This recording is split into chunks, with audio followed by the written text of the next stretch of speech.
Have you ever wondered where your old Walkman has gone? You guessed right. It's where all your other stuff ends up too. The moon.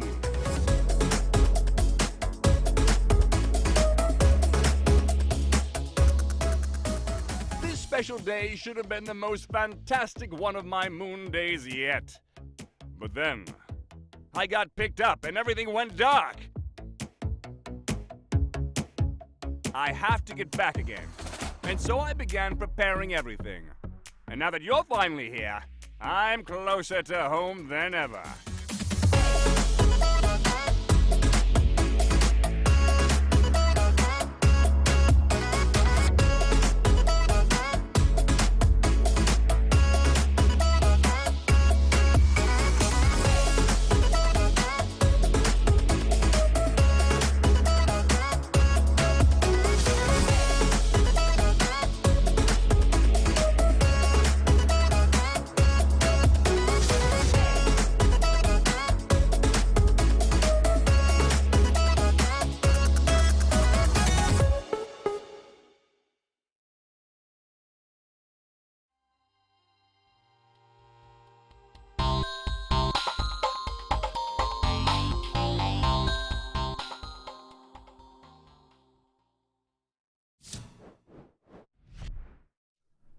Welcome back to another day of DreamHack Beyond, where we start everything out with the DreamHack download. I'm one of your hosts, Renessa, and I've been hanging out with you all week telling you about the cool things you can do in-game for DreamHack Beyond, as well as bringing you a lot of the fun content we have for the festival side of things. So if you know what DreamHack is, if you've been to a festival before and you've walked around and seen concerts and cosplay and indie games and tournaments and the BYOC, well, you know what? All of that is here at DreamHack Beyond in a digital environment and programmed into an actual video game where you get to play, run around, do quests, unlock free games on Steam that you get to go into the code and get the free game, etc. So we got all that going on. On today's show, it is a happy occasion because we have wonderful guests and cool things to show to you, but it's also a sad one because my wonderful co-host, this is their last day. Buff Pup, what would I have done without you for the last several days of DreamHack Beyond? I'm so sad. I'm so sad. Oh no, I have no idea. I've had such a fun time. It's been so good. I'm sad I have to go. I know, it's been great having you here and getting to just kind of talk with all these really cool guests and watch these first look trailers that these companies have been giving us, and just I'm gonna miss you. It's been wonderful. I'm gonna miss you too. Holy crud. But we've got one last DreamHack download together. We will make it an incredible one. And as we had on the other shows, you've just come from streaming. I know we've got a lot of your people here in chat with the wonderful emotes. Now tell us a little bit about what happened on stream today for you. Speaking of emotes, we made a whole bunch of new emotes today. We made the beautiful Buff Pup Poopy emote. It's very cute. It's just a tiny little poopy. And then we also made the Buff Pup Omega Lol for today. And it was really fun because we just drew and hung out and watched food videos and just made a lot of jokes. And it was just a really nice stream today. That sounds so relaxing. I like that. Really good. I have drawn, as you know, all my emotes and like characters and stuff, and like so having our time on stream is very rare, but when I do it, it's always the best streams. Well, it's dual purpose, right? Because you're like, okay, I'm getting things done for stream, and I'm chilling and hanging out, and like we get to have content. Yeah, no, it's very efficient. Well done. Exactly. I was just like, I need to get stuff done, and today is the perfect day. All right. Well, this stream, you know, no art today, although I actually do think we have an art segment tomorrow. At some point on the main stage here at DreamHack Beyond, there's a game called Proto Corgi, and we do have an artist showing how they drew the whole process of creating the main character in the game. That's so cute. I want to see that corgi. Well, it's really cute, the final product. You're just like, oh. But that won't be today. I'm getting ahead of myself. But on today's schedule, we do have a whole bunch of things to bring everyone for DreamHack Beyond today. So right after the download, Cat Cafe Manager. That's the game we're going to be looking at from Freedom Games, which, you know, after Catizens the other day, like, I need more cat games, so I'm all for this. And then there will be Tower Rush gameplay. Then we have a couple of different panels that are presented by Full Sail. They do a lot of different esports and music and different things at their Full Sail venues. And so they're going to be bringing us careers in esports and then the ins and outs of collegiate esports. So they'll kind of be looking at those two different things on their panels. And then we're going to end the day with our Worms Rumble Invitational, which is going to be super fun. That sounds awesome. I'm so excited for more cat games. Is this like the year of the cat? I thought it was the year of the cow. Well, in Catizens, wasn't there cows? Didn't Yang talk about the fact that we were going to have cows in that game? Yes, and I asked to ride them because I think That's right. Have you ever been to a cat cafe? No, I have not been to a cat cafe. Although I walked in one time and I was just like, can we look at the cats? And they said that they were closed, so it was really sad. But I walked into one time.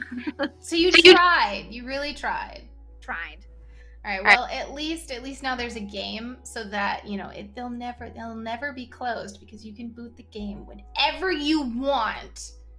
My cat cafe dreams. Yes, exactly. They can't exclude you. I've never been in one. I've never seen one, but I'm so curious how it works, right? Because Anybody who has pets, they shed everywhere, right? And so if you have food and tea and animals, I don't quite, and then it's like a place that has to pass a health inspection test. I haven't really thought about it. And then there's also rabbit cafes too, where they like, you know, do their deeds all over the place. So like, could you imagine walking around with your tea and hair and gross?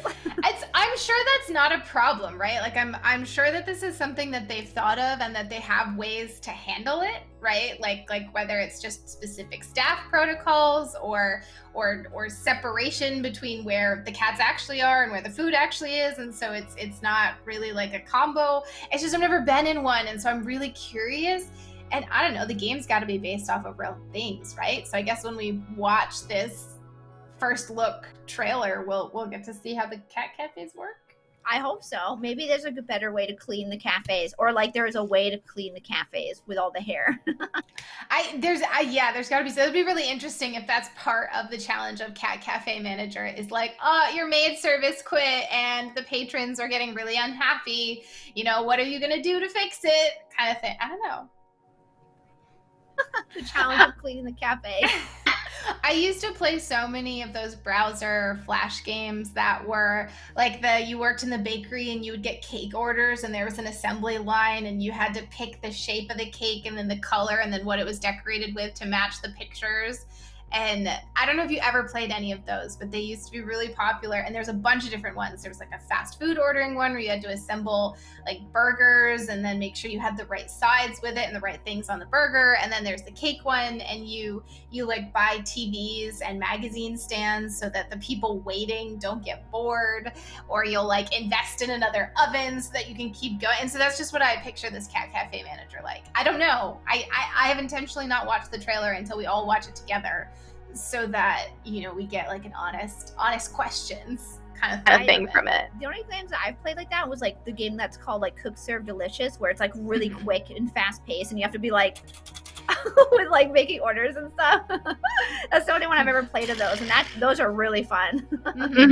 Yeah, I think it's similar to that, but it was just like one of those free games. You're in high school and it was firewalled and you have to find a way around the firewall to go play the game while you were, you know, in study hall. That was that's what I'm harking back to. You know, before I knew that Steam existed. This happened and we were all playing board games and games like Sorry. Yeah. Well, and I love browser games, right? Because, you know, I didn't know Steam existed for a long time. And when I was younger, I didn't want to download anything. I didn't trust it. I was like, no, I'm not downloading that random thing. You know, the internet is not a safe place. And so I always loved browser games. And so it's cool to me that DreamHack Beyond is a browser-based game that you don't have to download or install anything, that you can just hop in and play. I really like that because it means that I can play any browser and I don't have to go through the download process, and it's just like easier for people to access and get into. And so I was really happy when we went that direction. I mean, it just random like train of thought just made me get there. I think like browser games is like, especially for people who, you know, grew up in the 90s and stuff, like I think like browser games were very just like homey feel kind of games. And it was a sad day when Flash passed away. It was so sad. But like having Beyond is kind of like a nice refreshing, like, oh, this is like my childhood.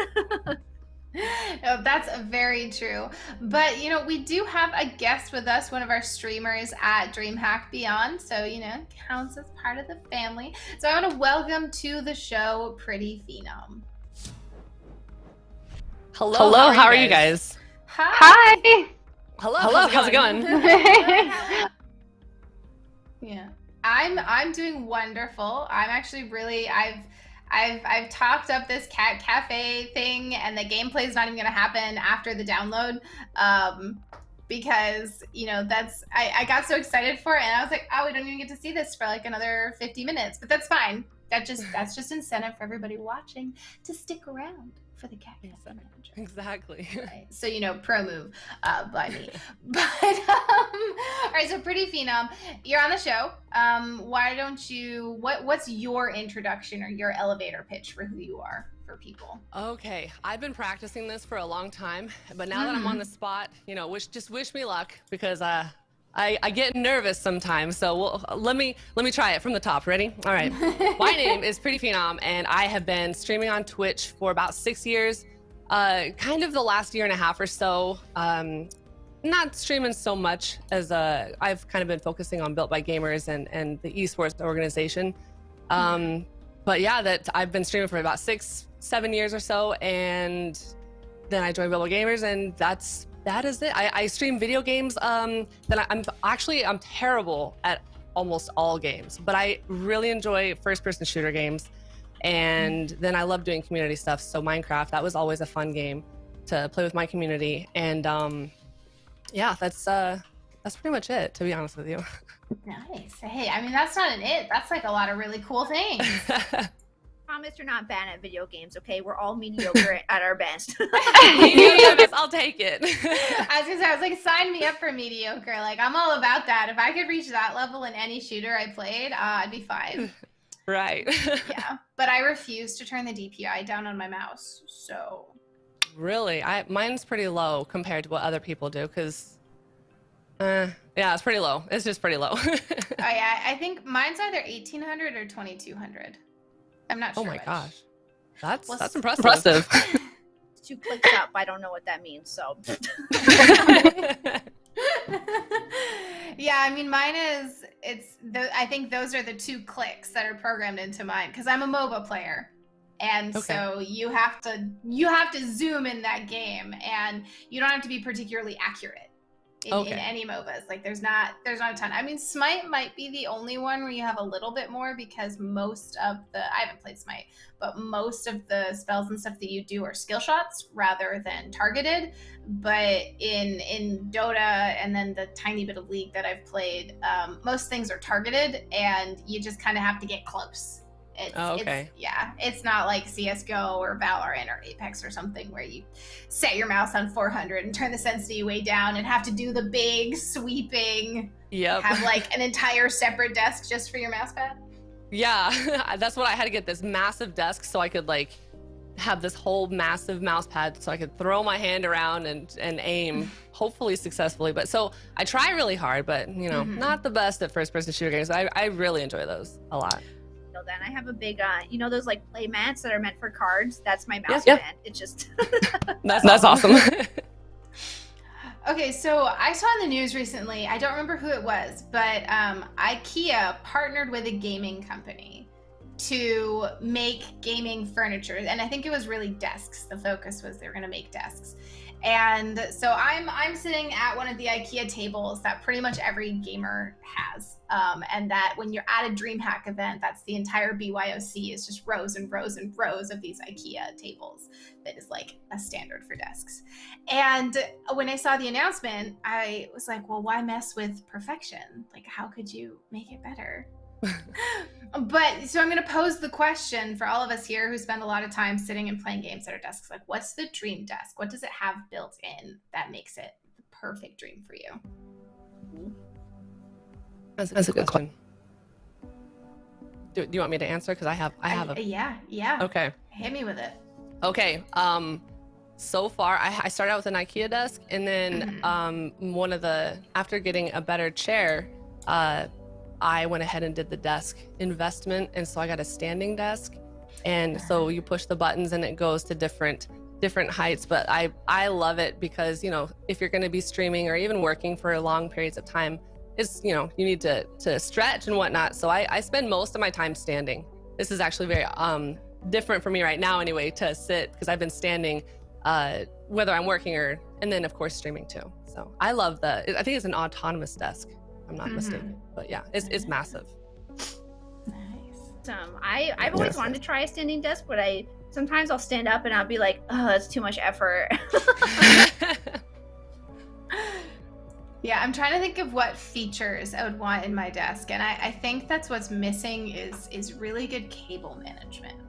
Oh yeah, I struggle with that. Yeah, but the problem is, maybe, you know, if you're not a streamer, maybe you don't struggle with this, but honestly, you probably still do if you're any kind of PC gamer. But you move things around, like you get a new microphone or you get a new mixer or you change where your monitors are, and any kind of commitment to cable management is a bad idea because you need to be able to swap stuff around all the time.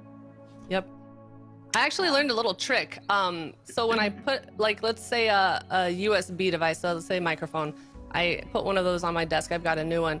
I use those little command hooks, just a little tiny one, and I do that on the bottom of my desk. So I'll roll up all of the cables in one of those little Velcro things, and that way, if I want to move one piece or change it out or whatever, I just go under my desk and it's all just like right there on one thing. So I used to bunch everything up together and put it in like one of those Velcro sleeves, you know. Now I do it that way, and so I kind of have everything under my desk in its own little spot.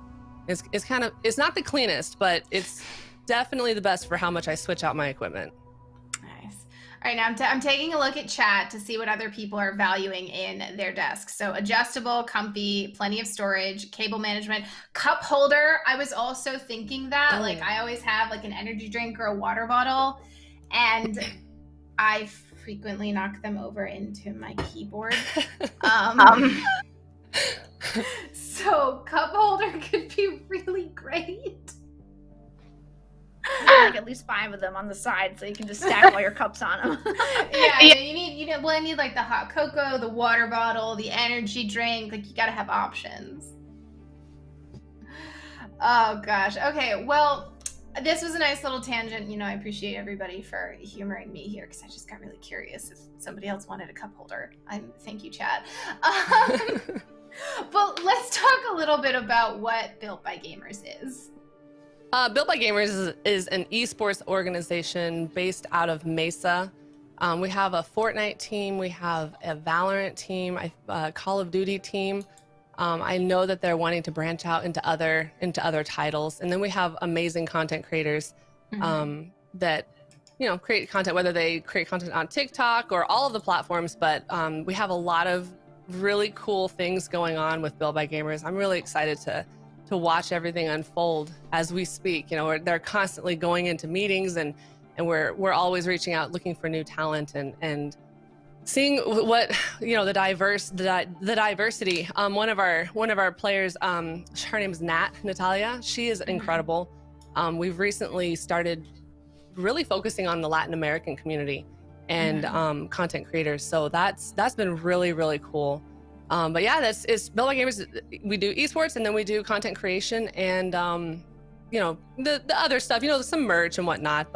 And we've been, I think, probably for 2.5 years, almost 2.5 years now. So we're still pretty young. We're still a pretty young org, but so far it's been a lot of fun. A really good learning experience as well, because esports organization and being one of the co-founders, co-owners is, I did not know there was so much that went on in the admin side, behind the scenes, building a whole organization until we started this journey a couple years ago. But it's been a really cool experience. Yeah, so much. That's awesome. Like I couldn't even imagine all the hard work that goes into that. Yeah, we have a really great team. It's pretty incredible. Accelerante, he's one of my main guys that we work with, and he's been focusing on the Latin American community. And I love bringing in diversity, whether it's anything. I love the diversity, and me being a Navajo and him being I always say it wrong, Peruvian, not very different. Him being Peruvian, he's incredible. He's really great with between him and I, like I said, our focus is diversity, and he's just really great with the whole community.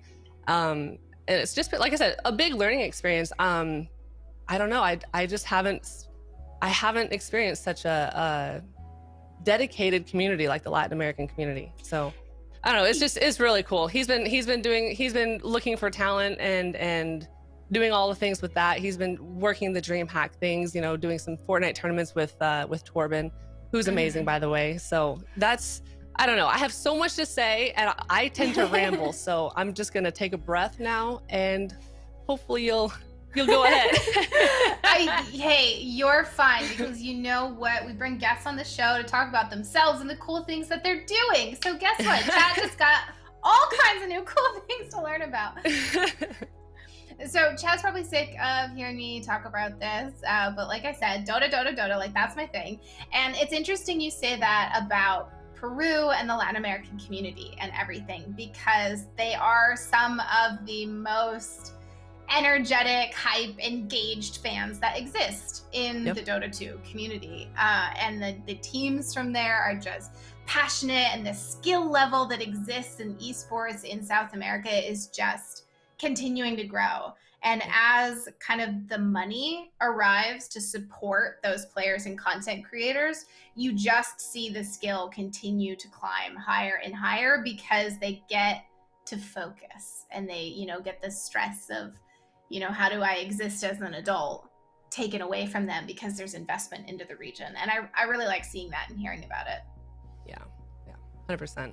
Like I said, it was my first experience just with how incredible the Latin American community is. I have nothing but good things to say, and I'm just really excited to watch Build by Gamers continue to diversify, and just go places that I never even thought we would be able to get to in such a quick amount of time. So that's awesome. I'm so happy to hear that. Just hearing the passions from both of y'all are just like, it makes my heart full.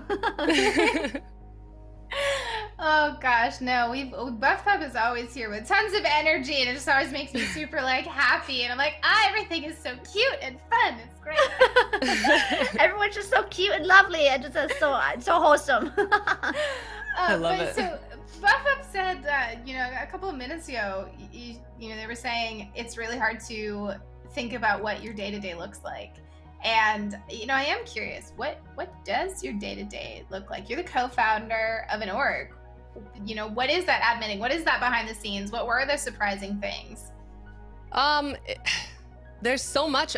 Just in the morning, we always start with our team stand-up, we call it. We do a team stand-up, kind of going over what everyone's going to be doing for that day. If we have any blocks or anything that's like causing a holdup in our projects and whatnot, and then from there the team goes and does the things, whatever it is. And then, like I said, I work closely with Accelerante, so then it's not only carrying out those projects with him, but then it's constant, like interacting and meeting new people and making great connections and whatnot. And you know, Accelerante and I, we came to Build by Gamers with our own agenda in a way, you know, like let's bring more small communities and more women and more color, and like I love all of that. So that was one of my main goals, to work with Built by Gamers for doing that. And Accelerante he's done really great with that. So it's just wake up, do the meeting, go work on our projects, make connections, and see who else we can rub shoulders with, and how we can all kind of link up with each other and help each other with different, you know, getting to the next level. But yeah, between that and then of course the admin stuff, the boring stuff, the emails and stuff like that, that's it. And then that's why I've taken so much time away from streaming, just to make sure that, you know, we can do as much as we can to accomplish all of mine and Accelerante's goals, Built by Gamers as a team, and then of course helping out the rest of the team. So yeah, I mean, as a streamer, like streaming is a full-time job, so I can't even imagine doing all of what you just said and then streaming on top of it. That would be like, I don't even think you would be able to go to the bathroom. I actually have to set reminders to eat, like to it's lunchtime, I have to set reminders, because there's some days that once I start, it's dinner time after I've had like a hard-boiled egg from the breakfast or something. It's dinner time and I'm like, oh my gosh, I forgot to eat. So I have to like set reminders and I have my office right by the bathroom, so I don't have to rush, you know, down the hall or anything like that. But I have to set reminders to eat because I forget, and then it's just like I just get so excited about whatever project that we take on. So yeah, going to the bathroom, eating, it's necessary, but sometimes neglected. Yeah, and not exactly front of your brain. No, that's I mean, that's why you have the standing desk, right? Because you do end up stuck in your chair for long periods of time.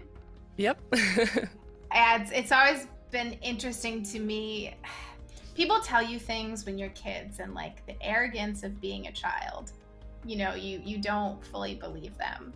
But something that is always gently bounced around is that the more successful you get, in a passion project or passion field, the less you actually get to do the thing that is that field. Yep. And so the more you build up a gaming org, the less you have time to game. That has been a huge learning opportunity for me as well, to have puzzle pieces. And you're building this, and it's great. You get more puzzle pieces, more projects, and then there comes a point where you have to now hand your puzzle pieces, which is your baby, pieces of your baby, and hand those pieces and trust whatever individual to take care of your baby. And I am happy to say that Accelerante, like I said, I work closely with him. He has never, not once, let me down. I've handed him puzzle pieces. He's taken on more responsibilities. And I think that's really crucial. If you're going to have a successful esports organization, you need to have the good leadership. You need to have organization, clear communication, and a great team that backs you and wants to see you succeed. Far too many times we see egos get brought in, or silly things that you see on stream or Twitter and whatnot. It's just, we don't have time for that. And so it's just like, we're just excited about getting the next project, the next goal met. And that's really crucial. So now I'm just about to the point where I'm able to pass off a lot of these little puzzle pieces, and I can focus back on my content, because truly my happiness is just, I love streaming. I love talking to people. I love meeting people. I love learning their stories. Like, this world is so huge, and I love Twitch for that reason. Streaming anywhere on really, but especially Twitch. I love streaming for that specific reason. Just meeting new people and learning their stories. It's so cool. I love it. I'm super happy that you have somebody to be able to offload stuff on and trust. I am very bad with that. I can't do that. I have to do everything myself. So yeah, I'm super happy to hear that, like, that you have somebody for you to support you on this amazing journey. Yeah, it's, sometimes you'll give a little test puzzle piece to somebody and it falls through, and then but it is especially with blood, sweat, and tears that you put into your projects, whether you're a streamer, you're a content creator on all platforms or whatever. That's really scary to hand those puzzle pieces. But if you could find people that, a small team starting off with and pass those puzzle pieces off, it'll help you get to the next level. I mean, you're already amazing as you are, Buff Pup, but you have to take that little leap of faith, I guess, and pass off those puzzle pieces to, a team member. Nice. Well, if anyone would like to see those puzzle pieces coming together in a fully built, wonderful, beautiful puzzle from Pretty Phenom, you can go to, it's at Built by Gamers. Very easy to go find and check them out on Twitter. Be able to support Pretty Phenom's efforts to create an inclusive and different org than necessarily what we're used to. And they're young, they're new, they need your support. And let's see, what were the games? It was Valorant, Fortnite, and Call of Duty, right? So far, yes. Yes, nice. I think that's a pretty great collection. Yeah. I see the FPS influence right there. It's amazing collection. Yeah. I say. Don't call me out like that. I see a pattern here. Well, thanks for joining us on the show, and thanks for being a part of DreamHack Beyond. We really appreciate it. Before I let you go, are there any specific shout-outs that you have? Anything you want to push or promote? This is your platform, all you right now. As far as shout-outs go, I would just like to take a moment to truly, from the bottom of my heart, thank DreamHack and you guys for taking a chance on me and letting me come onto this to the stream to chat, even though I am very awkward and silly at times, and definitely would like to express my deep love and appreciation for my amazing team, especially Accelerante, who he's kind of, you guys are familiar with Torben. He gets stuff done, basically. Yep. So yeah. if he's streaming, so, I mean, feel free to drop him a follow later. But yeah, that's it. And of course, Built by Gamers, excited to see what else we can do. And we definitely love all of the love and support we've received this far, and from anyone in the chat. That's amazing. Yeah. But thank you for having me, for sure. Yeah, thank you so much for joining us, and have fun with the, I guess, second half now of DreamHack Beyond. Thank you. Oh my gosh, so nice. That was so energizing. That was just, esports is not always a place that you see that perspective taken, because it's not the easy path. It's really not. I feel like, especially with all the games that they're trying and stuff, it's very very difficult to, like they said earlier, with like egos and like people, certain types of people for their community and things that they're building. I think it's kind of hard, especially in that space, to find like the right types of people, and they're doing so amazing so far, and I'm so happy to hear all the journeys and amazing people that they've met.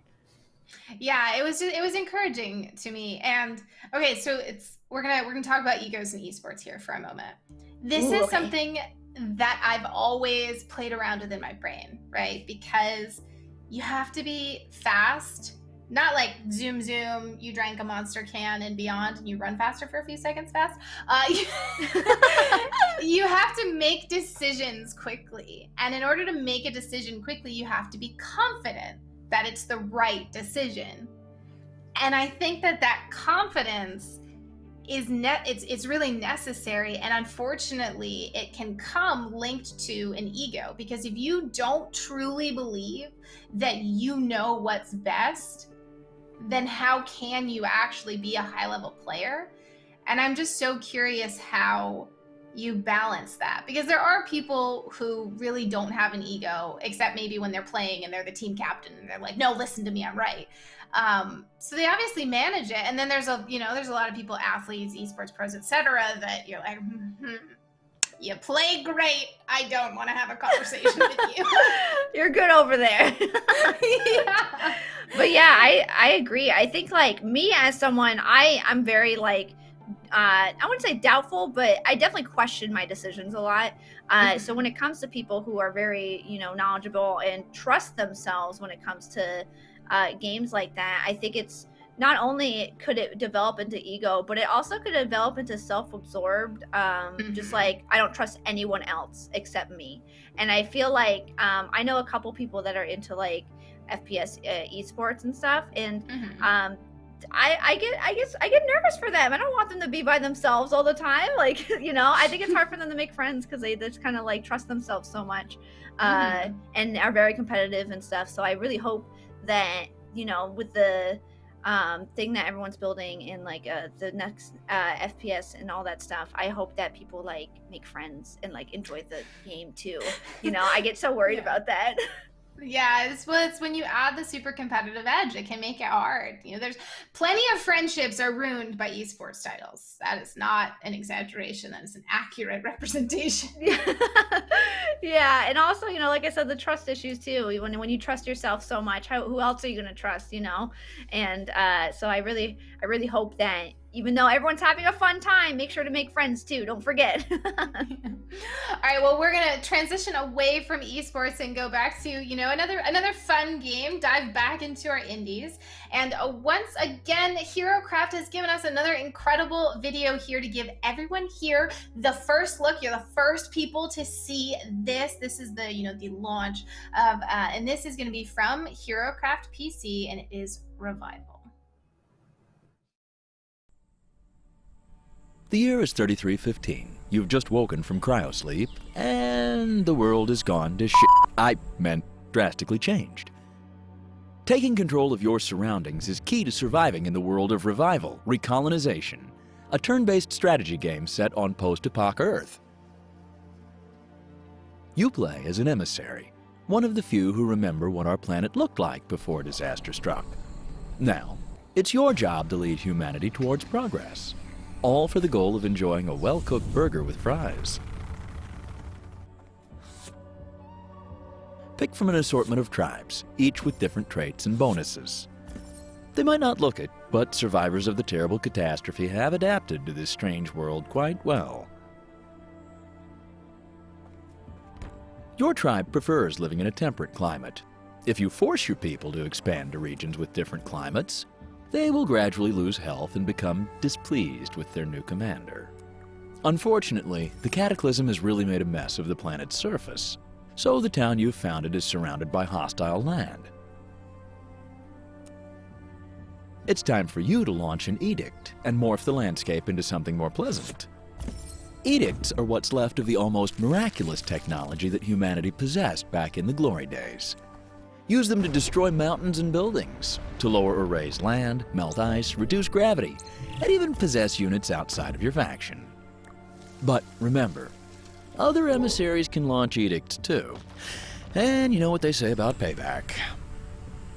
All this activity has attracted the attention of the All-Mind, a maniacal artificial intelligence that rebelled and caused a cataclysm all those years ago. The icon turning red indicates that the All-Mind has released a wave of automatons, mindless cyborg killing machines. If you don't stop them, they'll activate one of All-Mind's unique edicts, like a zombie invasion or a wall of fire that will eventually engulf the whole planet. What the poor sods don't know is that you've discovered a rare resource on the map and have been mining it for quite a while. Now would be a good time to equip the regular brutes and archers with a few nifty toys, and bring ballistic-carrying elephants as your backup. Let's put them to work. Enemy units can be knocked back by shields, disoriented by protective equipment, or paralyzed by electric arrows.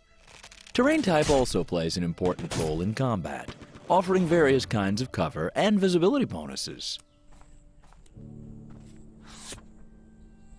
Once you've dealt with the automaton threat, you have time to worry about other problems, like the fact that your pesky neighbor is spreading rumors about your faction among the other tribes. Handle them as you wish. You can be civil and attempt to win the favor of the emissary in question, or you can always go to war. Whatever the method, other emissaries and tribes will react accordingly. Eventually, your small tribe will turn into a sprawling empire, evolving through 4 distinct epochs, all the way to futuristic weaponry with devastating effects. But be warned, rapid expansion may lead to an unhappy population who raise banners of rebellion and betrayal. Lots of betrayal. And that concludes this overview of Revival: Recolonization, a turn-based strategy game where both you and the AI can drastically change the world and the rules of engagement. Say yes to meaningful replayability. Wishlist the game now on Steam.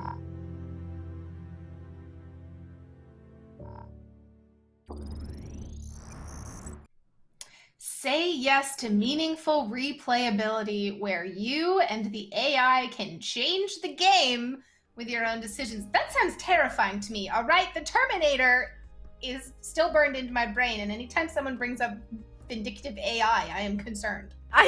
Especially what I saw with the, as you mentioned, the giant fireball that happened. Was that the AI or is that me? yeah, I'm like, all right, wall of zombies, wall of fire. Like, what is happening? It started out very like pretty, and there's the mech warriors, and you got like the Settlers of Catan shaped tiles that you're moving around on, and then I hear them talking about it, and I'm just like, why is there a wall of fire? What's going on? There's a wall of fire. There's a zombie. There's a robot. Yeah, so if you head over to the Steam page to wishlist the game, which you know you should, there's also a demo that you can play if you want to give the game a try. The demo is available during DreamHack Beyond, so you only got a couple days left to try it out. But the description is: set in a post-apocalyptic version of Earth, Revival is a 4X strategy game where the world and its rules can change at key moments, creating a deep and highly replayable experience. Ooh, I do love replayable games. Spend my hours, please. It is nice because if you get really into something and then it ends, you're just like, what do I do? What's my life? I'm so sad. I played through The Witcher and Witcher 3, and I got the ending, and I don't know what all the endings are, so I got one ending, and I liked the ending that I got. The choices I made throughout the story made sense, and it was like what I wanted to happen with the people and everything. But I sat there and I was like, I don't know if I want to play it again to get different endings, like that wasn't enough of an incentive. So this is really cool because if your decisions are more dynamic and changing how the world reacts, it's a little more like playing Age of Empires or Civ or something. Yeah. Where, there's so many different ways to do something that you can kind of keep playing it. Yeah, I get really, when I get invested, I was the same way with Death Stranding, and they came out with they were talking about the dev kit and stuff, and I was like, oh, do I want to play it or do I not want to go back through and play 300 hours of the same thing? Yeah, no, I mean, it can be intimidating, but that was really great. So the link is in chat if you want to check out Revival Recolonization from HeroCraft PC. The game looks great. There's a demo for you to try. Go ahead and wish list it. And if you want to see, you know, what you just watched about the explanation of how the gameplay works and everything, at HeroCraft PC on Twitter, they should be releasing that video later today or sometime later this week so that you get the chance to watch it again. But yours were the first eyeballs, and that's exciting. So I'm sure they will appreciate all of the wish lists and the demo downloads and the love. So exciting. Yeah. And so I have another little piece of fun news before we show you guys a couple more trailers for some other cool games.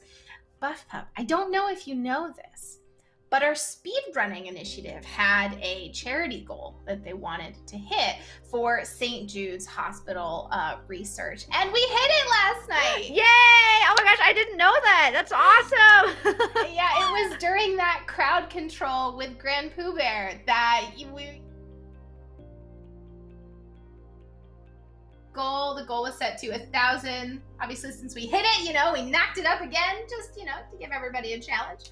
But yeah, it's really exciting. That's so exciting. I'm so happy when people hit charity goals. Like, that's like, because you're always worried that, like, oh my gosh, I hope I can hit this goal or whatever. But until when it happens, it's the most exciting thing in the world. I'm so happy.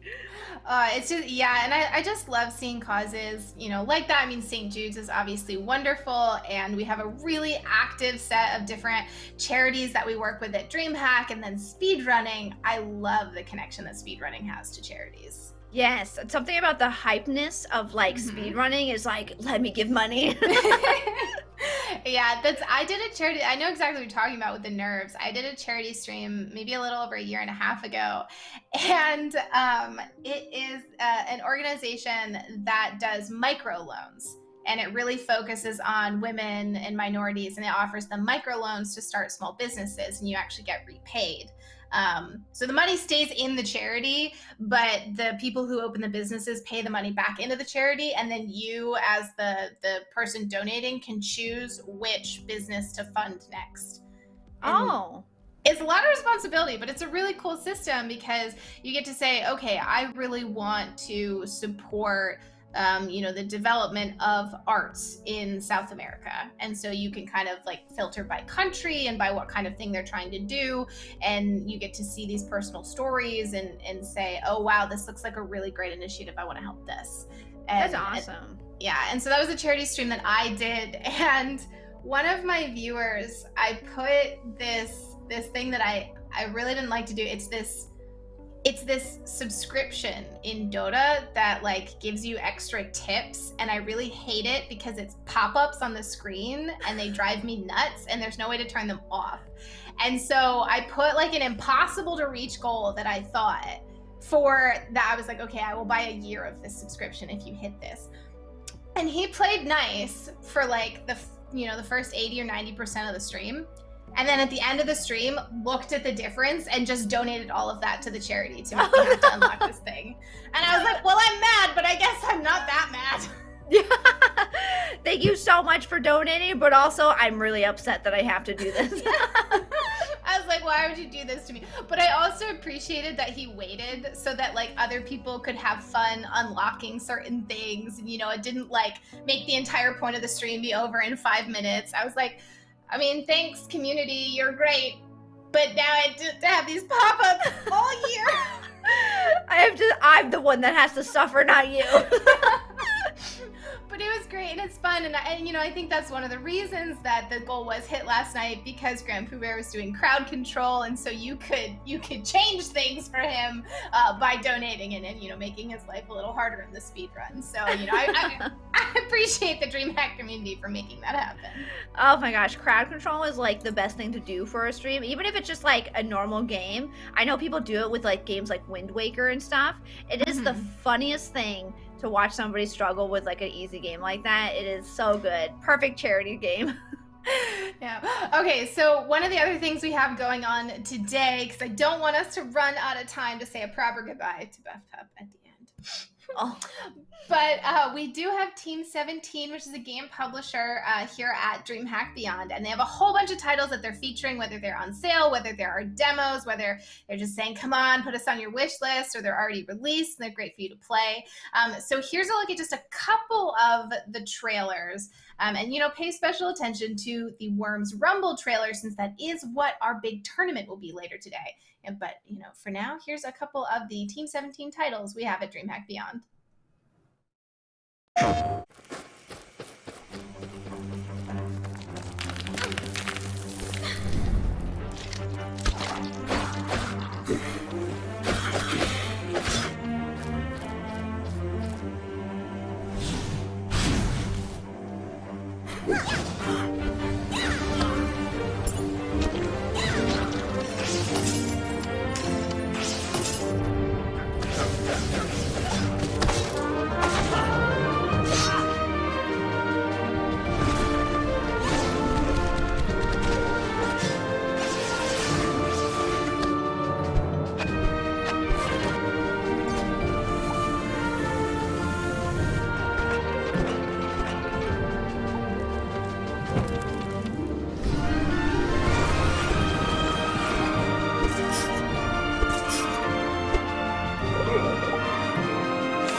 Peggy 3.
back those 3 games, they were an experience.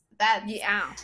The first one, so I'm gonna have to look it up, but I couldn't tell if it's like your ice climbers and you're controlling one at a time and they sort of hop around after each other, or if it's co-op and like you and a friend get to run around through all those different little level challenges.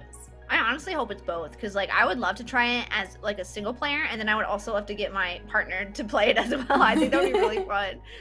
It looked great, and after so you weren't here for it, but yesterday on stream we took a look at a bunch of the different games we had in DreamHack Beyond, and one of them was called Operation Tango. That was this really great co-op where one person is a hacker and one person is an agent who's sneaking, and then the hacker is hacking, and they have to share info to get through the level, but they have different things that they're seeing.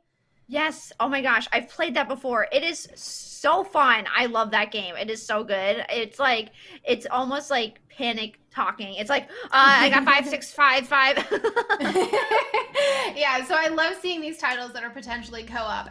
And to close us out, to round us out, Worms Rumble. We talked about it a couple of times, but people may not have known what it was. So now that you've seen the trailer, Buff Pup, what do you think of this kind of battle royale? I am 100% down to play this, because like I am familiar with Worms, first of all, but second of all, it is almost kind of like top down. It's kind of just like face forward top down, which I am down for those battle royales. I don't really like the first person shooter kind, so this would be perfect. Plus, me, I love cosmetics and they have so many, so yes, that is something that can definitely draw you in.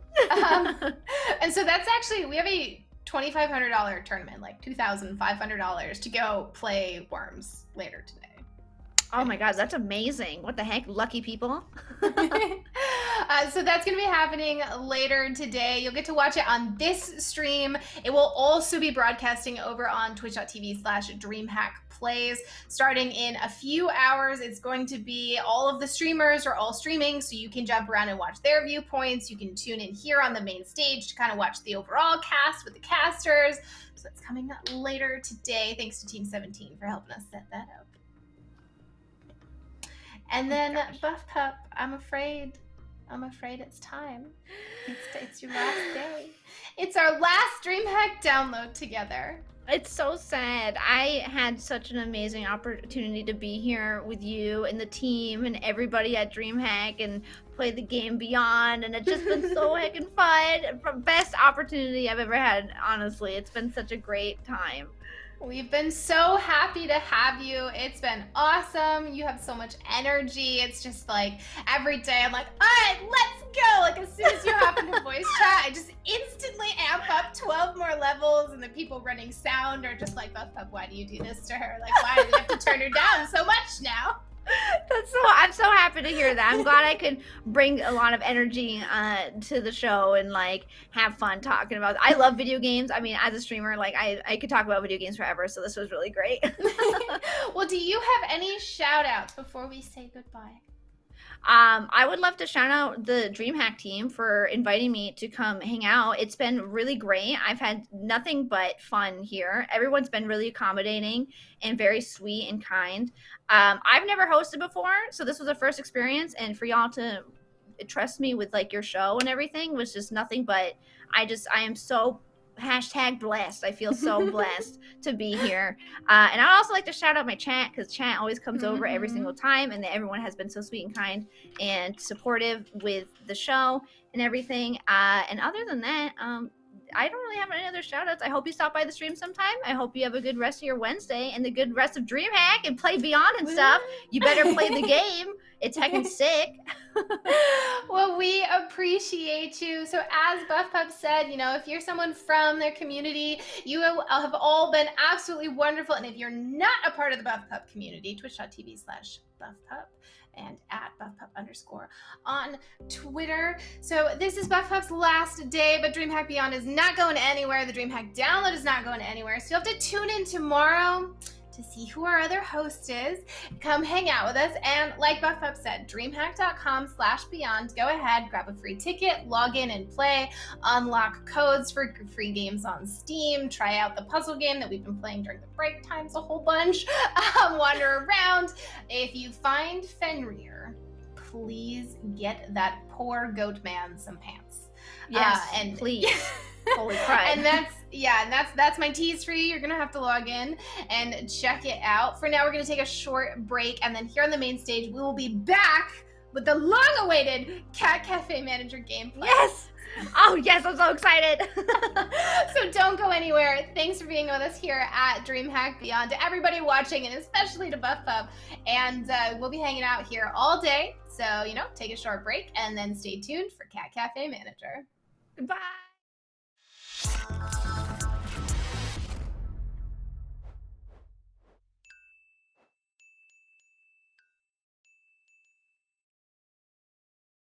Have you ever wondered where your old Walkman has gone?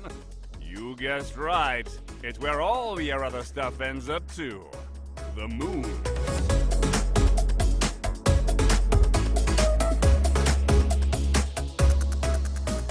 This special day should have been the most fantastic one of my moon days yet. But then, I got picked up and everything went dark. I have to get back again. And so I began preparing everything. And now that you're finally here, I'm closer to home than ever.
Fields of amber rise before us.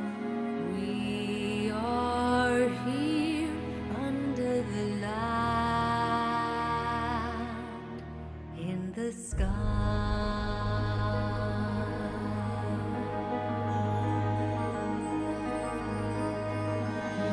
Eyes of winter, swelter of summer, raising stone and timber on high.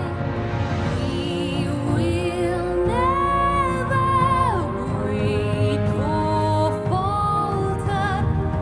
Here we'll stand under the land in the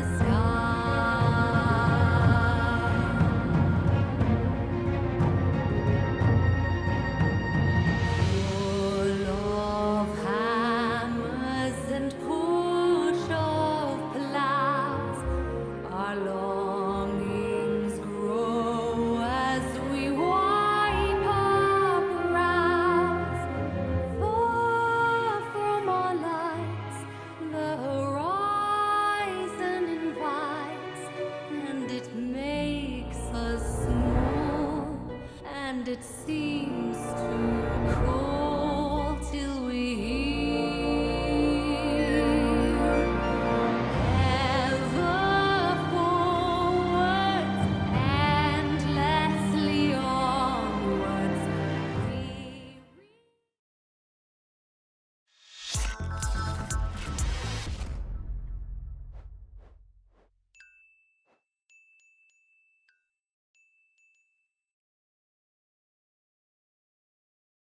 Hello and welcome to the very first time that we are streaming Cat Cafe Manager, a brand new PC management game currently in development by Roost Games. I am Rick, I am a game designer at Roost Games, and I'm very happy to stream some Cat Cafe Manager for you and hopefully give you an idea of what the game is like. I do want to stress the game is super in development, so what you're seeing here is an alpha build. We're still, building away at the game, adding new features, fixing up UIs and temporary mechanics that you're going to see. So, but, we're well underway. And I do hope that what you're going to see here today is going to give you a pretty good idea of what you're going to get into when you get to play Cat Cafe Manager. All right, well, let's jump right into the game here, shall we? So I have just started a new game, refresh at the very tippy top of a new game. You've traveled all the way from the city to Caterwall Way. It's a small countryside town hidden far away from the bustle of the city. You hardly even remember the town. Don't take it to heart, you were a baby. Dad never mentioned how pretty it was. Granny stayed when you left. It's only now that you know why. Turns out she was running a business. Cat Cafe, maybe. I guess we'll find out. Ah, you've arrived. Wasn't there supposed to be a building here? There's a big man clumsily rummaging around the field. He's all shaved knuckles and smiling eyes. Am I gonna do some voice acting here? Oh. Are you supposed to be here? My grand's letter asked me to come. Oh, your name's little tyke. I should have known. Sorry to scare you. I'm Bonner. I was a good friend of your grand's. Couldn't compete with her cats, though. Haha. What's your name? Let me get a good look at you. Alright, so we get to create our character here. I'm gonna call myself Rick. And see if I can recreate myself in the game to the best of the game's abilities. Yeah, that's close enough. Here we are. I've created my manager. Ah, look at ya. You even got your grand's eyes. Nain was always talking about you. Said that even as a little tyke, she liked how you were so... we get to pick a character trait here. For our player character. So this is going to increase some skills. If we are a social butterfly, we gain +2 service skill. If we are gentle, +2 cat care. If we are gourmand, +2 cooking skill. And we're going to be able to use these skills in our cat cafe later down the line. Well, since it's a cat cafe, I'm going to go with gentle. So that gives us +2 cat care. So did Nain's letter say why she wanted you to come here? To rebuild her cat cafe, of course. I knew it. Let me help you set up. First things first, let's pick a good name. Yeah, I thought about this. I'm gonna name the cat cafe Cappuccino. I don't know. It's the first cat pun that came to mind. So Cappuccino it is. Such a clever cat-based pun. Unless it's not a pun, wouldn't know. I've been pun deaf since age 4. Meowing rings through the empty lot. 3 little furballs poke their heads past the tree. Oh, it's some of the many stray cats which roam Caterwall. This is a perfect opportunity to adopt a cat, Rick. Need a cat for a cat cafe, after all.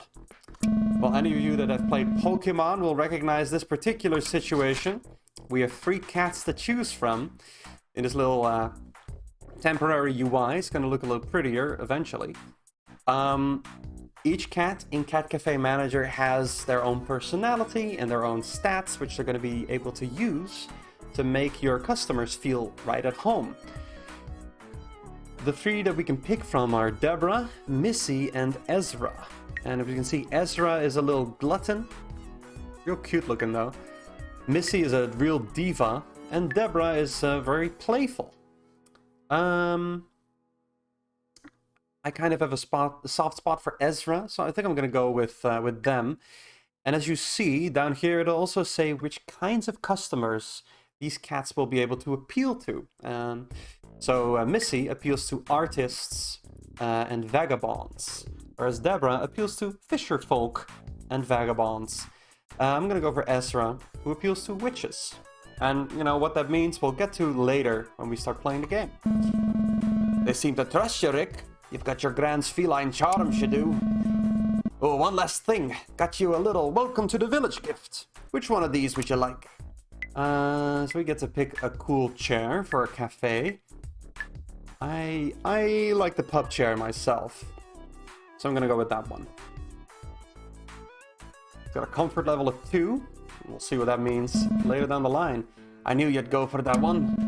Alright, I'll be sure to check in on you later. For now, good luck turning this field into a cozy little cat cafe. Alright. Welcome to Cat Cafe Manager. Yeah, I know this. I've made this game. I don't need tutorials. Get started with building your cafe by clicking on the cafe design button in the bottom left corner. Alright. So, at the start of any game of Cat Cafe Manager, you're gonna, start by designing your cat cafe. And we have a limited amount of materials, which is shown up here in the top left with our resources, that we're going to be able to use to lay down our floor plan and add walls and sort of build our cafe. So we don't start with too many materials, so I can only make a little cafe to start. But eventually, as we progress through the game, we're going to be able to earn more materials, unlock new floors and walls, and make the cat cafe of our dreams. So that costs half my materials. So this is gonna be where the customers are gonna sit, I think. And I'm gonna expand a little bit to make a kitchen. So that'll be the kitchen, I think. And let's expand this a little bit further, like so. So I'm gonna put down some kitchen floor tiles here. And a different wallpaper for our kitchen. Alright. Now, to start, we've gotten some tables and chairs that we can use to decorate our cafe, but the most important part is going to be the entrance. Let's plop that down. That's where our customers can enter. We're also going to need a toilet. So I'll definitely put that down. Some chairs. Table. Get some more chairs in here. Oh, don't forget, I'm not gonna forget my pub chair. So I'm gonna take this old chair away, put now my nice pub chair. A little rose bush to put down. We've got this crappy old rug that we want to replace with a nice rug as quick as we can. I'm gonna put my sink in there. Actually, I'm gonna make a nice brick wall for my kitchen there. Plop in a window or two. And we're gonna have to put down some cat food. So we start with a crappy little food bowl that we also want to replace with some nicer cat food as quick as we can. A few more pointers to get you started. Yeah, I don't need this. All right, so here we are in our cat cafe. We can lower the walls if we want to get a better look at the cafe. Take a look here at Ezra, our very first cat. Gosh, they're a cutie. And here we got our very first customer coming in as well. So this is a vagabond. There's different types of customers, and each kind of customer will want different things from your cafe, and also will pay you in different kinds of resources. So we can see here the vagabond wants some water, and they want to chill with cats that appeal to vagabonds specifically. And like I mentioned before, Ezra here has got a skill of 1 when it comes to vagabonds. So they're like pretty chill to vagabonds. They're going to be able to relax vagabonds when they come in. And I'm sure we're going to be able to see that pretty soon. So they are ordering a glass of water. So I'm going to tell myself here to go over there, prepare him a glass of water at our very bare bones little kitchen. Nothing but a sink right now, I'm afraid. Alright, he's got his water. His satisfaction has gone up. And the more satisfied that we make our customers, the more they're gonna tip us when they leave. And tips are good, because tips means cash. Oh, Heather, there we go. And cash means we can buy new stuff for our cafe. Let's take this other vagabond's offer. Don't know why. That's a fun little animation for preparing a cup of water, but you know, like I said, the game's in development. Alright. At the start here, we don't have a ton to do yet, but as the game progresses, it's going to get more and more hectic. We're going to see more and more customers come in. I hope to at least get one more vagabond in today, so that we can make some cash money. This vagabond's also about 50% satisfied. I think that's the best I can do right now with the stuff I have and the cat I have. Yeah, so cats, any cats that like are inclined to hang out with that customer type will just spend their time hanging out with customers. So because Ezra has a stat of 1 in vagabonds, they're going to be hanging out with those vagabonds. There we go. Made some money. You're finishing up after a good day's work at Catechino when you see a dark shape shoot by outside. I will go and investigate. You can just make out an ancient black cat sitting still at the edge of the nearby woods. It stares at you. It turns and darts into the brush. There's no way you'll find it now. Oh well. I'm sure that won't be coming up anytime soon later. Good job on your first day. Click the skip to morning button in the lower right corner to continue to the next day. And let's go ahead and do that. There go our customers. Skip to morning. So today we only received 2 customers. We made 48 money. And we got a rank C, an overall satisfaction. You know, it's our first day. Let's not get ahead of ourselves. All right. We have some more money. So we can spend this money in town. So let's go and pop over to the town map. There's a couple of different stores that we can visit to buy stuff. Now the first thing that I'm going to want to do is get some more cats. So we only have Ezra right now. And the more cats we have, the better we can relax our customers. And different kinds of customers as well, hopefully. So we're going to go over to the Pet Emporium, where we can buy ourselves some cat lures. Such as this cheap canned cat lure. It's pretty cheap. And it's going to allow us to lure in some of the stray cats which live in Caterwall. So let's leave here. And let's tell our character Rick to go over here and place a lure in the little food bowl outside. And that's going to attract stray cats. In the meantime, Ezra is over here hanging out with one of a new vagabond. So pick a stray lure. We're going to pick the cheap canned cat lure that we bought earlier. So we're going to put that in there. And this is going to attract stray cats to come over, which we can then pet and hopefully adopt. Uh-oh. Yeah, so this is the thing that happens. Cats will get stressed out from hanging out with customers. And when that happens, we're going to have to calm the cat down by petting it. And let's do that right now. There we go. Calm Ezra down. Oh hey, and we have a special customer here as well. Yeah, so here the game is tutorializing customers have different needs. Select a customer and check in the lower right corner what they like. So certain customers will have more advanced needs, like specific recipes that they want to eat, specific kinds of cats that they want to hang out with, and other things like that. So yeah, that thing about Ezra just now, who was like kind of stressed out and freaking out until I calmed her down. That is a thing that I can actually like combat by maybe having some like cat facilities in my cat cafe. I might want to buy a scratching pole, for example, because that will allow the cat to, you know, get some stress release in. For now, and while a cat is like freaked out like that, they're not going to be able to hang out with customers because they're too stressed out. That would be bad. Let's go talk to this this lady over here. Witchy looking lady.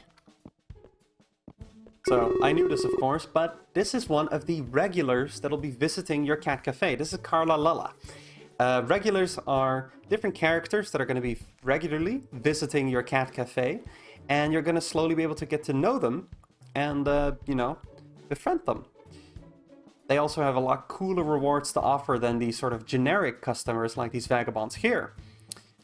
Hello. Oh dear, I've been so excited to meet you, Rick. I am Carla Lala. Please call me Carla or Lala or both.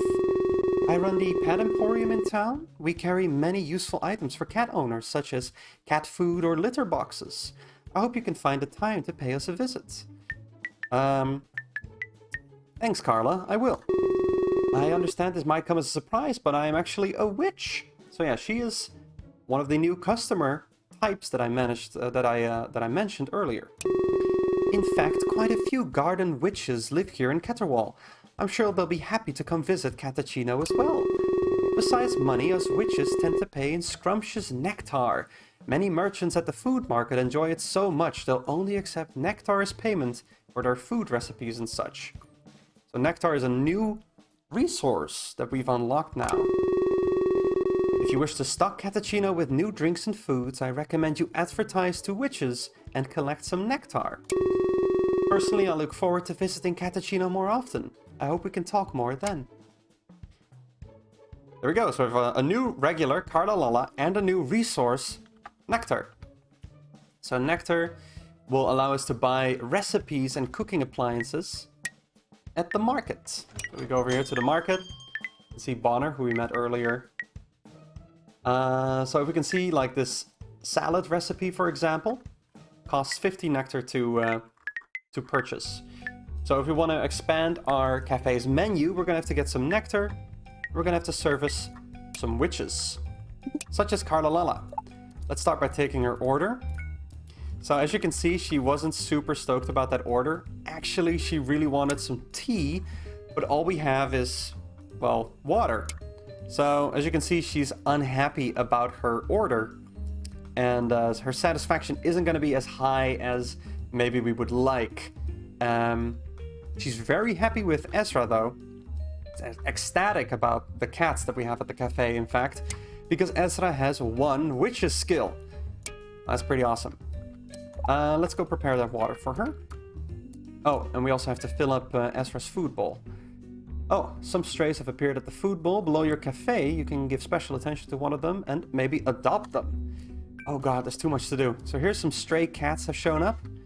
For now, let's fill up Ezra's food bowl, because they ate all the food, and if they don't have any food, they're probably going to start complaining about it pretty soon.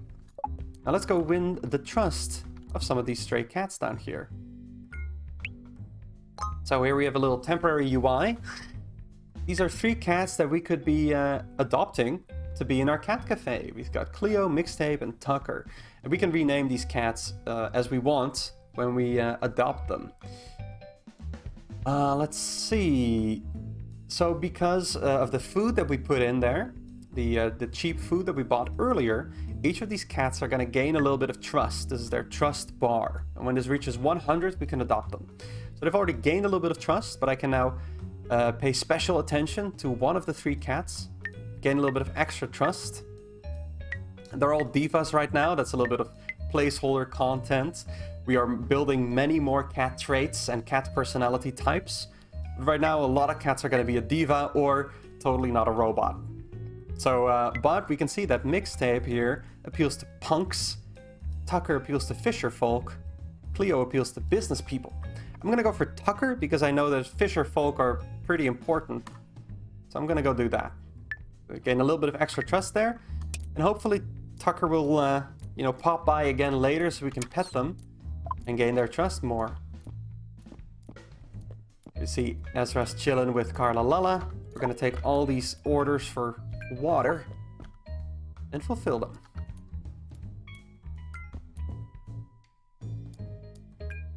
Actually, I might want to... Yeah, I'm gonna pop down another chair here, because we totally have space for more clients in our cat cafe. There comes another vagabond. Yeah, I should have done that earlier, actually. There we go. There goes the vagabond. Vagabonds are kind of like your starter customer group. They don't pay out a whole ton of money, but they're fairly easy to please. And as you know, we progress in the game, more demanding customer groups are going to start visiting our cat cafe. Let's see, we have 300. Let's actually see if we can buy a new recipe. Yeah, so I want some black tea because Carla Lala wanted that. It says black tea recipe. Requirements: coffee machine and cooking skill 1. So we're missing a coffee machine and some tea leaves. Tea leaves we can buy here, they're pretty cheap, so let's go ahead and buy some tea leaves. And let's see what we need for a coffee machine. Alright, so a coffee machine we can purchase for 200 bucks. We have enough for that.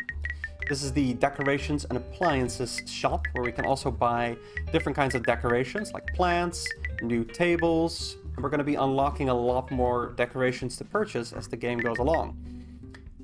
For now, I'm going to buy this coffee machine, because obviously you need a coffee machine to make tea. Everybody knows this. Alright, so we actually, let's go back to the cafe. Let's plop down this coffee machine. There we go. And let's... Oh, hey, Carla Lala. I find cappuccino is relaxing as a nice long walk. Why, thank you, Carla. And as you can see, we are friendship level 1 with her, and as she visits the cafe more often and gets to know the different cats, her friendship level is going to increase. For now, let's go over to the town again. Buy that black tea recipe we were talking about. So it's going to cost 50. Cool. Most recipes will require kitchen equipment. Yeah, we have that figured out. So we can now go to our menu here. And as you can see, the game put in the black tea recipe automatically, because we have the necessary ingredients and etc. So here on the menu, we can see for water, customers will pay out 40 money. And for black tea, customers will pay out 50. So it's going to make us a little bit of money, but it's going to cost us some tea leaves. Black tea also appeals to witches and artists. So that's going to come in later. For now, because we know Carla Lala, she's actually going to go and tell all the witches in Caterwall about the cafe. So pretty soon we should be seeing some witches come into the cafe, which is pretty cool and exciting, because they're going to pay us nectar. Alright, also, I noticed down here, we have gained enough staff training, to earn 1 staff training point. And we can use that to level up our character. Let's go ahead and do that. So, here's a big train button. Spend 1 staff training point to train ourselves to level 2. Boom! And because we are now level 2, we can upgrade one of our skills. So the different skills for your staff are cleaning, service, fixing, cooking, and cat care. We're already pretty good at cat care. It's at 3 because of our trait, gentle, which gives us +2 cat care. Let's see. I think cooking would be pretty good because we're gonna, like, now we're gonna start making tea and such, and the higher your cooking skill, the better you are at making more advanced recipes. So we got cooking of 2. We got ourselves our coffee machine. We got some tea going. Over here in the advertising menu, we can see which customer groups we're advertising to. So there's, as you can see, there's 6 customer groups total. We have only unlocked 2 of them. So we are advertising to witches, which means that hopefully witches are going to start showing up to our cat cafe. In fact, I'm going to turn off my advertising to vagabonds. So hopefully that means that more witches are going to be showing up, because I am full of vagabonds right now who want water and no tea. And tea is the thing that's going to give me a bit more money. So I would like these witches to show up. Alright, let's take all our orders. Hopefully some more stray cats are going to pop by soon. Dun, dun. And we're nearing the end of our second day here as well. Also, we gained enough cat training points to level up a cat. Well, the cat training points are a little bit like the staff training points that I used before. So here we can see our roster of cats. We only have Ezra right now. We're going to go ahead and spend 1 cat training point to level Ezra up to level 2. Which allows us to increase one of their stats plus 1. Either vagabonds or witches. I'm gonna go hard on witches with Ezra, I think. I kind of want to phase out vagabonds as quick as I can with other customer groups. Because vagabonds, like I said, they're not the best. There are better customer groups for me to worry about. I'm actually gonna go ahead and... Oh, there we go. Speed the game up a little bit. There's some more stray cats. Hey, I think that's Tucker. That's the cat we were going for, so that's a good pull. Yeah, so Tucker is at 42 trust and hopefully 71. I think the next time that Tucker shows up, we'll be able to adopt them. Alright, so over here. Sadly, right beneath a customer's chair, you can barely see it, but I think Ezra did a piss. Did a little pee. We're gonna have ourselves clean that pee up. Luckily, vagabonds aren't super discerning, but later customer groups are gonna be really grossed out when, you know, there's pee in your cat cafe. And we might want to see about purchasing a litter box to stop Ezra from peeing in the cafe. I'm gonna pet Ezra here, calm them down. Oh, end of the second day. Dusk sets when you hear a raspy meowing outside. When you open the door to see if it's a stray, a dark shape rushes into Catachino. It's that ancient black cat from before. Hello. Eek. Look at me taking the effort to speak human and you reply in mouse. No need to eek, little thing. I was a friend of your grandmother's. I'm surprised to find her cat cafe open for business. Your handiwork, I am sure. The cats which you have chosen to shelter here, their paws are soft, their tummies full, their bristles bristly. This thing pleases me, little thing. I have something to show you. Follow, if you please. Cool, so we're gonna unlock a new game mechanic here, the shrine. Let's follow. You follow the dark cat into a clearing hidden deep in the woods. There you find what looks like some sort of ancient shrine. Have you noticed, little thing, how your Catachino and its cats have brought delight to the humans of Caterwall? Yeah, you might have noticed while I was playing earlier, but the little heart symbol that would show up when customers left, or at the end of our first day, that is delight. For the sake of this shrine, I ask of you that you continue to do so.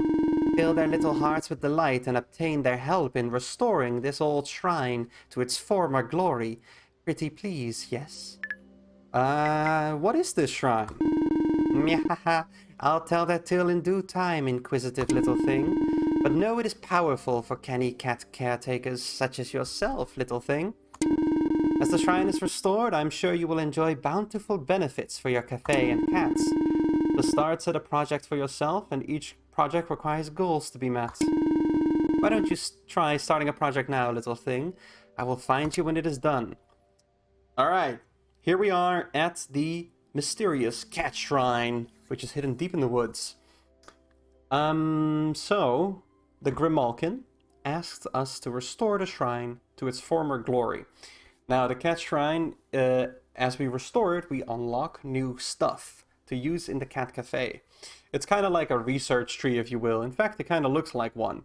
So we have 4 statues that we can restore. A cat statue, which has upgrades for your cats, such as litter boxes or more cats, which is nice.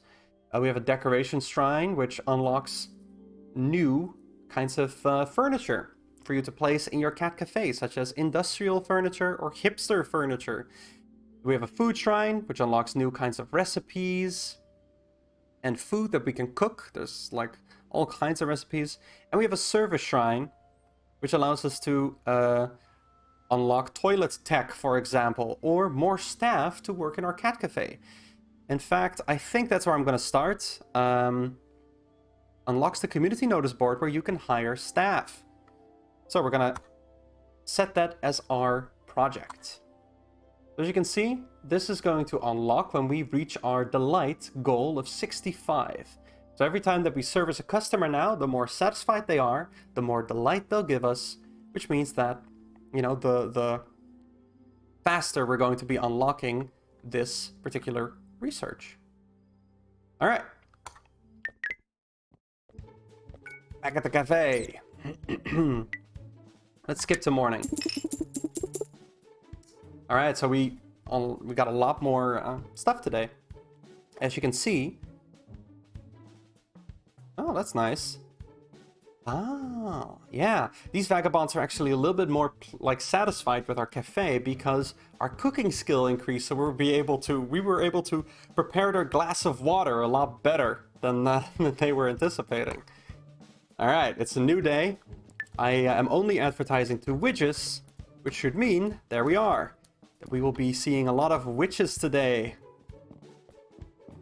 which is awesome because I want to get some nectar. And witches pay in nectar. Oh boy. So witches have a new need that I haven't had to deal with before. A social need. Which means that I'm going to have to like chat them up a little bit. Like here. Chatting with them. And this is taking a while because my social skill is actually not that high. I noticed that some stray cats are showing up here. There's a whole gaggle of them. Oh god, I need another staff member. Look at all these orders coming in. Alright, first I'm gonna pet these stray cats, because I think Tucker is there again. I've been real lucky. Oh, hold on. So I should be able to adopt them now. Ba-boom! Adopt. So like I said, we can rename Tucker here. This is just sort of the name that we gave the cat.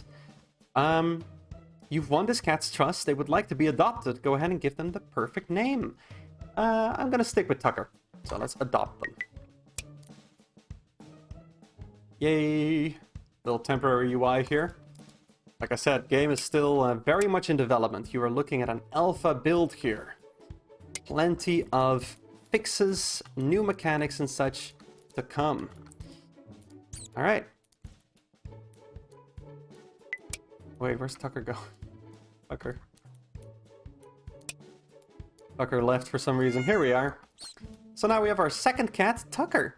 As we can see, Tucker is really good with fisher folk, which we haven't unlocked yet. Let's make some tea for the witch here.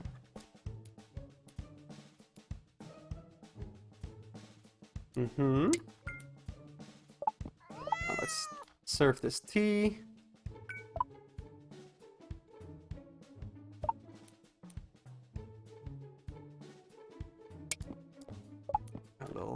Little glitch there. That's fine. Like I said, game is still very much in development. Nice. She gave us 31 nectar, which is enough to... I believe we need 50 nectar to unlock another recipe. Let's go ahead and do that, shall we? Let's get all this tea in.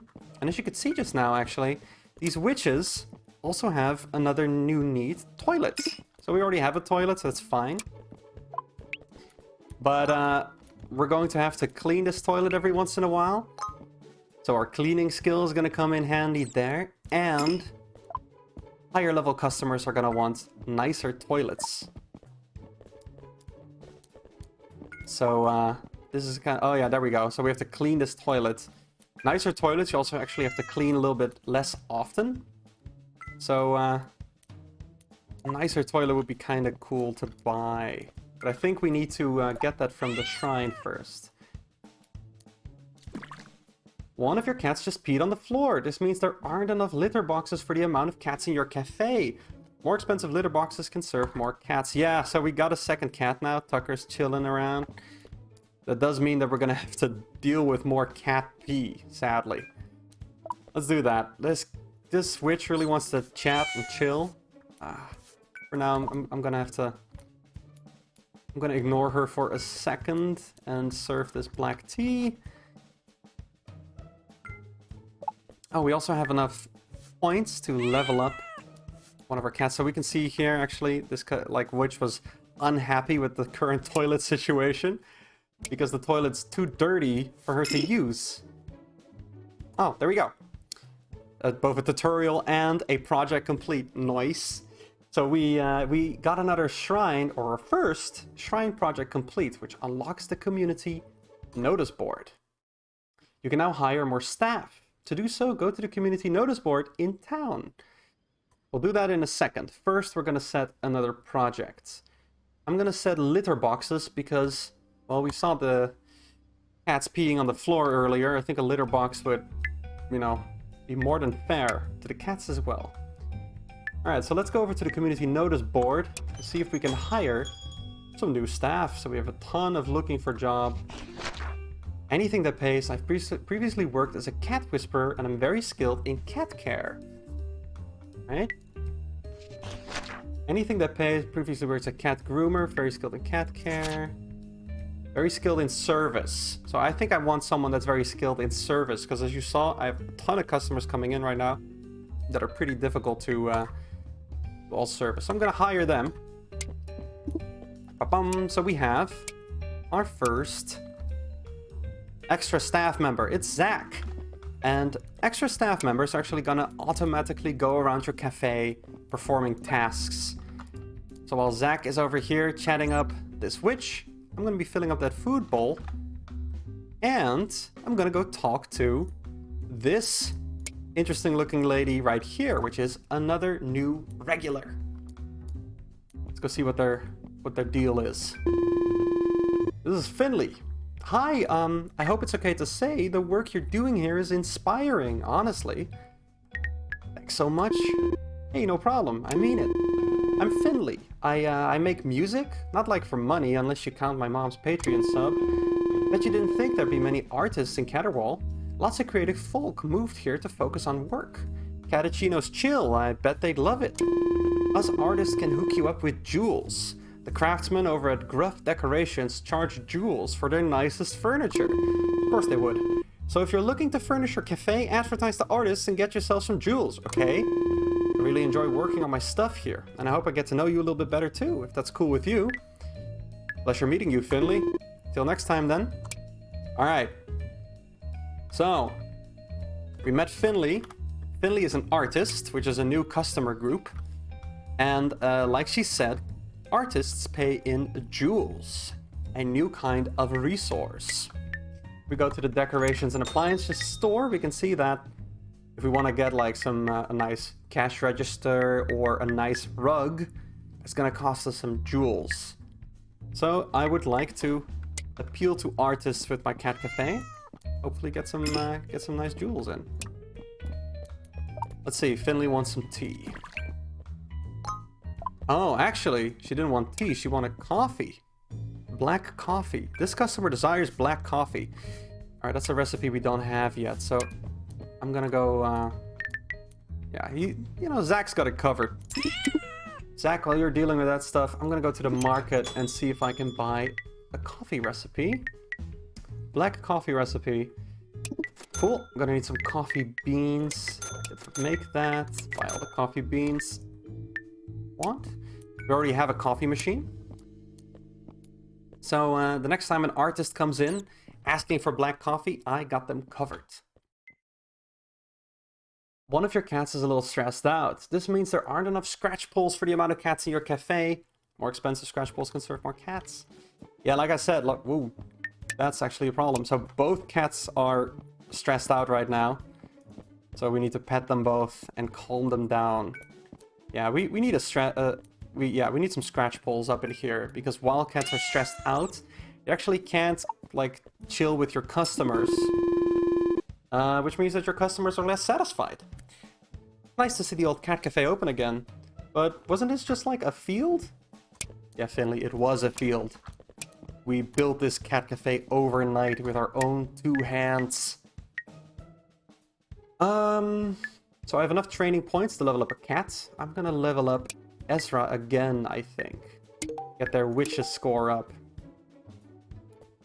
And I'm also gonna train Zach with my staff training points. Actually, I have 2 staff.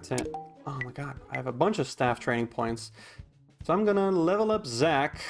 They're pretty good at service, so I'm gonna plop another point into that. And I'm gonna plop a point. I'm really good at cat care, so I'm gonna make them good at cleaning as well. And then I'm gonna level myself up with some more cooking. So that way, Zach can deal with cleaning and customers, and I can deal with cooking and cats, hopefully. I'm gonna skip to morning, so that was our second day. Oh my gosh. This was a good day, apparently. Holy moly. Yeah, so because we like bought that tea, which witches love, and we had a ton of witches in today, they were all super satisfied. The only thing that they could be more satisfied with was cats. So we actually have a rank S+. A ton of nectar. Actually, I think I might stop advertising to witches for a moment and shift my focus to artists so that I can earn some jewels. So here in the advertising screen, we can set which customers we advertise to. Let's unselect witches. Only advertise to artists. There's still a witch coming in here. Let's see. Well, we got some jewels. Is there anything we can buy with that? Yeah, we're gonna need at least 80 to buy this nice big fern. We can buy a fridge, though, for 200 nectar. Go ahead and do that. And I think that there's like some recipes that we need a fridge for. Like a simple beer. You're missing a fridge and we need to buy some bottled beer. Here's some bottled beer. Let's plop that fridge down. Look, our kitchen is kind of turning into an actual kitchen. Looks a little dirty still, but you know, what are you gonna do? We're only at the start of the game.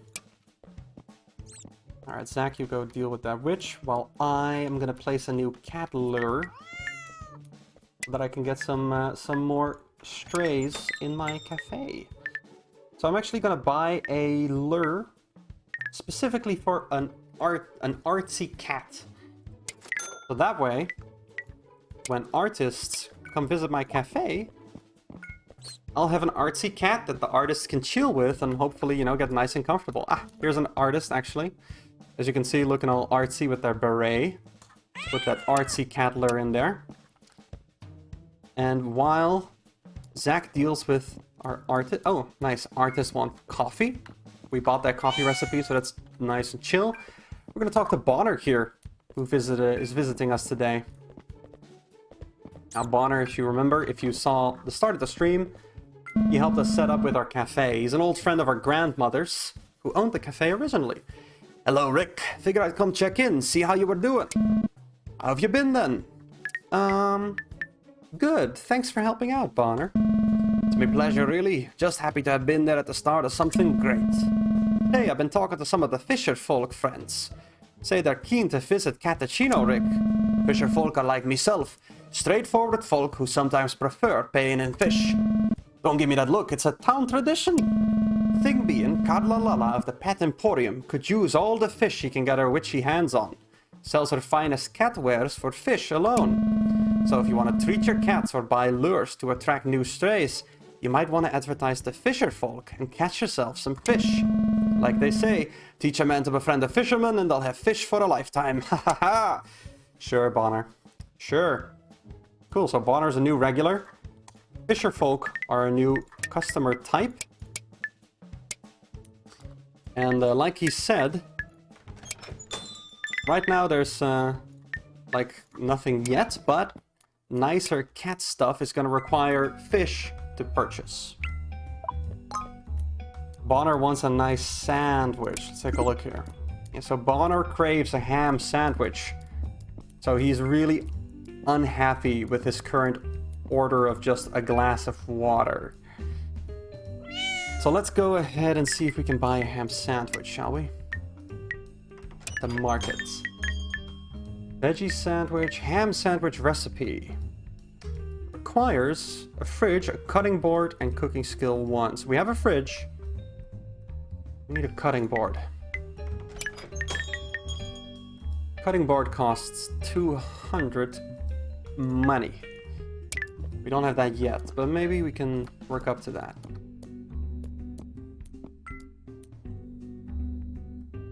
Yeah, so here the tutorial says new customers might have more needs. If the workload becomes too great, consider hiring more staff. Well, tutorial, way ahead of you. I already hired staff. You see Bonner petting Ezra. Oh, I totally missed this, but there's actually a stray cat visiting. Just Ringo, low maintenance. Yeah, so as you can see, Ringo appeals to artists. And since we have some artists visiting right now, and they are, if you take a look at their needs here, fairly unhappy, disappointed with the cats in this cafe. Artists want to chill with like kind of, you know, glamorous, nice looking diva cats, which we don't currently have. Bonner says, I heard the city has even more cars than Catterwall does. I take it city folks just wear earplugs all day. Alright, Bonner. Bye! On that wise note. Artist left looking happy. Hey, here's our first fisherman. Bonner says hi. Oh, he just left, so that's nice. Gotta take their order of coffee. Just like Bonner, they actually want a ham sandwich though, so I need to look into...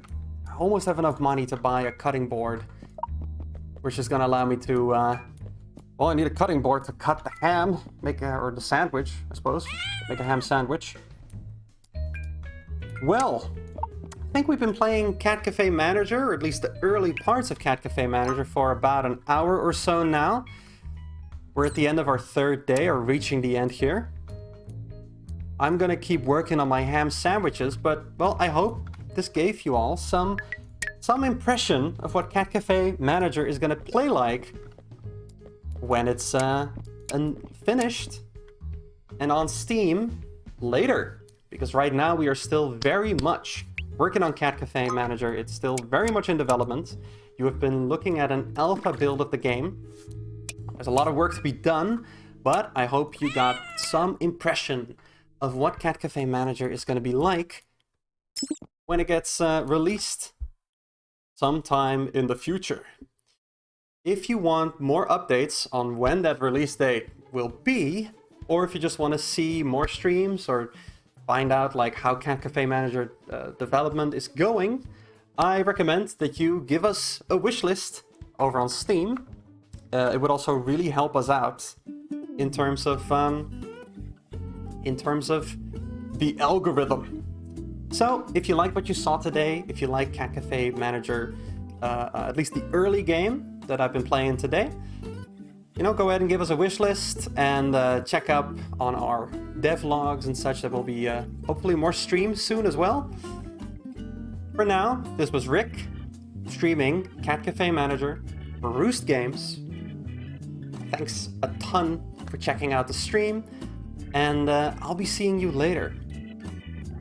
Have a good one. Bye.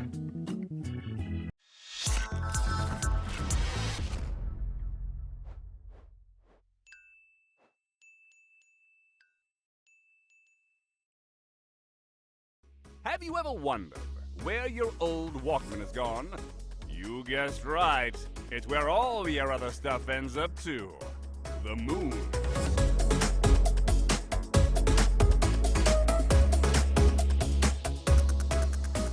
This special day should have been the most fantastic one of my moon days yet. But then, I got picked up and everything went dark. I have to get back again.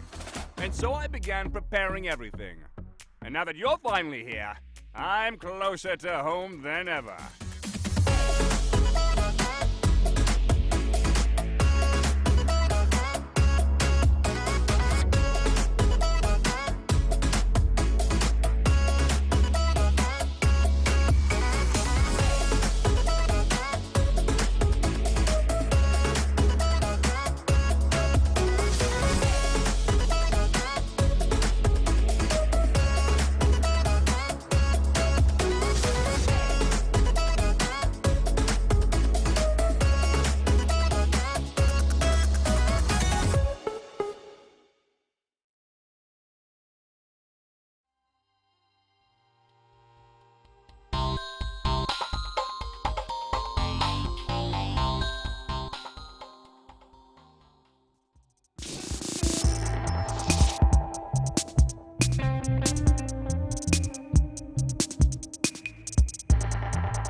Living with you feels like I'm unwanted.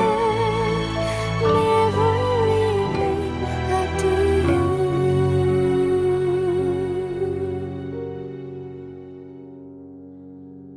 I'm not what you needed, don't want to be. Just like others don't want to be like them.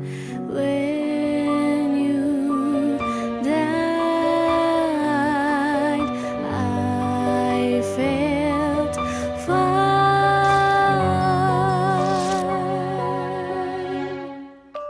And if the world doesn't want me, I'll leave. Then I'll just stay in the dark, away place like you, mother. I'm a monster. You left buried and laced, silently deafening.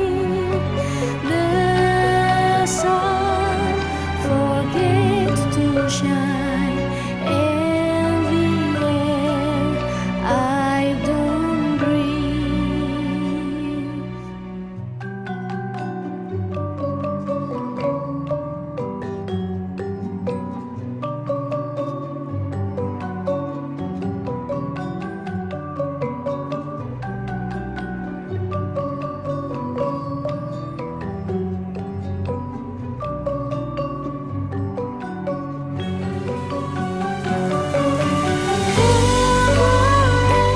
Is where I belong, far away from it all. You left buried and laced, silently deafening. The sun forgets to shine, and the air I don't breathe. Living with you feels like I'm unwanted. Never living up to you.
Hi there, my name is Ivan. I'm the developer of Tower Rush.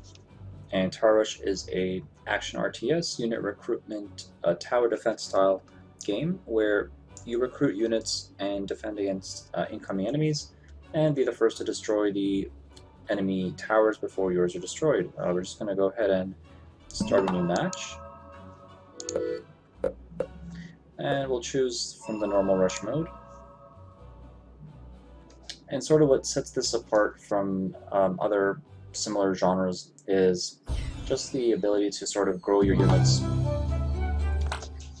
and enhance abilities and just kind of increase your army over time as you put in time into Tower Rush. So I'm just going to get started and just jump right into the first stage right away. And before doing so, it says to learn a Guardian ability, so we'll do that. These are your Guardians that are available to you. We're just going to skip the tutorial for now. You get a choice between Warrior, Support, Archer, Spellcaster, and another Warrior here. We'll go ahead and choose Castian as our Guardian. I'm going to select him, and then we'll choose an ability down here. That looks like a cool one right there. That's actually Frenzy, and I'm going to choose that. Alright, so we've learned our ability, and we can go ahead and just jump into a match.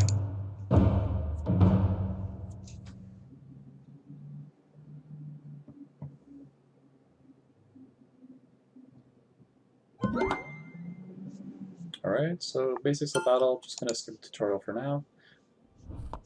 And just increase our volume a little bit. Alright, so our income is increasing here at the top. As shown, I'm going to hire a scout. There we are. He has 14 damage and 3 armor. And the goal here is to kind of rush towards the enemy base and just destroy that before yours are destroyed. Here's our first opponent. I'm going to grab a cleric to heal. This is telling us that once you cross this midpoint where the flag is, you'll start to gain favor. And when your favor meter reaches full, going from the left edge towards the center, you'll be able to choose from one of 3 favors, which essentially act as perks for you, just to help you maintain survivability and just have better chance at winning. He is losing a bit of health. Our cleric is still a bit behind. You can scroll to see, there she is. I'm going to quickly heal him just a little bit and shoot out some arrows here. And we can also auto pan, which allows the camera to just follow the furthest unit in battle.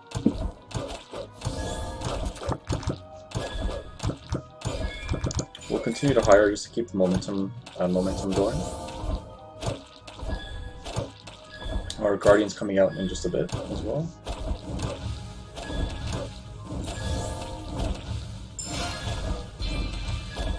So this is a favor meter that reached maximum, and we can choose from one of 3 favors. This one's pretty good. It heals your entire army and also increases their health by a bit. We'll bring up our Guardian, and we'll just hold off from using these for now. Our income is reaching max, so we're going to increase that to rank 2, which lets us gain more income over time as well.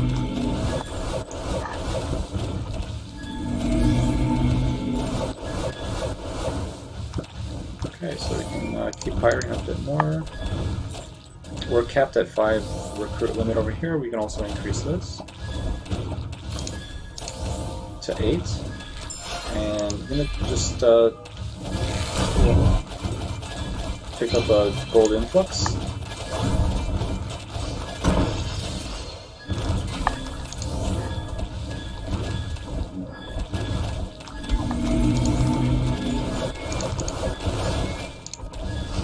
So this thread over here is the main thread of each stage. There's a unique one per stage, and essentially once you defeat this threat, it'll drop an accessory which you can equip for your Guardian. At the time of this build, there are 3 equipable accessories as shown here on the bottom that you can get. So it dropped this one over here. I'm going to click on it. Cadmium Feather. Bosses entering battle will have their max health reduced by 20%, so that's pretty good. We can be invulnerable if we'd like to be. We can melt armor or an arcane bolt. So probably gonna go with divine blessing, just to maintain a bit of more survivability here. Keep hiring as well. Increase our recruit limit. Just try to keep the pressure up as we near the opponent's base. Grab a couple clerics.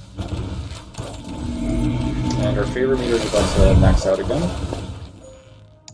Just gonna lower the volume a bit over here as well.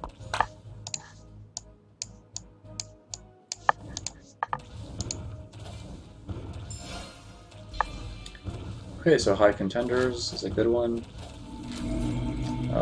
We will probably want to go with that. We don't have too many. Well, we could also do Arcane Bolt actually. We have 3 mages, so we'll do that. Let's do Arcane Bolt. And so that gives them a chance to cause explosions when they cast. Grab more of those mages. Okay. Grab some more scouts. Toss a bomb out there. Looks like our guardian might be going down. He tries to retreat for a bit.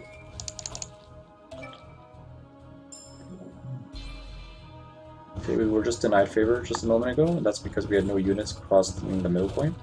And now we gained units there, so we're gaining favor again. This is pretty good, so we'll increase our income rate by 50% for 15 seconds. So our income will start increasing quite a bit there.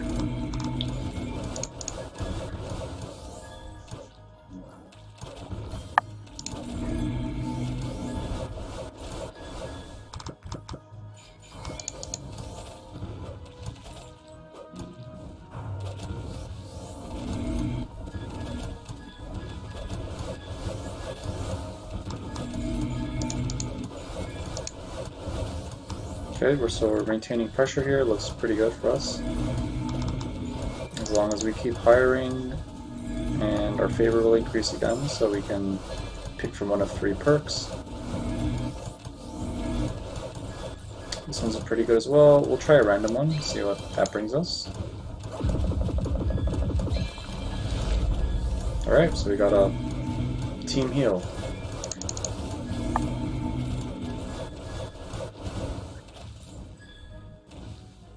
Okay, looks like we're about to win here. We're just smacking on their towers. Our guardian's about to spawn again. I'll increase the recruit limit just to bring out a few more. And we just gained an achievement over there. Rags to Riches, which will grant us some additional gems.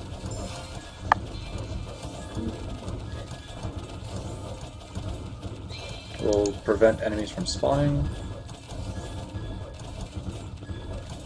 We're almost there. Once this depletes fully, the stage is won.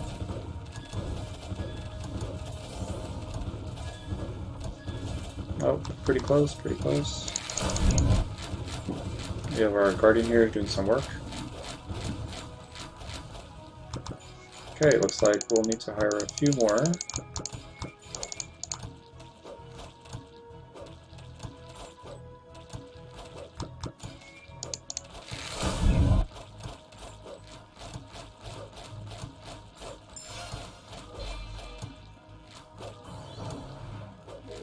Deal full damage to normal enemies for the next 10 seconds. That's pretty good. That'll kind of bring them down quickly.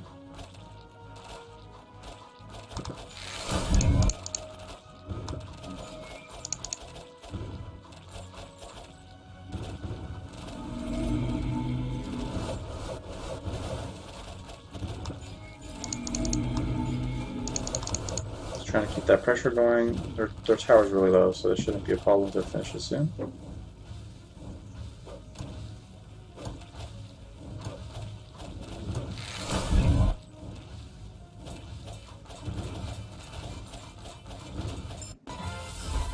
And there we go, so we completed the match, or the stage, and we've gained 77 gems here as a reward, bonus XP, about 7 minutes to complete, 4 out of 5 stars, and a grade of 86 out of 100, so that's not too bad, and the scores added to the leaderboard as well.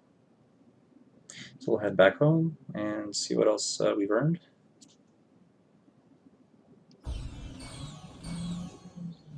So 2 Guardian tokens, 2 unit tokens, And these 3 achievements, and each one providing us with 100 gems each.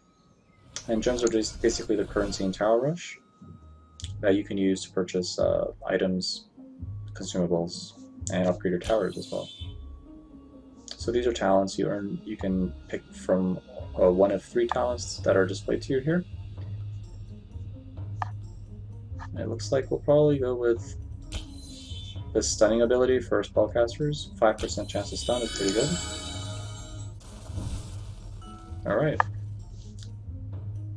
So we got 4 stars for that first stage, as shown up here as well. 377 gems, level 2. The gems can be used here at the shop. So you can use gems to purchase one-time use consumables, such as weapons here or potions, or also permanent tower upgrades if needed. The number here next to the towers would just be the level required to be able to purchase that. I'm just going to grab a couple potions. Grab a couple light arrow barrage. And our guardian upgrade this ability, focus assault. We'll equip the cadmium feather. Max health reduction for bosses by 20%. And under the unit menu, we'll be upgrading some of our units. We'll just do Scout +2, which increases his health, attack, and defense. Well, in this case, health and attack for 2+2 upgrade. And I'm just going to jump another match.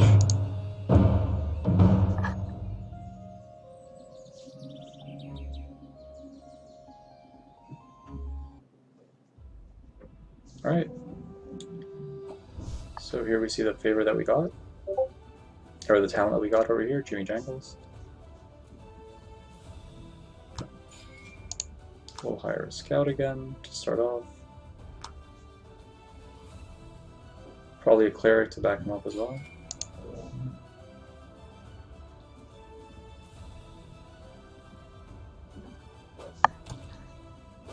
And once we cross this midpoint, we should be getting favor, as shown here with the notice. Hire a second cleric. It's important to kind of keep the pressure going with recruiting. Make sure that we're past this midpoint to keep getting the favor accumulating over here with the top part.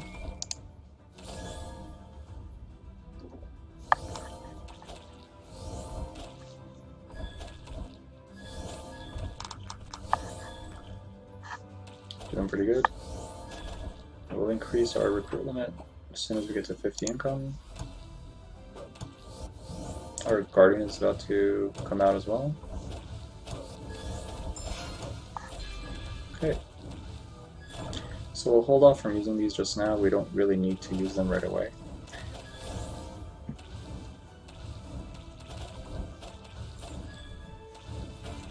We'll try to increase our income rate to 2 before we bring out more units.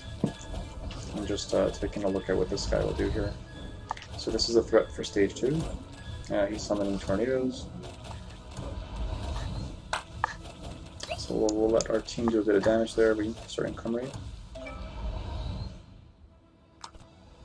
We'll use a couple light arrow barrages just to get rid of some of these units, maybe, or just take them lower in health.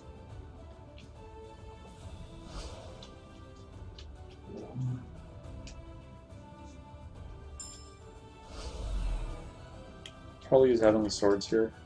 Seems pretty good to use. Just clear out a couple of these units. And we'll bring out Castian and a couple mages.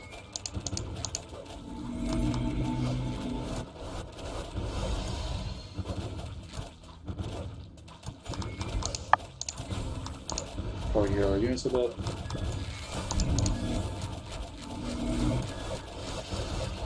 So that should do it for that threat. That'll go down soon. And I also dropped a accessory that we can equip when we go back to the home screen.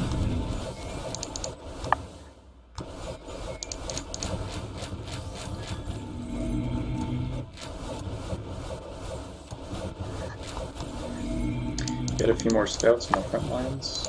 Increase our limit to 11.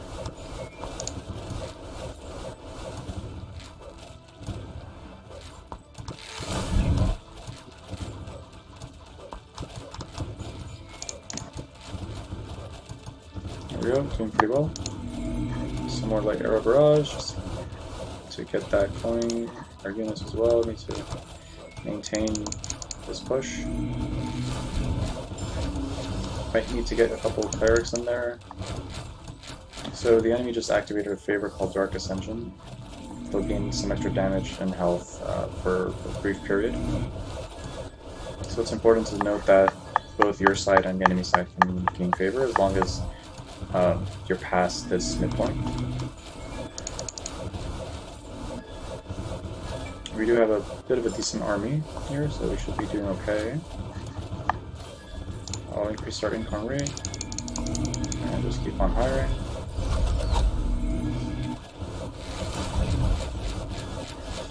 Yeah, that unit did a bit of a devastating sort of ability on us, so he's down, that's good.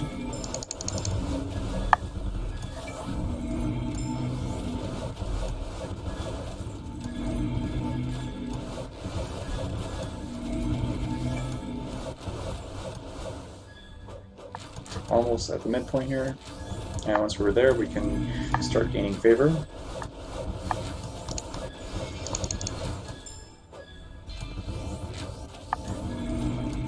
Okay, so we've crossed the mid and our favor is increasing. Grab a couple more scouts. We'll try to save up maybe for a catapult to help us take down this tower here, which has about 1454 health. Almost there, about 30 more gold.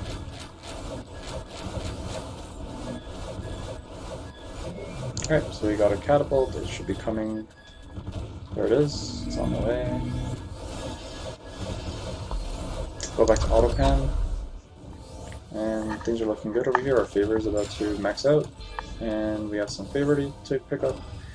Well, why not? We'll just grab some more rally units. So that's going to send out 4 random units at 0 cost, but there they are.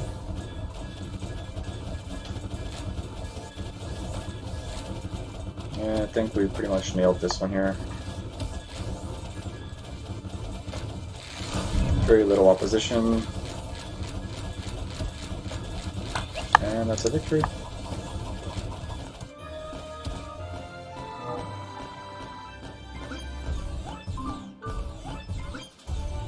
Alright, 5 stars. Pretty good. And there's our leaderboard score. Head back home. So now we'll be presented with some more unit upgrades, guardian upgrade tokens, and some favors. So we previously got Jimmy Jangles 1, and now we were given a choice to get Jimmy Jangles 2. Or we can choose a bronze favor. So it's either bronze on the top and silver as a tier 2 talent to choose from. So we'll go ahead and do tank goodness for increasing the warrior health. Go back to our units here. We'll keep on upgrading the scout. So increase in health and now attack and defense slightly as well. Go into guardians. We can grab this one, chain snap. Now we can only equip 1 accessory. And we'll probably just stick with this one here, the Cadmium Feather. This Eye of Souls is more meant for melee type guardians. Oh, we can also swap. Let's swap units actually. So just going to reset ability points.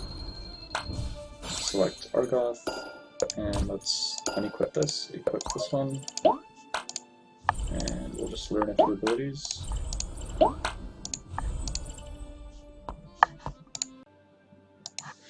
Okay, so we're going to jump ahead to stage 4.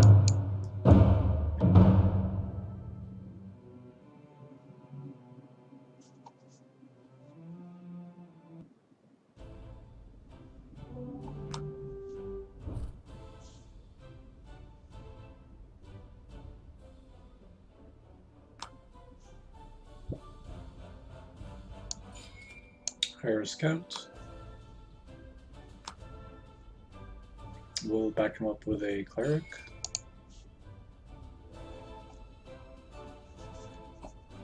These two talents should help us out a bit.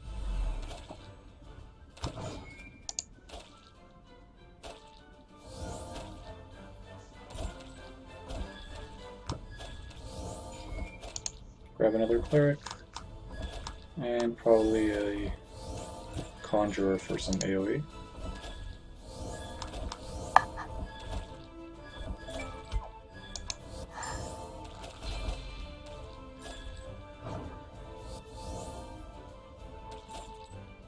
These clerics are doing pretty well in keeping our scout alive. I'll increase our recruit limit. Our guardian's out in 13 seconds, that'll help us out a bit as well. We just leveled up to level 4, which means all the units that we'll be recruiting from this point on will also be level 4 coming in. So there's our guardian. We'll grab a couple clerics to keep them alive, since our guardian will be taking a lot of the damage there.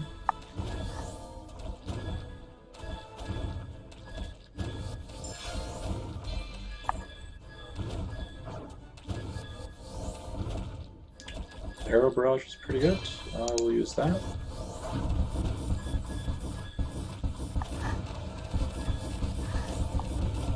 It's a lot of AoE this card is doing to us. I'm gonna try to heal, use some more arrow barrage. And he should be going down soon. Alright. Grab some more archers.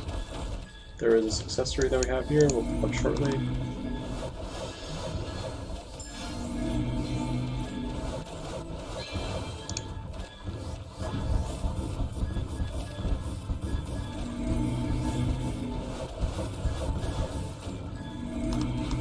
Pretty well. Just keeping the pressure going. Some conjurers.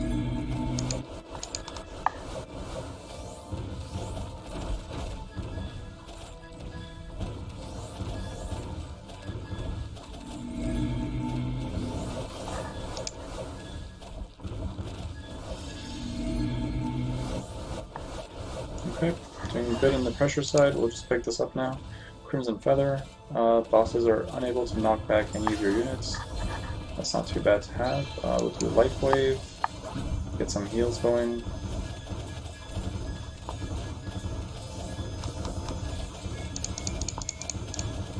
Doing pretty well. There will be some more reinforcements coming in any moment now. Shouldn't be too much of a problem. We do have a lot of units right now, so that should be fine.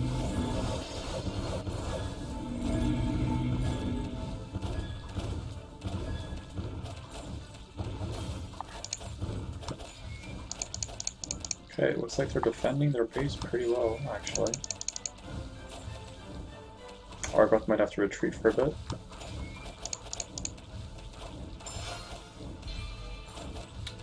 So what do we use here? We have a couple options. If Argoth dies, like we just did, we'll use Battleborn to bring him back.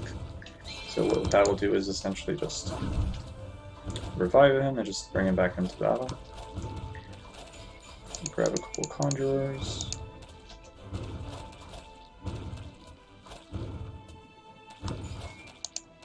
Might need some more conjurers to clean up these waves.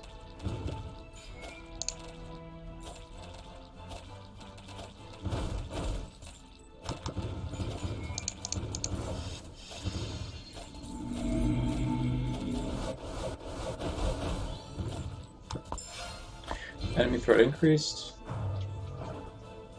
So there's 3 skulls here next to their health bars, which says that they'll be dealing more damage and have more armor and more health. Bring out some more scouts. We'll try randomize, test our luck, and see what favor we get. Sneaky activation. Well, we don't have any inventory items, so we can't use that right now. Wasn't that good of a favor to randomize. That's okay. So we didn't bring any healers, and that's why Arath is about to die again, but that's okay.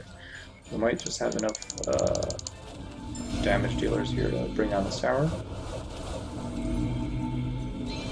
We'll increase gold income rate for a bit, so our income is going to surge for a while.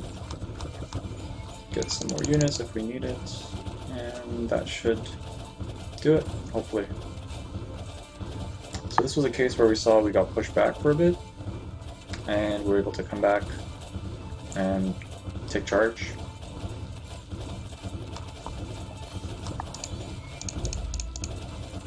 Enemy threat increase, but that doesn't matter. We have way too many units for them to deal with, probably. And that helped. The tower's going down quite a bit there, so looks like it's good. Alright. There's an achievement unlocked as well. 4 stars out of 5, not too bad. Where we lost out on was a bit on the kill ratio. And our Guardian did die twice. So that brings us to 85 out of 100, which is pretty good. And our score is 534. We gained some gems and XP.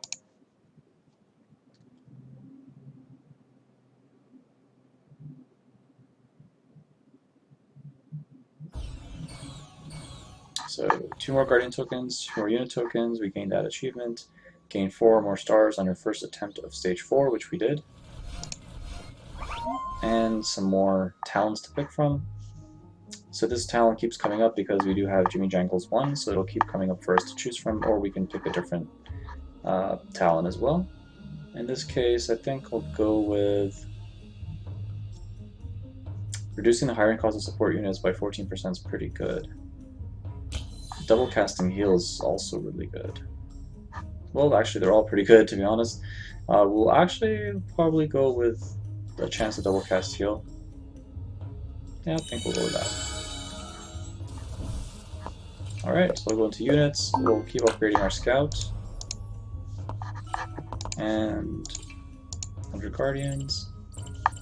We can upgrade either of these 2 abilities. We'll probably want to go with... Oh, well, you need level 10 actually to upgrade these, so that will be possible. We can grab Argot's Virtue, increase defense of all warriors in battle. We'll do that. And here we can either swap out one of our accessories if we'd like. We can also combine accessories, so we'll see how that works out actually. Let's unequip this. We'll equip this one here, so there's no pushback allowed by bosses. And we won't be able to combine these because they're both relics. If we try to combine them, we'll get a message that you can't combine 2 relics. So we'll need to find accessories that give stats instead of giving properties like these ones do. So we'll wait from combining these just yet. And yeah, let's get into one more stage, stage 5.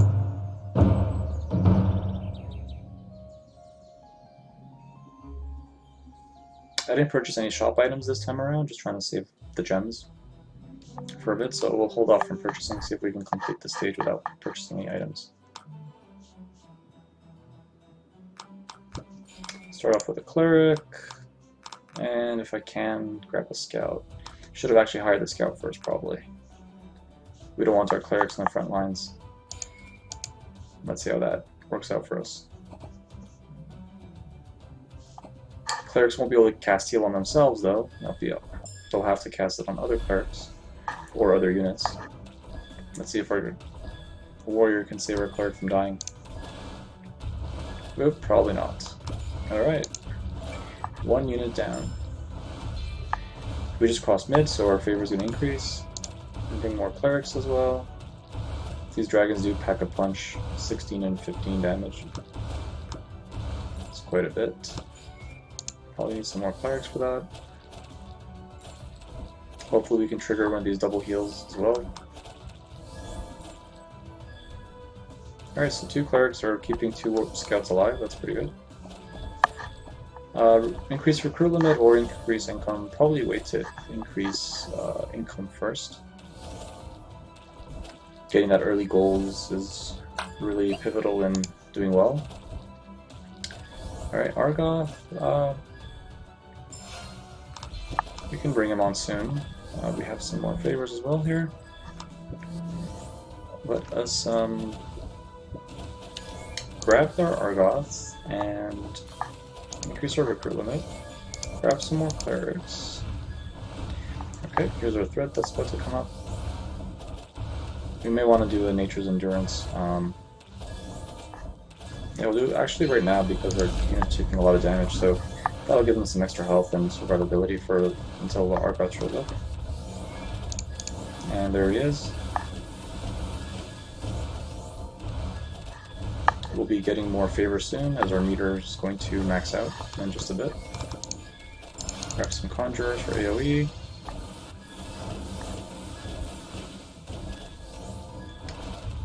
Mighty Arrow Barrage seems to do okay over here.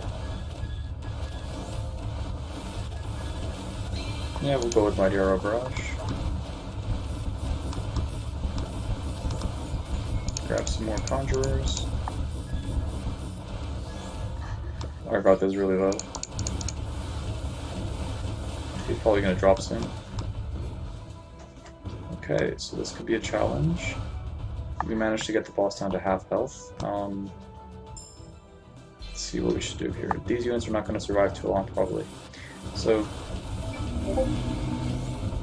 we'll probably wait till we amass a bit more income.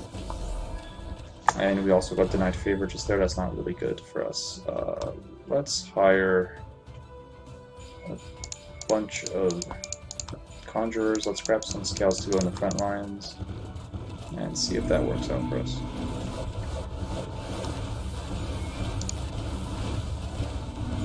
He does do some devastating damage though with the water cannons, but hopefully our Conjurers can hold the line just for a bit longer.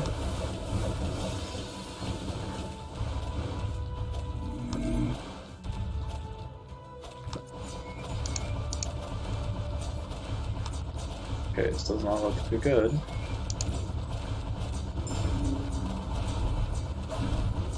Okay, so they just got some additional damage for them. That's not good. That's not looking too well. We might be able to pull this off if we can hold out just a bit longer. No, it doesn't seem like it. Alrighty, so there's a loss. We'll try to restart the stage again.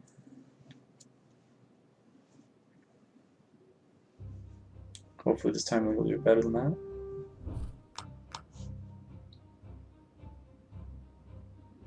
So maybe a bit of shift in strategy. We'll try to keep more units alive, I guess. We'll grab a Scout, Cleric as well. So these two should kind of hold the line, so to speak, for a bit.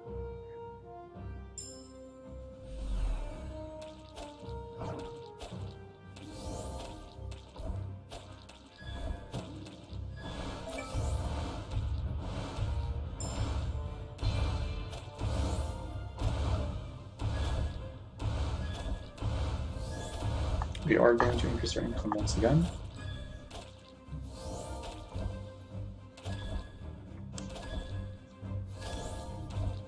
So this one Cleric's doing pretty well in keeping our Scout alive.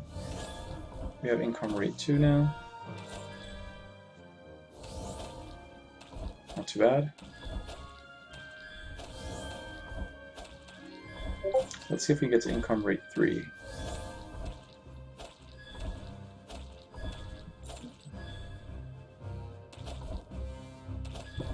So our Guardian is available. We'll wait from bringing him in just yet.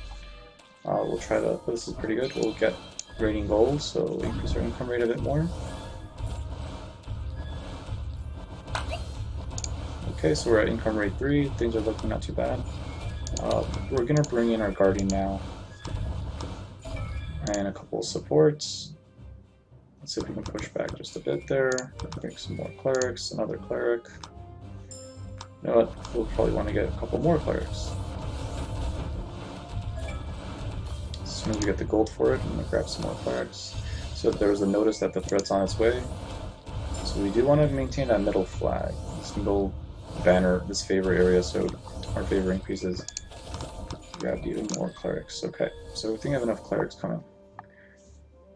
Let's see how this fares, and we'll grab some AoE in a bit, so increase our recruit limit. Grab some conjurers.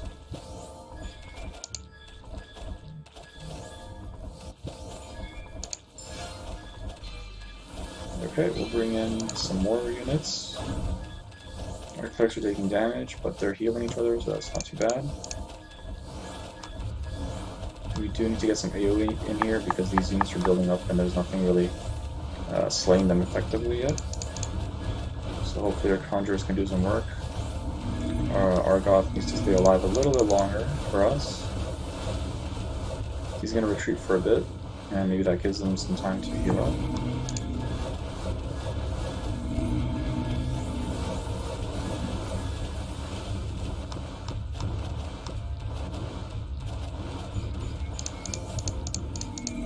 Grab some more conjurers. And we're going to displace. So displace would send them back to their base. I'm going to hold off from using that just yet.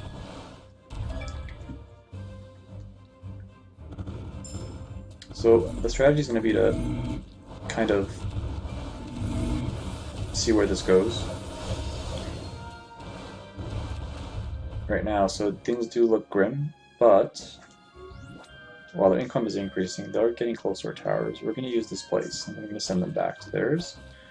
That just buys us a little bit of time, so we'll do that. There they go. So they've actually been sent all the way back here. And while that's happening, we bought ourselves probably about 15 seconds or so. So we're going to grab a couple front lines. Definitely going to grab a bunch of conjurers. And that's hopefully going to be able to hold this off. Let's see how it does.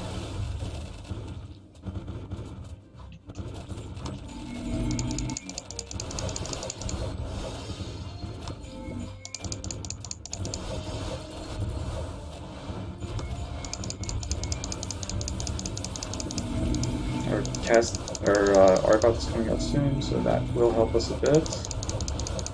In 2 seconds. This is getting intense. Let's see. Alright. Good, so we managed to pull off something. I'm gonna grab a couple clerics for supporting.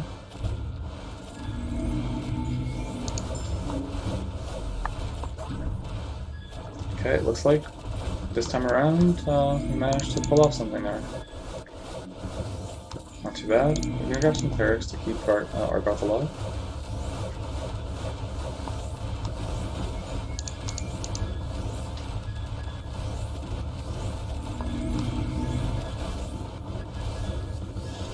He is a pretty good tank right there, holding off a bunch of units.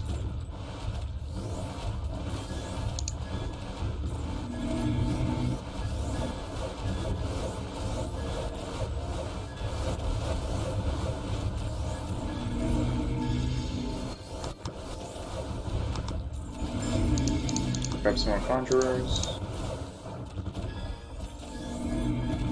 We leveled up again. That's pretty good.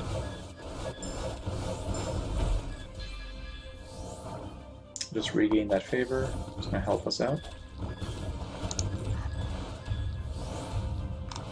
A pretty big recruit limit now of 23 units, so that's pretty good for us. We'll keep hiring, grab some ranged. And hopefully this single push can get us to the edge. We got an achievement there.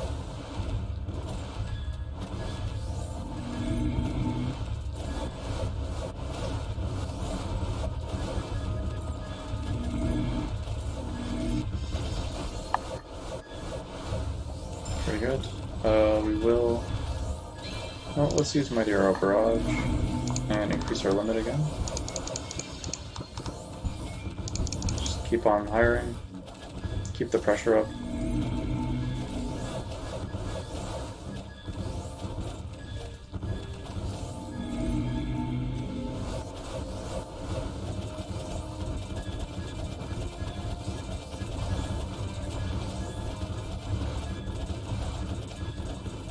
And looks like with this push, we are probably going to end up winning. Our army's just way too big to handle. Great, so that's that.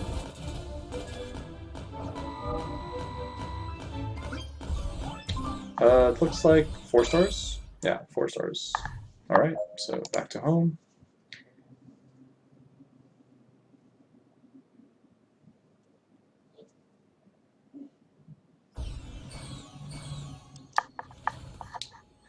Some rewards that we got as well. And 3 more talents, and this rank 2 talent to pick from. I'll go ahead and just pick this one here. Yeah, and that concludes this session of Tower Rush. Hope you enjoyed watching, and feel free to check out the Steam page. And Tower Rush will be slated for release in Q2 2022. Thanks again. Bye bye.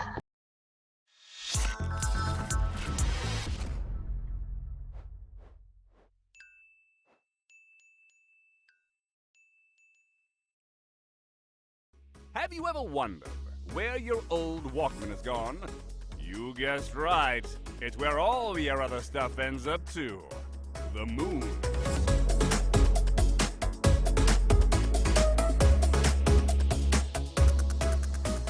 This special day should have been the most fantastic one of my moon days yet. But then, I got picked up and everything went dark. I have to get back again. And so I began preparing everything. And now that you're finally here, I'm closer to home than ever.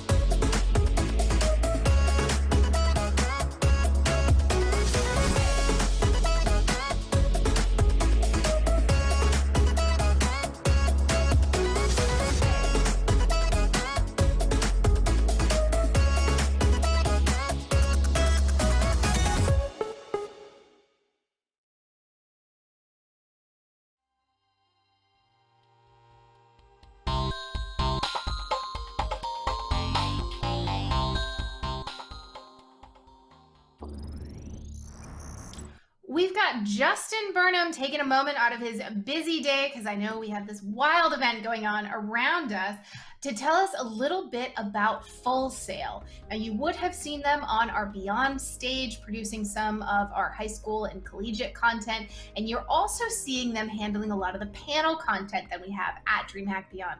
Justin, we love working with Full Sail. Where did this come from? A lot of close ties, actually, and things near and dear to my heart. So one, a little bias, I guess. I'm a Full Sail grad. I mean, I guess let's get that out of the way, So, so I am a Full Sail grad, and I like also other things in regards to, I like helping out students, because I believe in the whole pay it forward thing. How do we work with students and kind of mold them and grow them, and as they build their careers, because I think karma is absolutely going to come a person's way, bad or good. We also have close ties with the band Trivium, and they performed there before in a fantastic venue. Plus, Full Sail's lifestyle kind of vibe fits well with our kind of gaming lifestyle vibe. So there's a lot of reasons why it's a good brand to work with from an education standpoint. Mm-hmm. And so you mentioned so many different things that they do, and I've gotten to meet with some of them before. They're really engaged in the collegiate scene. Like, they're really doing a lot with collegiate esports in addition to the lifestyle content, right? Mm-hmm. Oh yeah, they built a fantastic venue that they kind of actually paused some of that during COVID, like we all did, but the venue is beautiful. And it was for the purpose of concerts and collegiate tournaments and special like that. They have an esports department they've been building. They're really, really behind not only the students in general, but the whole collegiate scene. Mm-hmm. No, that's really great for us to see, because obviously we do a lot with collegiate, we do some with high school. We like to kind of work with all levels. So if you want to check out those panels, you want to see other things that Full Sail are doing with us, stick around, hang out on this stream. We've got content from them, at Beyond in a bunch of different places. You should even be able to check them out in game if you can find their booth. It'll be a fun little quest hunt for you. And if you're curious what you can join us for and watch tomorrow, we have our $6,000 iconic cosplay competition happening on this stream tomorrow. We also have our game pitch finals where indie developers are pitching their game and seeing what funding they can get to take it into the next stage of development. And we will have a performance from Hyper Potions, which you might recognize their music from some of your favorite games. So don't go anywhere and stick around. We've got all kinds of awesome content here at DreamHack Beyond.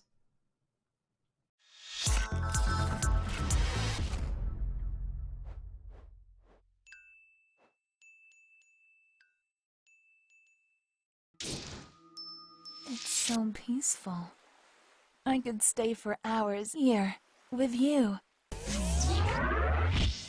Logging out. Don't you have enough of these licensed virtual drugs?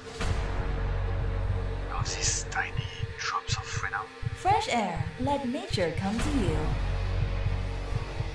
Don't you want to taste something new?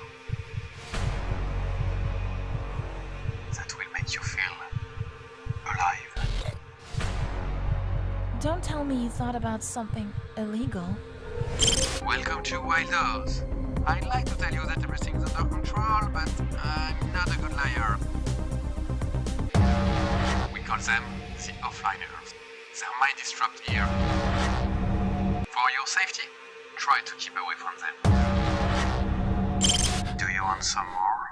It won't be free. We would have to complete a few contracts in order to refinance ourselves.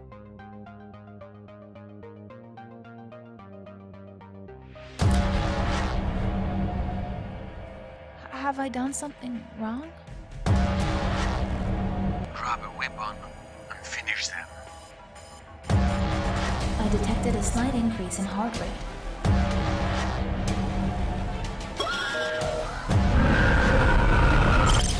Do you want to remain a slave your whole life?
All right, welcome everybody. Thank you so much for joining us today. This is a panel where we're going to be focusing on careers in esports, and I have 4 incredible panelists here. So I'm going to let these guys introduce themselves, and let's start with PK. Awesome. Thank you so much, Tracy. My name is Patrick Klein, known as PK. I'm the Chief Strategy Officer at eFuse, efuse.gg, and super excited to be on this panel with these legends, the OGs. So really excited to learn today. Legends is definitely a thing. You guys are incredible. Let's go forward and let's move on to Richard. Hi everybody, my name is Rich. I'm the Managing Director of Hitmarker. Definitely not a legend and definitely not an OG, but working hard every day to try and get more people jobs in esports, which is why I guess we're all here today. Absolutely. Let's move on. Let's get to Aaron. How are you, Aaron? Oh, I am amazing. And for the record, Richard, you are total legend because Hitmarker is awesome. So thank you on behalf of the industry. I'm Erin Eberhardt. I'm a lead project manager in esports at Blizzard Entertainment. I oversee the Hearthstone, World of Warcraft, classic games, and BlizzCon esports portfolio. So it's a little bit of everything. Excellent. And now let's get to the original OG, Matthew Potoff Burns. Hey everyone, I'm Matthew Potoff. I'm the GM and VP of Esports at eUnited, a professional esports organization. Excellent. Well, let's get a little deeper into what you guys do. Esports is such a new thing that a lot of people don't even know about it, and we're here to educate them. So tell us exactly what your job entails. Let's start with you, PK. Yeah, absolutely. So as the Chief Strategy Officer, really a couple of things come to mind. One, helping Matthew create and take his vision and make it a reality. And he's got this plan to build an ecosystem within the gaming community. And so really excited about that. But on a daily basis, working with the team to really everything external. So partnerships and relationships in this incredible community. And so just really building those and seeing how we can be of value and helpful as a platform and for all the gamers of all levels, of all ages. And so daily meetings and really kind of seeing where those synergies lie. Actually, let's go to you, Matthew, because he just mentioned that he helps you a lot. What exactly do you do as a GM and VP of esports for United? And I'm sure Patrick might be referring to Matt, the CEO of eFuse as well. That's right. but eFuse they do so much. They're running tournaments. They help pro esport organizations. They're literally almost turned into like a jack of all trades company at this point. And I've actually been on a few calls with Patrick, great guy, and I'm really glad that he's here. But as the GM and VP of esports at United, I essentially recruit talent. I nurture the talent. I'm speaking with their agents and negotiating contracts just as you do in normal sports. I travel with our players. I make sure that they aren't doing anything stupid when they're traveling.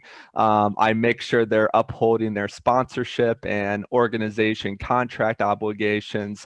And thankfully, I've had a lot of years of experience being a pro gamer in Call of Duty. So it's really been easy for me to kind of transfer my skills then and, take all of the mistakes that I had when I was playing and make more of an impact to the players that were in my shoes back in the day. All right. Aaron, how about you as the project manager? Tell me what your job entails. Well, it's kind of a little bit like what it sounds like. I manage projects. So across all of these different amazing franchises that we have at Blizzard, there are a variety of different professional programs that go on. We do everything from sort of recurring weekly seasons, everything to one-off events to experimental stuff. We've got Classic WoW. We've got a big tournament coming up later this month that we're really excited about. And this is the first time we've done a Classic WoW tournament. So it's a little bit of everything, but my job specifically is making sure that all of the folks that come up with these amazing ideas actually get to turn that into reality. So it's a lot of meetings. It's a lot of going and talking to stakeholders and making sure we have the budget properly aligned and that everybody's on the same page about, yes, we're really excited about this. This is exactly what our goals are, and this is what we want to accomplish. So it's a lot of kind of talking and making sure that everybody's on the same page so that way we can bring these awesome events to life. And then once it's actually time to be either in the studio or on site, hoping that comes back soon, then it's actually running around and making sure that production is ready, that the players themselves are having a great time. Sometimes that means changing trash cans. Sometimes that means checking in players through the security booth. So it's a little bit of everything. All right. How about you, Richard? Let's pick up straight from changing trash cans, because that is one of my responsibilities here in this office. As a managing director, which is like our version of CEO, CEO, Burns might remember this, but when you start the company, you pretty much do everything from the beginning, and you have to do a little piece of everything. So maybe different to other people, my role is getting narrower over time as we grow and we hire people to come and do the stuff that I don't want to do anymore. So at the beginning, it was like I would run the social media on Hitmarker 4 years ago. That was my main focus, but I would also do budgets, forecasting, hiring, firing, recruitment, all that fun stuff, office space. Like I said, I still take the trash out because I think it sets a good example to all the young people who work here.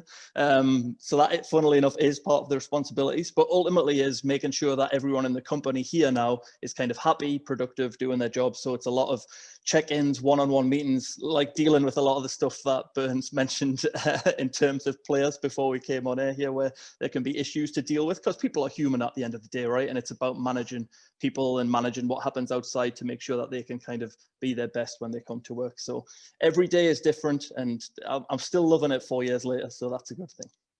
That's a great thing. So it's really interesting for me working with Full Sail Armada, which is our collegiate esports team here at Full Sail University. I've had lots of our players who want to work in esports once they graduate. And one particular student I worked with for a while, he was very concerned because he had a degree in game design. And he goes, but I don't have a degree in esports. What do you think about that? You know, I got my degree in entertainment business, and though I catered a lot of my projects at Full Sail towards esports, there was no really like esports degree.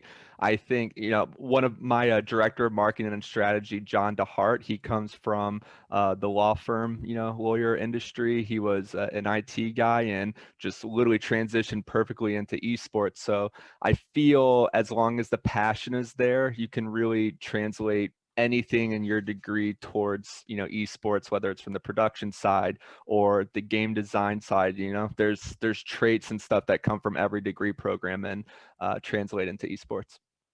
Yeah, it's a massively diverse industry. I think that, you know, whether you have, you know, more art-minded or creative-minded, there are tons of things that you could do on the broadcast or on social, sort of behind the scenes, creating these amazing pieces that we create every day. You know, if you're more organizationally minded like I am, you know, I came from the game design master's program myself at Full Sail. And so I don't have a degree in esports. I just happen to be a good project manager, and that's what they needed. So you'll be able to kind of find your niche wherever you go. It's such a hugely broad industry that I think that there's just so much room for just creative backgrounds. That's awesome. Yeah, really, really good. It's kind of where we always pitch our advice as well. I am yet to see an esports job that asks for an esports degree. That might be because the first esports graduates have just graduated like last month, I think, but I don't see it changing. And I'm sorry to anybody who studied on that course and who continues to study on esports courses, but it's way too general in my opinion. Like Erin said, a job pretty much asks for a specific set of skills. It's very rare that you see like generalist opportunities in the space at the moment. I think it's just getting more and more targeted, where a role is looking for a dedicated project manager, and it doesn't matter if that experience is in marketing or it's in a law firm or something like that, as long as they have the passion, as Burns said, in terms of like, if they care about the industry and they want to be part of it and they're willing to take like the pay hit that probably comes with jumping into the industry, then there will be a role for them. And we are desperate for people to bring in professional skills from other industries for sure. My background is not in esports, it's in traditional sports, and I haven't found any barriers at all where I felt like, oh, I'm out of my depth here, I don't kind of understand the industry. So I'll tell him not to worry, especially if he's got a game design degree. Wow, he's going to be fine. Oh, he's working now. We're good. But he was very concerned at the beginning. Patrick, anything to add? Yeah, I just think that, you know, I always state that you should know what your strengths and weaknesses are, and how you tell your story and how you share your journey is so important for the employer. It's not, as Richard said, it's not a particular generalist that anybody needs. What they need is a skill and somebody that can fit the circle that they're in need of. And so self-awareness is more important than experience, and passion is going to get you through that. You know, we talk about what does it mean to be an elite employee, and one of those answers is to know when to ask for help or to know when to search out an answer. And so I think that the knowledge that you gain in life and what you've been about and what you be about is going to take you farther than a necessarily degree. I'm a math major. I coached college basketball for 13 years, and now I'm in esports. And like Richard, this has been a very seamless transition, because every day those same skills are used. How do you communicate with people? How do you lead people? How do you continue to grow in a profession and spend time building knowledge in that profession so that you can help people and impact them? And that's what's going to keep you and have longevity. When I look at the people, the OGs of the industry, they've had impact in every place that they've been, and they left their legacy in that position, and now they're in a new one. So I think it's a really exciting time for esports, because those verticals are now growing kind of laterally.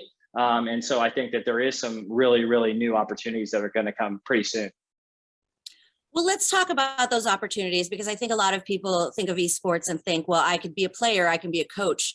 What other opportunities are there, mostly now with this industry changing so quickly? Oh God, sorry, I'll jump in. But yeah, go ahead, Richard.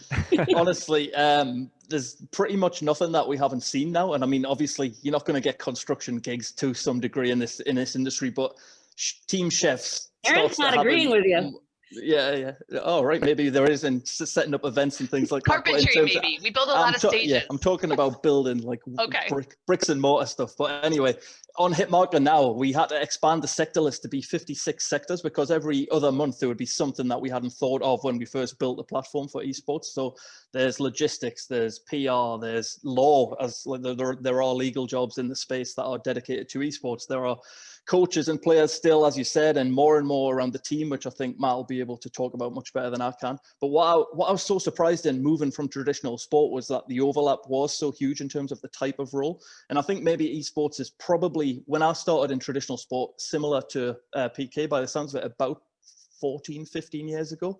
It was a very new industry. There was very little support other than a coach and his players, and then some like dedicated coaches. Now there are performance analysts and nutritionists and sports scientists, and I think we're starting to see that a little bit now in esports as well. But I think we are maybe about 10 and 15 years behind. But all of the back office stuff that I knew existed in the professional football club environment where I was kind of already exists in esports, so we're already there in that respect. And I think the marketing and PR and social side of our industry is so much more advanced than what I kind of dealt with in sport. I think it's a much more tech digital industry, so the opportunities are endless. Anyone want to add to that? Yeah, I guess I can. And just like comparing esports now to maybe 8 years ago, when I was a pro, we had a coach, and I'm not going to say names, but there was really no impact. You know, it was basically just kind of like a house manager, like that would order food or pizza. And now you have analysts. You have, even for games like League of Legends, you have a designated analyst for one player, or for top lane in League, or bottom lane, whatever it is. So the resources that organizations can put into teams now is beyond me. We had a team chef, just as Richard stated, and he went on to become a general manager 2 years later. So there's just these cycles happening left and right where people are just getting in to do whatever they can, and they're putting maximum output, and those favors are being rewarded later down the road just through hard work and resilience. Yeah, and to that point, I mean, what you start out doing may not be the thing that you end up doing. There's a lot of, in the same way that there are many amounts of diverse roles, like you can kind of hop around and test out, see what you like to do. We've had project managers go into production and be on the actual broadcast side. They're calling shots, and they're actually being creative. We've had people who were creative come more into the sort of behind the scenes product management role, and really deciding what those programs are going to look like long term. And so there's just as your skills sort of grow and change, and the things that you discover, you may find that you just absolutely love broadcast. You love being in the studio, and that's just what you want to work towards. And so there's a lot of sort of roles opening up, closing down, lots of jobs on different shows. You may find yourself doing a ton of different jobs throughout your career. Yeah, and I also think that we don't actually hire for a particular position. We hire talent, and I think that that's something that's really important for us, because we want you to come and be a part of our culture first. And then we will make sure that you're in a place where, one, you feel like you could grow, that you can develop, and yet you enjoy coming to work every day tackling that task. And I think that that's kind of what makes eFuse for us really, really special, because to Aaron's point, there's some people that we thought were coming in to help with partnerships that moved and then now are doing content. We have some people that came in and creative now run marketing. And I think that that's really, really important to kind of keep your mindset open and just be a constant learner and come prepared to work to make impact, to build strong relationships, and to really be a great at output. But as Richard, what they do so eloquently is, as those verticals continue to grow, these opportunities for outside people coming in, inside people growing, I think it's really, really exciting, because every single day we're looking like, oh man, we need somebody to do this. As you continue to grow as a company, you don't realize it until, one, it's like Richard said, I didn't want to do that anymore. We need to hire somebody, and we finally have enough money to do that. Or two, it's just such a gaping hole, and we're like, hey, we really need to do this in an elite way. And instead of just somebody that thinks they know how to do it, let's get somebody that actually does this every single day, and that could be an expert in it. So it's kind of an exciting time, because you can kind of find your way into an organization like ours, and then you may end up in something that you totally didn't think of or expect to be. And it could be that's exactly what you make a career in. That's awesome. Well, speaking of that, you guys are talking about, not necessarily starting where you end up. How did you guys end up in the positions you're in? Because I'm sure as little kids, you weren't saying, oh, I want to work in esports, because it didn't exist. How did you guys get to where you are? Oh, well, I was going to say, you were just kind of talking about this, Patrick, of, sort of coming in from a completely different industry. I am brand new to esports. I've been in it for about 3.5, almost 4 years now. And I still feel like a baby in comparison to a lot of the folks that have sort of been in the industry for a while now. I actually came from more tech and gaming background. And so that student that you had that was like, oh, game design, what can I do with that in esports? Well, I started there and then spent 10 years in technology and development, project management, and then just transferred over into esports. And so I think it's, I think there are a lot of overlaps, especially as the technology grows. This past year, we've seen huge leaps and bounds in the tech, in remote broadcasts and things like that. And so programmers and people who can build these really amazing dynamic broadcast packages, those roles are in high demand right now, because there are so many of us that are kind of learning new ways to work. We're not always in the studio, and we still need that tech. So, you just never know how the industry is gonna kind of change. But yeah, I didn't actually anticipate being here. I just fell in love with esports as a watcher, as a viewer, and just said, you know what, I think I could probably provide some value there. And as it turns out, esports has been a little undisciplined in the project management arena. So I was able to sort of bring some of my traditional planning expertise from this other industry and transfer it over. So, keep your mind open, I suppose. PK, you want to continue? Yeah, sure. So mine is kind of very non-traditionalist in the sense of Matthew Benson, our CEO, and I were very close friends, and we had worked together with a nonprofit. And he had come with this idea, and he's like, "Hey, I really believe in this," and I was so excited to kind of hear about it and help him through that from a short-term standpoint. But it became along because what had happened was that I saw this industry, and I became so passionate about it, and I saw the passion and what it could become, because there was something like in small places missing, like Richard said or Matt said, there was some teams that maybe just had coaches and not nutritionists to help with growth. There was talking to college coaches. There wasn't somebody that actually focused on recruiting. It was just some person from student life that was told, you're going to be your department now. You should, you're in charge of esports. Go learn what it is. And so there were so many ways that traditional sports could be things that we've learned in the past, things that have worked that could be beneficial. So that was really what started and why I fell in love with it. But what ended up kind of the hook into me was the culture of eFuse and the people that we get to work with every single day here in Columbus. And that was what got me up every day, because they're just incredible people. They're elite, impactful people. And that's what I wanted to be a part of. That's what I wanted to associate myself with. And impact as our North Star was the main theme. And I was like, this is where I belong. So that's kind of where I am now. That's cool. Richard, how did you go from traditional sports to esports? I'll give you the funny answer first and then the lesson that's in there. So I have a very talented younger brother who had been involved in esports for a long time. He built the platform, came up with the idea, did all the branding, basically built the company himself, and then pulled me in 6 months after it launched, being like, this thing's really taken off, but I hate all the management side of things. I don't really want to deal with people. I want to just be left alone to come up with ideas and build and create and get away from all the bureaucracy. And he knew that's what I was good at. I'm an organizer. I'm kind of like a project manager, like Erin, I guess. So he dragged me back from a very comfortable life in central London, getting paid well, had a job that I quite liked, but like kind of like what PK said, it's like, he sold it and he was kind of like, we'll be our own bosses. It's going to be hard for the first few years because we got no money. We don't come from a rich family or anything like that. So it was all completely bootstrapped. But he was like, we'll work together. We've been super close. There's a 4-year age gap, but we are super tight and we haven't killed each other yet 4 years later. So we're doing okay. But basically, I coattailed him. And then the lesson there, though, which follows on from PK, is that I would love to see more kind of collaboration between friends and family and people who are passionate about gaming, which is what our real love is. Football, because we're British, English, let's not talk about that. And games is the two things we've done forever and ever. So when he was like, we can work together on a game and start up in esports, which to be totally honest, I can never pretend to be like a crazy big esports fan. He was the esports guy who played COD and did everything from being like 12 and traveling around Europe to events and things. But it was something where we knew we had complementary skills, and I bet it's similar for PK and Matt, where Matt was kind of like, I can do all this side of things over here, but I'm struggling to find somebody to do this bit here.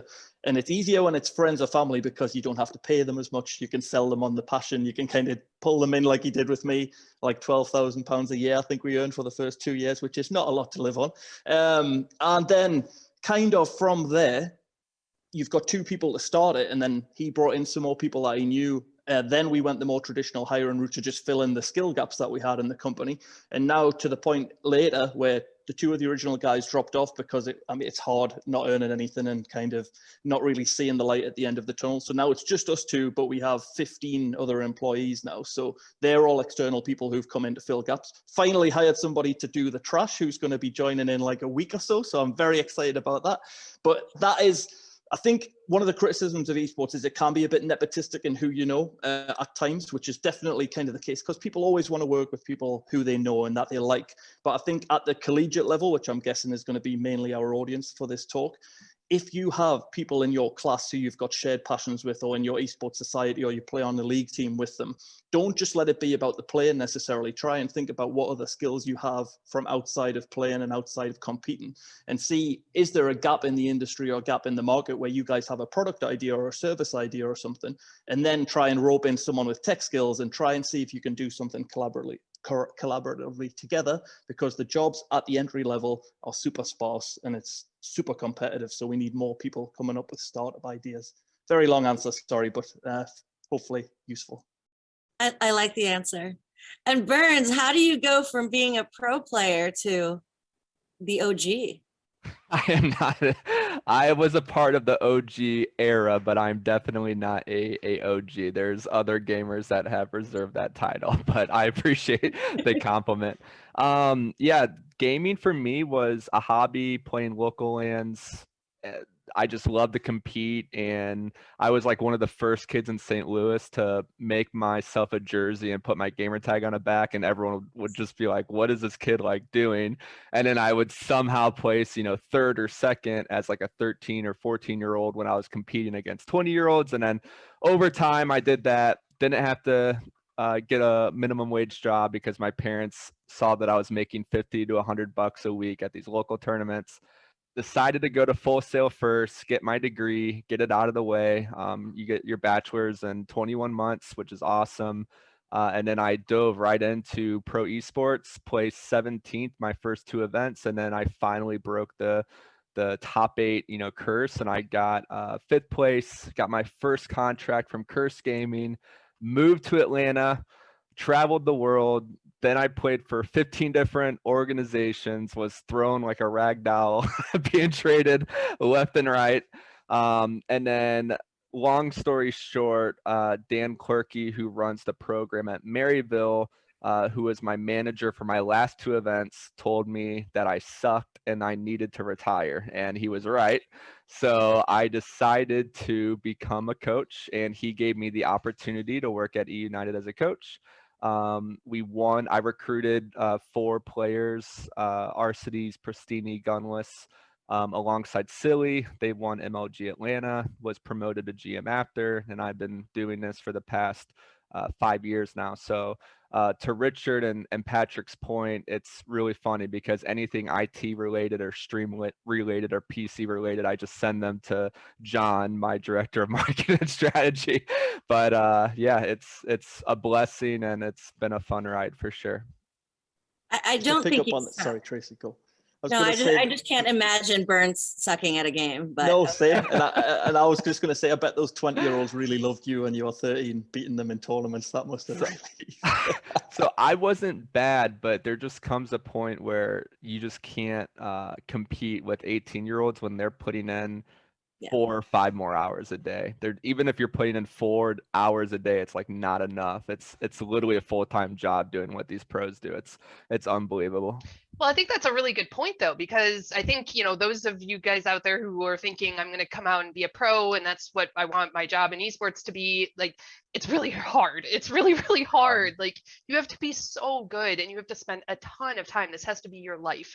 And so, I really like that you talked about, you went to school first and kind of got that out of the way and then kind of got your career going. And I think there, especially with like groups like all of these colleges around the US are now starting up esports programs. You can kind of have your cake and eat it too. You can still compete and still get your degree. And I think that's just, it's huge. And so think about what comes after you're done being a pro. What is your sort of longer term plan for that? I think that's really important to point out. It's good testing waters too for collegiate students, because if they're at the top of their game in the collegiate atmosphere, then they're like, okay, like I have what it takes to go pro.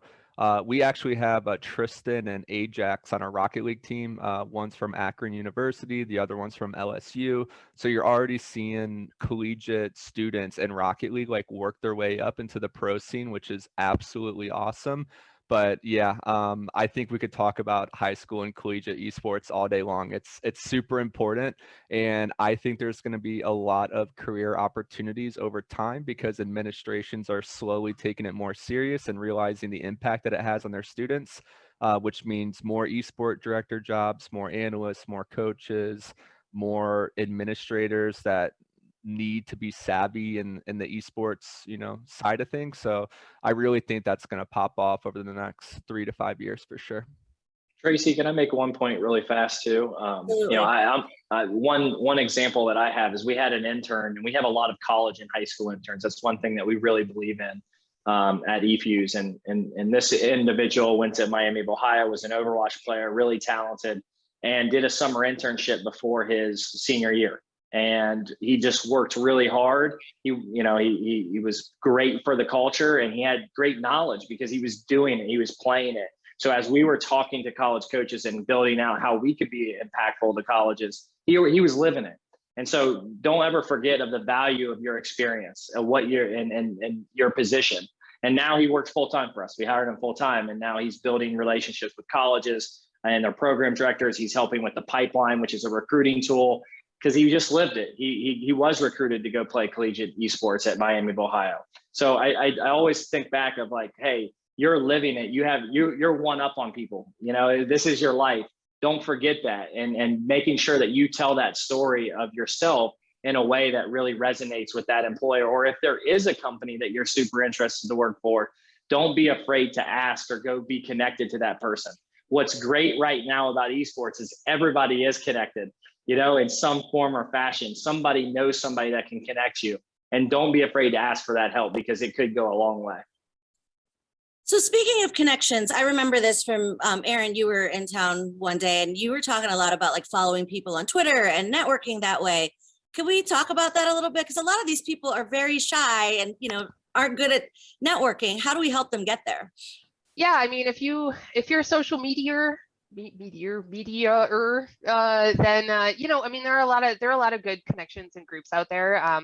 I follow tons and tons and tons of people around the esports industry on Twitter. I like to hear what they're up to. I get to see all of these really cool tournaments happening, and I totally get to give them like the digital high five afterwards. And so it kind of feels like a community of people just doing really awesome things. And so I think that there are a lot of people who kind of take that in the opposite direction, where they feel like they can sort of abuse these people, and I don't like what you did to this program, I'm going to come on and kind of flame you here on social. And that's kind of a good example of what not to do if you'd like to get a job in our industry, because we remember that stuff. Believe it or not, we are human beings that have our feelings hurt sometimes. And so I think it's just really important to make sure that you're using those relationships in a positive manner. You're in a public space. This is not your private DM like party here. But I also think that it's totally, it's professional to reach out and say, hey, loved what you're doing on this. What do you think about this? Or, hey, this was really cool. How did you guys make it work? And, start that conversation with just a little spark like that. Be curious and be kind. And then, oftentimes that will open up into a, hey, let's take this to DMs, or let's set up a Zoom call. Or, I get, messages from people on LinkedIn who say, hey, I saw your talk on such and such. I was wondering if we could talk more. And I always say yes. I am always happy to take Zoom calls and kind of chat with people, because I think one of the reasons that I love our industry so much is because we are such a tight-knit group of people, and I want to be able to share that with people. I want to bring more people into the family. So yeah, I think, be aware of your digital hygiene. Don't be mean. It's very important. That's great to hear, though, because I feel like a lot of people would be intimidated to reach out to you guys. But do the rest of you agree with Aaron in that sense? Yeah, so when I jumped in, similar time to Aaron, 3.5, 4 years ago, the first thing my brother said was, if you want to immerse yourself in the industry, go and follow these people first, and then kind of branch out from them and follow all the people you see them interacting with. And it was a super fast way to feel like I was immersed in the industry, and I was seeing content from Call of Duty and CSGO and League of Legends and Dota, and starting to really understand the whole ecosystem, which I can't pretend I did before kind of jumping in. And it was a great way to do it. And like you said, if you can interject yourself in conversations organically and you have something to offer, that's great. And a lot of people, especially in collegiate, are so knowledgeable about games and have really positive opinions they can bring. Share them and share positivity, because I think we could all do with a bit more of that at the moment. But definitely don't be afraid to drop people a thoughtful DM. And when I say that, I mean, don't just say, hey, and then wait for a response, because we're all super busy, and that's the most frustrating thing in the world that could happen. Just take 2 minutes or 5 minutes to come up with a nice intro, even if you're cold DMing me or cold messaging or cold emailing. If it's like Erin said, I saw you on this talk and you mentioned this, I would love to get more insight around that. Do you have 15 minutes or 30 minutes? If you're kind of respectful of people's time and you don't say, can you give me an hour? Some people literally come up and be like, I need an hour tomorrow. Are you available at 4 p.m.? And I'm kind of like, no, but I'll talk to you later at this time and maybe we can do 30 minutes. You tend to find that people who are polite and respectful get a lot more success with their outbound queries. It's like cold calling, right? It's like sales in a way. But if you do it in a nice way and you do it in a really respectful way, and like Erin said, if you can find some common ground or something to praise or something to comment on or something that you can find some common ground where you can say, oh, I saw this and I thought it was awesome. Can you tell me more about it? Because I think that's a crucial thing that I want to add there. Not just because I want to hear about it, because I'm thinking about being a project manager in esports in the long term, or I'm thinking about creating a startup in the industry, then that's really valuable, because you're like, this is why I want to talk to you, and here's what I want to talk about. For me, that's awesome, because straight away, 15 minutes, I'm going into a conversation. I know exactly how I can talk to that person. And there's all of that, you avoid all of that awkward bit at the beginning, kind of like, oh, hi. So what do you want to talk about today? And then it's like, yeah. So that would be my suggestions. You've got LinkedIn and Twitter as the traditionals. You've got eFuse, which is very gaming focused now. PK, there's a plug for you, where you can go and people on there are expecting you to connect with questions about jobs in esports and jobs in gaming and things like that. So that's great. But I would say those three, and finding Discord groups. Again, eFuse has a Discord server. We now have a server. I'm sure Blizzard has some great servers. eUnited probably has a server. There's a lot of places like that where people tend to let their guard down a little bit more, because they're in more of a shared environment and less of a public environment, and it's a lot easier to approach them in a channel or in a DM on Discord, and it's much more live and much more active, and it probably increases the chances, like Erin said, of someone being, let's just hop on a call and talk about this, because it'll take 2 minutes instead of 10 minutes over text message. So Discord servers, big thumbs up. they're not here, but Evil Geniuses in the collegiate space have a really good collegiate server that I would highly recommend. That's super active. Try and get into as many Discord servers and groups as you can, and you'll be good. Yeah, and I think from me, I think anyone in esports, like there's a lot of people out there that just want to help as long as you're respectful and you're not aggressive and you're reaching out, asking for 15 to 20 minutes. There's no reason why someone shouldn't message you back at the very least and see what's up or take time to talk to you as long as it's not anything too crazy. I actually got lunch with one of my friend's son. He's like 15.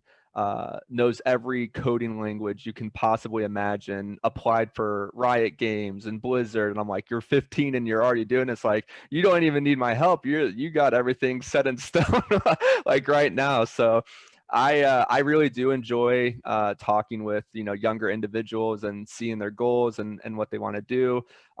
When it comes to social media, just make sure that there's so many opportunities, like video editors working with pro players and doing like their thumbnails and then all of their YouTube videos. Then they end up going from 1 pro player to like 5 pro players, and they basically turn into like their own mini video creative agency. And then, within a span of 8 months to a year, some of these kids that are just so talented are able to turn one conversation on social media with a pro by showing what they are capable of doing and turning it into their own business. So those are the types of opportunities that exist as long as you are like proactive and you're respectful and you're polite. There's really nothing that can stop you. And obviously you have to sprinkle a little bit of timing and luck in there, but if you're persistent, that luck and timing those odds continue to go up and up. Burns, I need that email of that kid. We can always use a great engineer. We need as many as we can. I'm gonna fight you for that, and I'm sure Aaron probably will as well. That kid's gonna go places. I literally want to save him for like our intern, exactly. like a job. I'm like, I gotta protect this kid. He's precious. No, the last point I'll make, and I think that this is just a general point because they so eloquently said this, but mentors are so critically important. And I can tell you with full transparency that I would not be sitting here if it wasn't for my mentors. And so from an individual standpoint, somebody that can be helpful, tell you what you need instead of what you need to hear or what you want to hear, what you need to hear. But let me just explain, like when we first got and started eFuse, we went to those mentors like Sundance, like Adam Apicella, like Nicole Pike here in Ohio. These are people that have done it for many, many years and said, hey, this is what we want to do. Can you help us? We need help. And I think that that's so critically important to know and to build that and to find those people, especially at a young age. And us old heads, we want to do that. We want to be helpful. We want to be impactful. So that's really, really important to go find those people that you agree with, that you respect, that are in the areas. I always had this phrase, imitate, then innovate. So if there was something that I wanted to be the best at, I'd go find out who the best was right now, and I would imitate them. But I couldn't do that because that didn't fit my personality. So I had to innovate that to fit me. And I think that that's really, really important as you guys go down a path, whether that be game design or marketing or design even. Go find who's the very best, look at what they do, how they act, what they're building on, whether that be 100 Thieves or United or Misfits Gaming Group, and say, this is what I want to look like. And this is where I want to be in 2 years or 5 years or now. So this is what I need to do. And this is how I need to act. And this is how I need to produce things. So just being more intentional in your approach of growth and networking, instead of just like throwing a million DMs out, go find something that you really, really respect, that makes sense, and then have that heartfelt connected message, because we're more likely to respond to that. It's very interesting listening to all of you who are at the top of your game in this industry, and you're so open and so giving, which is great, because I think mostly for college students, they're so nervous. You know, they look at you guys up here and they think, oh, I can't approach them. And the fact that you guys are so open and want to share, and you're right, Aaron, like this industry is all about people connecting, and that's how we all ended up in it, is because we all wanted to connect. And I think it's getting easier. But to wrap this up, you know, these guys are going to find jobs out there, and obviously the world's changing very quickly, and it's awesome to hear that there are so many opportunities. Any last words for anybody trying to get into this industry? Last words for them to inspire them. I'll jump off. I think just to build on what you just said, Tracy, and what Patrick said, just don't be afraid. Like, what's the worst that can happen? To send obviously you're not going to be rude or aggressive or anything like that. If you send a nice, polite message that's written well and is thoughtful, what's the worst that's going to happen? You'll be ignored, which is something that you're going to have to get used to if you're going to go on the job hunt, unfortunately. But if that's the worst thing that's going to happen, and you look at it as like a risk reward scale, the reward is so much bigger than just sending one message that wastes 5 minutes. So be less afraid, take more risks, and just you will find opportunity, kind of what Matthew said. You'll be amazed at what can come from being proactive. I guess I'll go. I'll take a different quote from my grandpa Bob, who loves to give me quotes weekly. He talks about, you know, like when you're with your friends and you're always like, yeah, you know, I'll talk to you soon, or let's get lunch next week. And then a month or 2 or 3 months go by and you obviously didn't get lunch. It was just like a last message that you said. So, not on the aggressive part, but if you do tell somebody that you want to meet up with them or you want to get lunch with them, literally like make the reservation and be like, hey, like I got a gift card to this place, like let's go. Or I made a reservation for Olive Garden at 12 p.m. next week, like let's do this. So just try to be a little bit more proactive than just sending that last ending message out. I would say I love what you said, Patrick, about sort of really following your heart and kind of being purposeful about what you want to do. I think it's really because there are so many jobs and you kind of look through all the job postings, you know, and it's overwhelming. It's, well, I could do this, or I could do this, or I could do this, or I could do this. And it, you know, you tend to want to just apply to everything, right? And your time is valuable, you know, just like anybody's time is valuable. And so really do that skill assessment, understand where you're at right now, understand, compare it realistically against the job posting, and you know, start really understanding, you know, where you can start to apply your skills and the most, you know, get the most bang out of your buck, and then go find those people who are doing those jobs and then go talk to them and ask them what they think is really important. And then that will also give you great talking points for your interview too, because I always like to sort of take these sort of nuggets of wisdom from people who have been doing this longer than me and say, you know what, I learned this thing kind of recently and I can't wait to put it into practice. And those kinds of things show growth and show, you know, you're wanting to learn, you're wanting to excel over time. And we understand, especially as young folks, you know, we understand that you're not going to be the very best on your first day at work, right? And, you know, so find roles and find mentors that will help grow you up over time. Make sure you have a really amazing foundation, and then your career will take off after that. Yeah, I would say hop on the hit marker, build an account, and make sure that account is the best you can possibly make it. And that doesn't mean lie, that doesn't mean exaggerate. It means be you. Because remember, you want to be hired for you, because when you show up that first day, you got to execute on what you just said. And the second thing that I would say, and this is probably more intentional, is be a better communicator. It doesn't matter if you're becoming a teacher, a coach, a doctor, a lawyer, creative, every single job, you have to be a great communicator to be successful, or what we call elite. So be a better communicator. Practice communicating. You know, the first question is, tell us a little bit about yourself. If you don't own that 3 minute and inspire somebody and tell your story in a way that's creative and different, you probably aren't going to be hired. So own that 3 minutes and make it the most magical 3 minutes of any interview possible.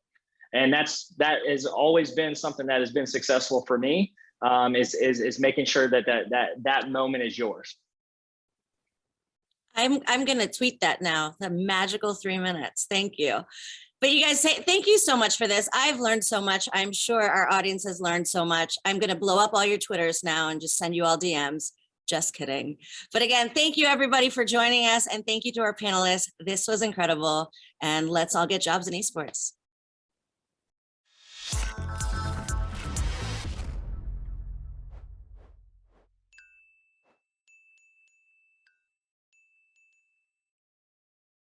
Have you ever wondered where your old Walkman has gone?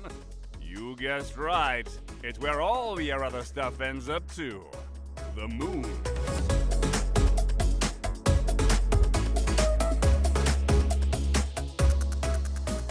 This special day should have been the most fantastic one of my moon days yet. But then, I got picked up and everything went dark. I have to get back again. And so I began preparing everything. And now that you're finally here, I'm closer to home than ever.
Product not yet rated.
Hello and welcome to a quick introduction to Wicked Lands.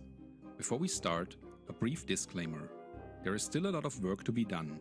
You're going to see quite a few placeholders and might notice that animations and effects are almost completely missing. So just keep in mind, this is not the final quality of the game. So what is Wicked Lands? We like to call it a turn-based tactical adventure, with a good seasoning of roguelike elements. Every run, you start with 2 units of peasants, right next to your small village. The first thing you want to do is to explore its vicinity. It won't take long until you encounter one of the many different enemies. Each of them has its own distinct abilities, behavior and loot. Sluggers, for instance, can heal their comrades and poison their weapons. And, like all goblins, try to flee when they are low on health. The Banshee only appears during night, can move right through her enemies and debuffs them with her ear-battering screams. And bosses, like the Necromancer, will probably take you a while until you figure out how to defeat them. On the bright side, various enemy factions are as eager to fight each other as they are to fight you. When you kill enemies, they drop resources and possibly some new items that you can use to equip your units. These items are not merely stat upgrades, but change the capabilities of your units in fun and interesting ways. Many of them also interact with certain buffs, debuffs, enemies or terrain, rewarding clever play with powerful synergy effects. In addition to enemies, there are also many buildings and points of interest to be found when venturing out. Some of them belong to hostile factions, providing reinforcements and other benefits for them.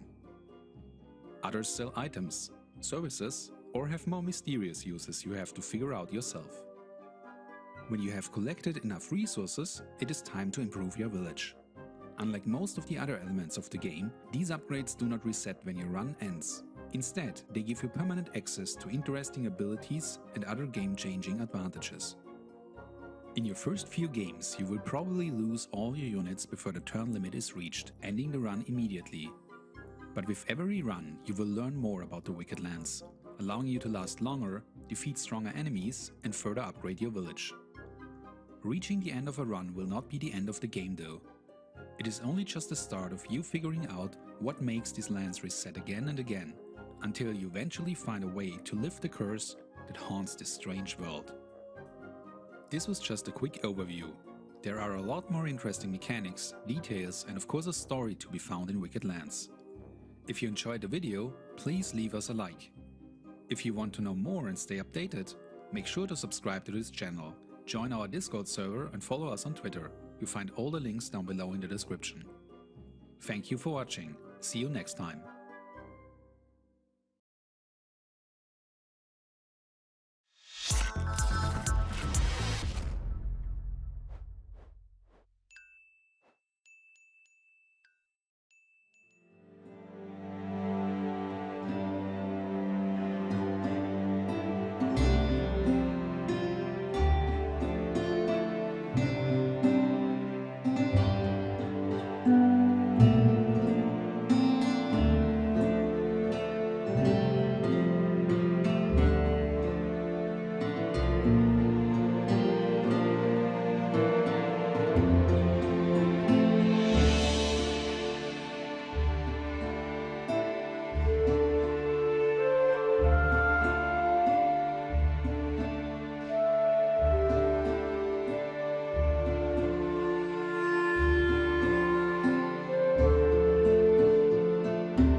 Welcome to the ins and outs of programs and club, the collegiate esports panel here at DreamHack Beyond.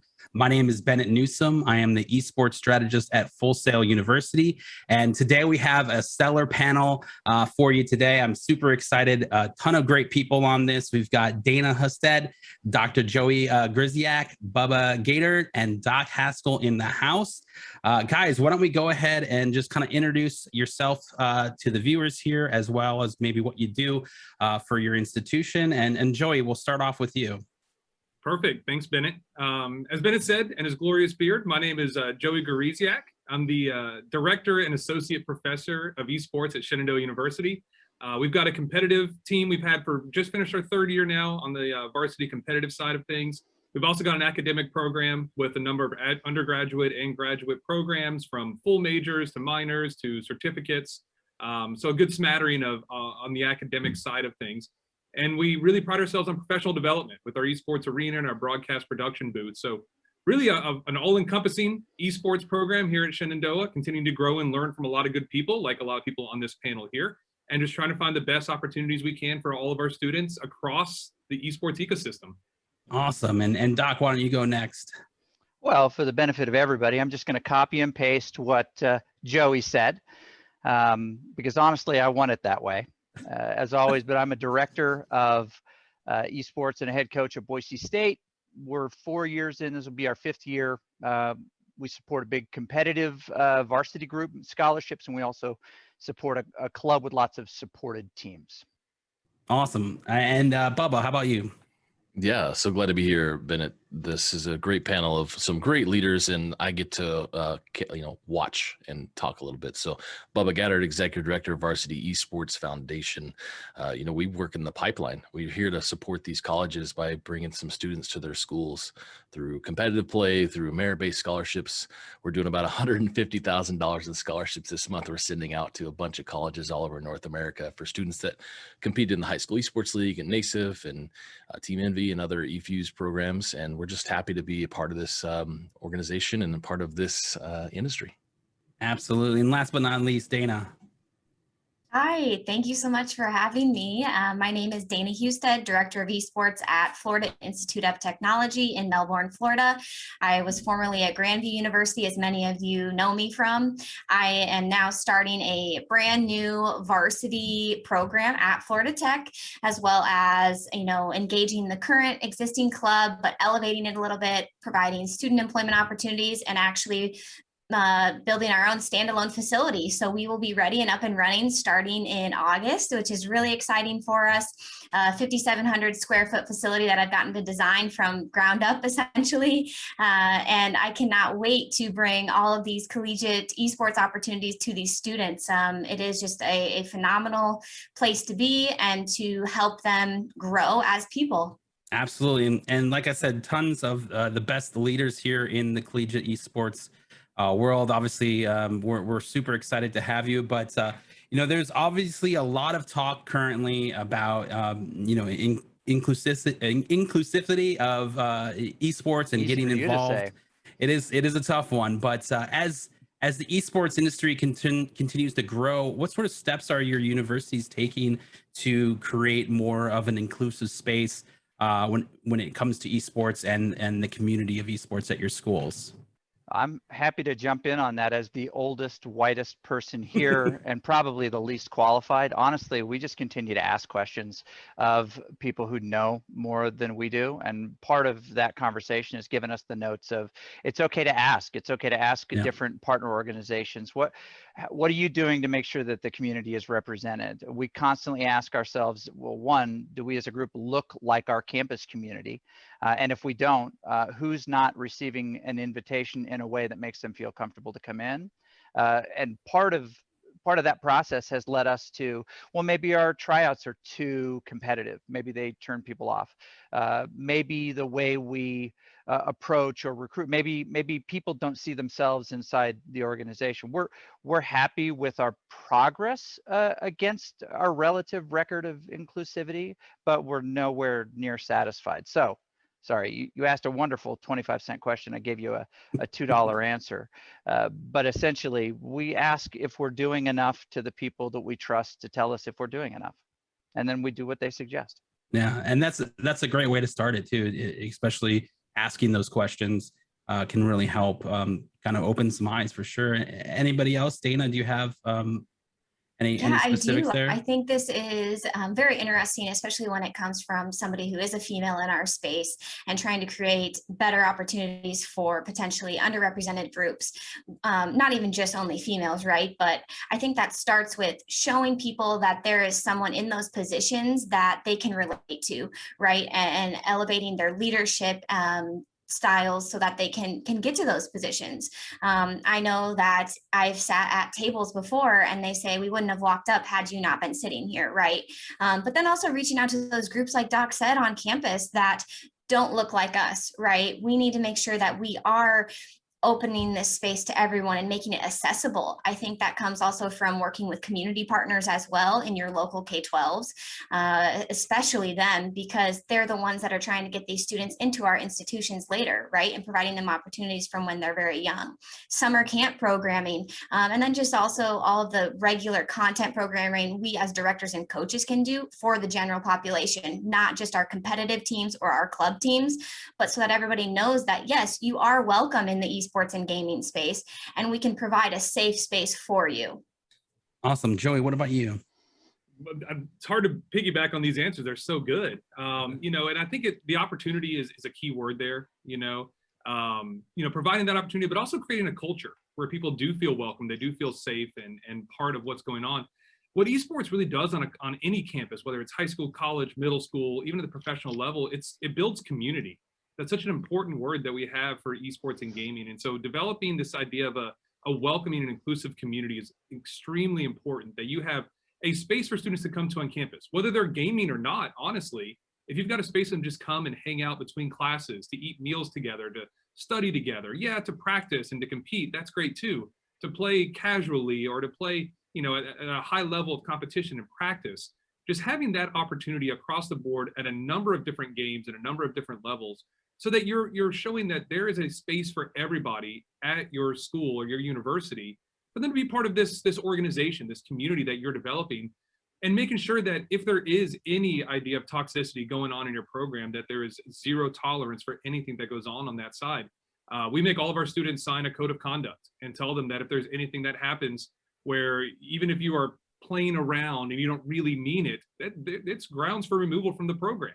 We can ban you from the program for engaging in any kind of toxic behavior, because you don't want that as part of your program. You want an environment and a culture where everybody feels like they can be part of it and they can find value in it. And it's something they can engage in to develop that community that provides them an attachment to the university or the school where they wouldn't otherwise have that attachment, because you want to give everybody that chance to be part of something bigger than themselves and be part of that community. So I think that's the biggest thing I would add, is that, developing that culture from day one, because trying to change culture is extremely hard.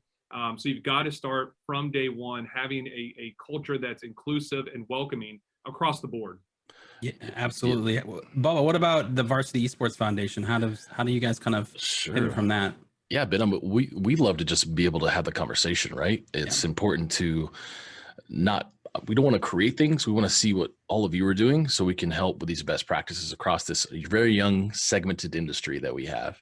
And we work with a lot of colleges and organizations that we want them to do more than just change their logo to a rainbow or all black, right? And sorry, Doc. And but we're really let's have these conversations now. So in a few years, we don't have to have panels like this discussing what should we do. We are saying these things normally because that's a normal conversation. And also diversity, inclusion, and equity is also just not gender identity or race. It's also abilities, so that esports provides opportunities for beyond many other activities. And I'll just, if I can just put a bookend on that. I laugh at that, they added the rainbow or they added the black. This week specifically, college carball has been receiving a lot of grief because they continue to use those types of emblems, but their leadership is all white male. Almost all of their 100% of their casters are white male. And they've been very reticent to include anybody that's outside of that group. And I know they're getting quite a bit of pressure from Psionics now. And Ben, who's their president, has been very proactive in trying to solve those things over the last couple of weeks. But there's a lot of people using symbolism that they don't intend to or don't have the ability to match and manage. And that inclusion also comes from us reaching out and helping people meet that. One, to hold them to the expectation that with the organizations that we participate in, we want to see really what we expect to see. And if you don't have all the answers, then let me connect you with somebody who does. So. Yeah, absolutely. I think that's the best part that you said right there. If you don't have the answers, that's okay, but let's get in touch with someone that does, or that at least is leading the charge of that. And I think that's absolutely the right way to go. Let's take a turn here to, kind of as a student going to school and college, there's already a ton of pressure and stress involved with just making it through your classes and potentially those 4 years of school. But now taking on an additional responsibility of competing in esports or participating in esports activities, whether that's club or varsity. What sort of resources do you guys have at the schools that can help students as they start to battle, those pressures and those stressors, in regards to both academics and their esports activiets? Wow, you want to jump in there? Questions here, Bennett. We're starting. I'm coming with them. You gave me free reign here. Yes, so it's great. You quit playing games. These questions are larger than life. They really are. You're exactly right, Doc. Some of the things that we do here is conversations. It's lines of communication, making sure, kind of goes back to that culture, making sure that you feel welcome, letting people know that, I want you back. And that it's important for them to be able to come back into the space to have those conversations about how they're feeling about things, because there is a lot of pressure, especially if they're competing on a varsity team. And especially if there's a scholarship attached to it, they will feel some added pressure. There's like those layers of pressure that they have, but developing relationships with them is extremely important when they get on campus, to make sure that they know that you can be a place that can be an outlet for what they're doing. They should enjoy what they're doing, right? You know, if they're playing on a football team, if they're playing basketball, especially here, Shenandoah is a D3 school, no scholarships attached to any athletics. You know, we want our students coming here and doing things that they enjoy doing to fuel that passion, not to create more pressure. You know, if we're creating eustress, that's very different than distress. You know, creating that healthy pressure, that, you know, the healthy stress. But we also employ somebody that has a clinical background in psychology for our League of Legends team. So he does talk to a number of our players when he does notice any triggers, and you know, he's gone through his education and certified to notice what those triggers are and to have those conversations, to talk to them, not just for League of Legends, but across all of our program. That's important. Again, it's having those conversations, making sure that if you as a director or a coach are noticing anything, or if a team captain is noticing anything, they can also come to you. You know, at universities, you can go through these different levels of student of concern, forms that you can fill out to let people know that work in health and wellness at your university or your school, that there might be something going on with a student. The same thing is true for esports. If they're competing, you can't just ignore it and say, hey, shrug it off. You know, there might be something more to it than that. And so it's about just being aware of all the students that you have. And that's tough. That's not an easy thing to do. Getting to know them, having that relationship, having open lines of communication, and then finding the best resources for them, whether it's you, whether it's somebody that is certified, whether it's somebody at your school or university that can then step in and intervene. But noticing those triggers early will prevent a lot of things that could get bigger down the road. Anybody else want to jump in on that one? I'm going to add that it really comes down to when you have that first orientation, especially for me and in the programs I've been in, I make it very clear of all of those resources that they do have in case they are not able to come to me personally, right? Some students, they're not able to articulate that out, right? We may notice it, but also as administrators, we can't really step on toes either. We have to have it come to us, or unless it gets elevated. And expressing to them that they have the ability to find accommodations on campus, right? That always can be a sensitive subject, as well as when codes of conduct are broken, right? You can anonymously fill out forms. I think it's also important that we are programming events that are not always esports related, whether that is wellness and nutrition, right? Making sure that we do events outside of our centers and outside of our practice time when it allows, because they need to be able to get to know each other in other ways, and also be people, right? We need to get those other soft skills happening. It's not always technical. And I think that's one of the most fun parts, right? We see their personalities flourish when we put them in those scenarios. But then also making them feel more comfortable, because then by that time we share these resources with them, they can find other people on campus that might be the person that goes to bat for them. Yeah, having that outlet, I think, is helpful. Somewhere, knowing that you can go somewhere, you can talk to someone, and express, hey, this is what I'm dealing with, and for someone to actually listen to that is huge for anybody that's going through those. So having those resources, absolutely huge. I think something that I hear a lot from new institutions they're just starting to spin up their esports program is finding like a balance between competitive and community. And a lot of times you hear that they lean way into the varsity side and the competitive side, and they kind of exclude a whole group of people that just want to play, want to have fun, want to be involved, want to be part of that kind of esports lifestyle while in school. And so any advice that you guys would have on balancing the two, you know, having a nice focus on varsity and competitive, but also still bringing in that community feeling and vibe for your programs. How have you kind of balanced those at your institutions or with your organizations? I think Joey's maybe done some of the best work in this area, because he gets his community in there even during pre-pandemic into pandemic. I mean, he's had events to get folks in that space. I'd love to hear what he has to say. Yeah, it's, you know, something that we try to do is that balance is incredibly important, and having that conversation. I love what Dana said when she said, you know, get them to do other things on campus as well. A number of our students play intramural sports together, right? And so they'll go and play dodgeball for intramural sports, and they understand that's more recreational. Obviously, it's very different than esports. And they actually beat our baseball team, which is great. It was awesome. So you know, but finding that balance is important for community and competition. And A lot of times it's on our students. A lot of our students come into our program trying to be just competitive, gung-ho, top players as best as they can be. But over time, during their maybe going into second or third year, they start realizing this is more of a community that I want to be part of. And I want to focus maybe more on the academic side and professional development. My future is not as a pro gamer. My future might be in the esports industry somewhere, but probably not as a pro gamer. And so I'm going to do more things on the community side than on the competitive side. So that's also important. And what I always tell students and parents, recruits, administrators, whoever, esports should be part of the collegiate experience. Esports should not be the collegiate experience.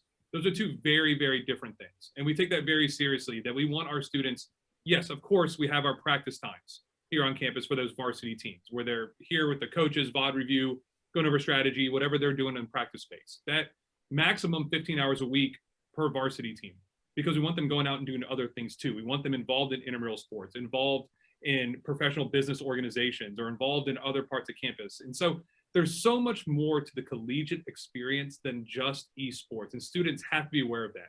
We could say the same thing for volleyball, same thing for football, baseball, whatever sport, our singers and dancers in the conservatory. There's so much more that can be done on a college campus than just one or two things. We want them experiencing everything that comes with that collegiate experience. And so as directors and coaches, administrators, we have to take that to heart to get our students thinking outside of esports, not just living in our esports arenas on campus. Yeah, they're great hubs. They're great places to be. Please come use the space, but also go other places. Go figure out who you are while you're here on a college campus. That's really important. You can always come back, and we're always going to be here. It's going to be me all the time. But I'm never going to tell you bye, bye, bye. It's really important that you use this as part of the collegiate experience, not the whole collegiate experience. Definitely. I think that probably opens up doors and it maybe exposes the program a little bit too. You maybe have hockey players or football players that like to play Call of Duty and didn't know this was a thing when they signed up to go to school there. And now they're seeing something that maybe they're interested, in, at least from a club level. Dana, what about you? What sort of kind of involvement and balance has there been on, from starting one program and then building it up very successfully to now launching a completely new program? Yeah, I feel like I have quite a 180 experience here. So with Grandview, right, we were more geared towards fully competitive. We had lesser resources, as in when I mean facility, staff, that sort of thing.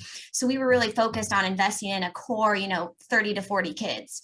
Whereas now I'm literally flipping the switch and I have 300 plus who are intending participation that this is incredible that I now have a facility that I can cater to, program events, content, getting non-player support roles, right? That's what I'm really emphasizing now with our school, because yes, of course, me as a person, I'm extremely competitive, traditional sports through and through, and I want to build competitive teams that compete at the national level. But also you have to decide when you come into an institution, what is that goal, right? What fits the best part of that campus? You can do both in a balance, or some schools say, no, I'm full gung-ho in having competitive. I feel like right now I'm in a really happy balance. I feel so excited for what is about to come to Florida Tech, just because we have this center that we can actually provide opportunities for all. And that's why I'm kind of splitting our campus up now into competitive, club, campus esports, which would have open campus gaming, intramural type, one-off events, but then also having the ability to commit just a little bit more and be part of the club, and then commit even more and be part of competitive. And then we also have the student employment opportunities for any student. I plan to employ 30 students in my center, and that's a lot, right? We're building skills, production, shoutcasting, analysts, front desk workers, right? This is the cool part now that I feel like I'm actually able to put my best skill set towards. And I think Florida Tech is going to be very happy with what their students are going to be getting. Absolutely. And that's a huge like elevator for any student, especially post-graduation, with their resume and leading, hey, I helped run my center. I had this position, with my esports department. So I think that's a great way. And you know, Doc, you're sitting in the arena right now. You've got a great you know, way to pull people in from both perspectives. Oh, this old place? Yeah, that's not a big Yeah. deal, right? But you have a great way of pulling people in, you know, that maybe you have a competitive team they're watching, but you also can pull in club people that want to come experience that esports, you know, kind of aura in the environment. I would love to hear a little bit about kind of that balance from your perspective. You know, I'd say this: we started out with a competitive effort and let the club kind of develop on its own, and it was honestly it was incomplete. You know, the kids would, you know, be trying to organize their club stuff, but without much real support. Some of them they felt like they were drowning, and so what we ended up doing was creating kind of an intermediate level. If there's an organized club or an organized group, they don't have to be connected to the main gamer group. They can be whatever they want. But if we can support them, we can give them tools that most clubs don't have. Clothing, you know, we help them sign up for some of the big tournaments as us, even if we don't have that game. We call it the supported level, and we find opportunities to broadcast them. We give them access to the space as if they're a varsity team. The only thing we don't do is coach them or specifically recruit for those. Give them the full student experience, and honestly, that has been really helpful. It lets them have the agency over what they want to do. It allows us to include them, but also keep our workload manageable. Right, we have about 30 to 35 varsity scholarship students, and we need a lot of attention on those folks with our small staff. But it's gone a long way. But I mean, as they've described it, I mean, really, it's the shape of my heart in the same way. They're looking for opportunities to make these experiences good for all kids, not just the highly recruited killers that, you know, we bring in. Yeah, and I think that's great too, because, you know, there's nothing worse than trying out for a team and not making it and then be like, well, what do I do now? Yeah, what do I do now? Exactly. But So if they can feed into a club, we can introduce them to the club president and say, it's going to be a little different, but you're still going to get this experience. We'll get you on the stage. We'll do some fun stuff. Absolutely. And who knows, that maybe they start to elevate their game through that time and then, you know, walk onto the team later. So definitely a lot of opportunities for that. Bubba, with the Esports Foundation, you know, obviously it's a little bit different, but I would love to hear kind of your focus on kind of a balance there between competitive and just being involved. Yeah, I mean, health and wellness, balance, work-life balance, all that is important, as well as recreational competitive. They all said the right things. I mean, Dana providing opportunities for careers, and that's totally needed. There's only a few colleges that I can think of out there doing that. There's some here, and other ones that are providing scholarships for AV people as well in their esports program, which is really great. That's really good stuff. Yep, it's really good stuff. And also the recreational component, having that kind of recreational land center hub in your student union. So one, the admissions department loves taking seniors from high school on tour through the student union to see this really cool, you know, lit up space that's maybe multi-purpose for recreational, competitive, whatever it may be, intramural, anything. I think that's important for schools to recognize and to use that and hopefully put some funding behind it. But also, I think student organizations were mentioned, student organizations to help and partner of any kind of student organization that can help out. Community outreach is also important as well. And I think that's big. Other departments, I think, in the school are very helpful, whether that be any computer science type organization, marketing, hotel, restaurant administration. Those kind of departments are very, very needed to help out with the same way they help out probably with the sports department for games and other ways. And I think that's good for creation. But I also will throw in lastly academic, which we all talk about, we all love. And being a professor in college, I think educational alignment for certifications, courses, and curriculum is very, very important in that educational component when you have experts on campus who are doing this daily for the career and college pipeline through esports. Absolutely. And you mentioned like after graduation and success there. And we've kind of touched on that a little bit here too. I think that's another important part of, you know, esports programs is how are you preparing your students for graduation and more importantly, the careers, after that. And I think it's something that, as more and more students come to different schools wanting to be in this industry, these pathways really need to be kind of focused on, so that you can see, hey, there are opportunities, there are, paths to other things other than competitive gaming. And it's so much more than just, video games on the internet. There's full careers here. And so I would love to kind of get your take on, things that you guys are doing currently for that path to success after graduation, or, anything that can help students, get more resume, builders as they go through their programs. I'm happy to jump Go in ahead, on this. Doc. Well, I was going to say, I don't know. I don't know if people are aware. We kind of keep it on the down low. We do a little broadcasting in our space. I'm actually sitting up on the broadcast, one of the broadcast desks right now. There we go. But we know that they get an experience here doing things our way. And we've recently, now that we've opened up again post COVID, we've been trying to get our production students involved with other people's productions, flying out to St. Louis to participate in the Fair St. Louis event out there. We took a couple of our senior producers, Ray and Aria, out, and they got to participate in that event. We're looking at other events throughout the year where we can say, you know what, we'll bring some folks with some production experience. You put them wherever you want, but let's let them get plugged in.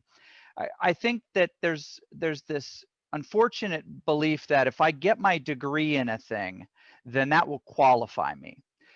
It may help to qualify you, but the thing that really qualifies you are people's knowledge of what you do and what you have done. And if you can find a way to get them to do things together prior to the job search, then they've got more allies on the outside. I'll always write them a letter of recommendation, but that's not the same as, well, I've worked with these folks on this production and you know them. And yeah, so getting them plugged in and finding opportunities to do that. We've even encouraged some of our casters to participate in events that they couldn't get paid for there, but we offered to pay them ourselves from our own just so they'd have that experience. Yeah, that's to add on to that, we do the exact same thing. And that's the big part of our academic programs we have. It's not about the piece of paper, it's about the experiences that you get.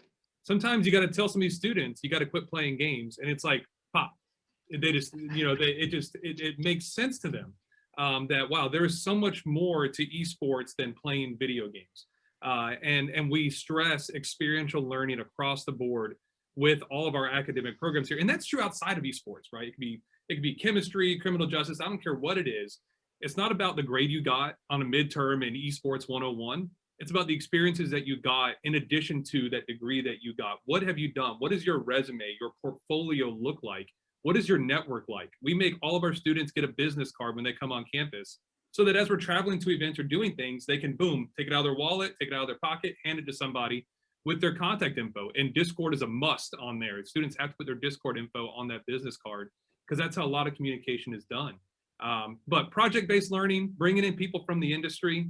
We have partnerships with the Washington Justice as well as Respawn they actually have some of their administrators come and teach our courses here at the university. So students get professionals as well as people trained in academia that are teaching in our programs here. And that leads into internships, job opportunities. A lot of it's volunteer of what they're doing, but I'm telling students, this is an investment in your future. I understand you want to get paid for everything that you do. Sometimes that doesn't always work out. And we'll do what we can, like Doc was saying, to find money to support what they're doing as best we can. But my job, and this is what I tell parents, my job is to find opportunities for students.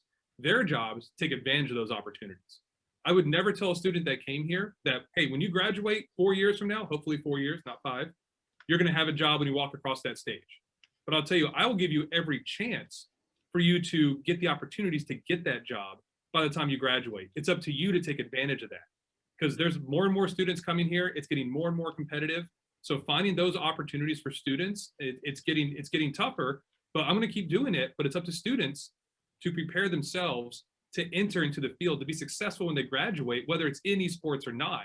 And then those things that we're teaching them while they're here, we can't pigeonhole them only to be able to work in esports. we got to make sure they're learning things that go outside of esports that can be applied to other areas too. So, setting up curriculum, professional development, it's got to be done very intentionally.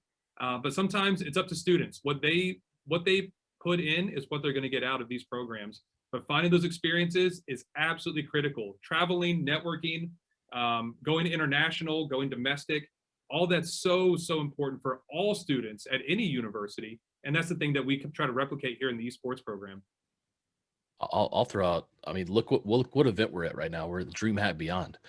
And I mean, you've got these amazing universities and esport programs, Full Sail, Shenandoah, Florida Tech, Boise State, talking about the opportunity for competitive and college esports as well as now careers.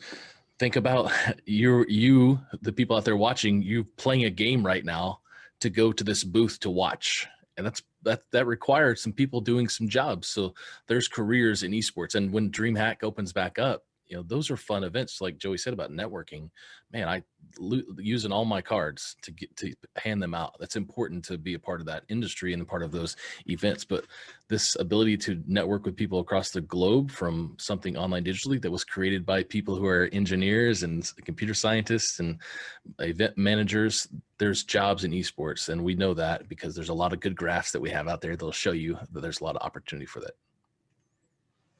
This is one of my favorite areas. So I'm naturally the social butterfly usually, and I'm trying to always have my students network more. And even like I will make the funniest conversations with them just to get them, ready for those times when they're going to have to do that. And I'm always trying to think about learning about their interests so that if I know somebody that I could potentially place them with an internship or a micro internship, right? Give them 2 weeks, let them learn some stuff.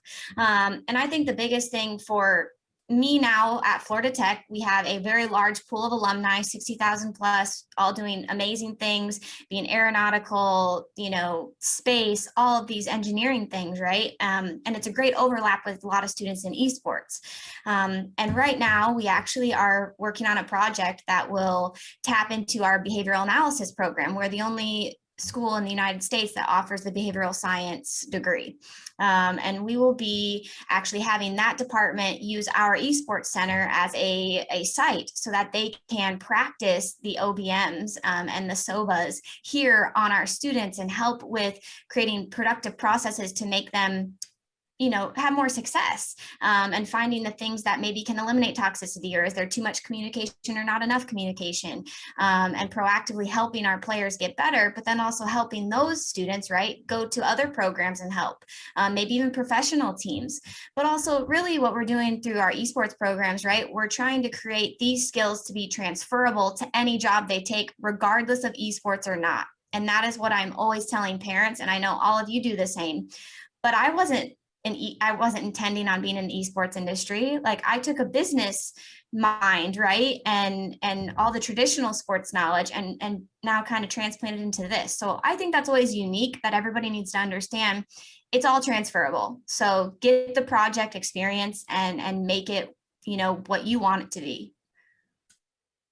Yeah, absolutely. And, I think that that knowledge is so important. And as you gain it over time and you work one event and move to a next and do something with the club, like you're just gaining more opportunities the further that you go. And at Full Sail, we definitely have a multi-tiered approach to esports, and it's more than just competitive video games. And we really lean into a lot of the event production that our school's known for and focuses on, and providing those opportunities when clients come in and partners come in that want to host events. We have a huge opportunity for students to say, hey, I worked on this, I did this at this event, and that opens a lot more doors for them. So providing those opportunities is really huge for all of our clubs, and I'm glad that everyone is in that same mindset of the next step is what happens after graduation. So we're on our final question here. So the last thing that I would love to hear from you guys is more focused towards new students coming in, to your schools and want to get involved in the esports community at multiple levels. What is your best advice to new students coming into your program to help set them up for success? Doc, how about you go first? Does this qualify if we just sweep the leg? Absolutely. Up here. Honestly, when we're recruiting, we're looking for some very specific things, and that one is, you know, competitive interest and level, or just acumen within the space, because that includes, you know, people on the media side, production side, storytelling side.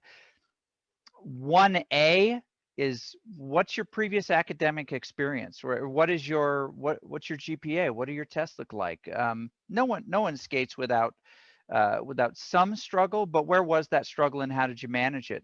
What they do educationally, and I would say for anybody listening, what you do with your education really gives you lots of opportunities. It is not the only thing that we look at, nor is it something that we fully would qualify or disqualify somebody on, but it's an important part of the conversation, because in the end, we're asking folks to come to the university to earn a degree. And if you don't earn a degree, then we've made a bad connection, right?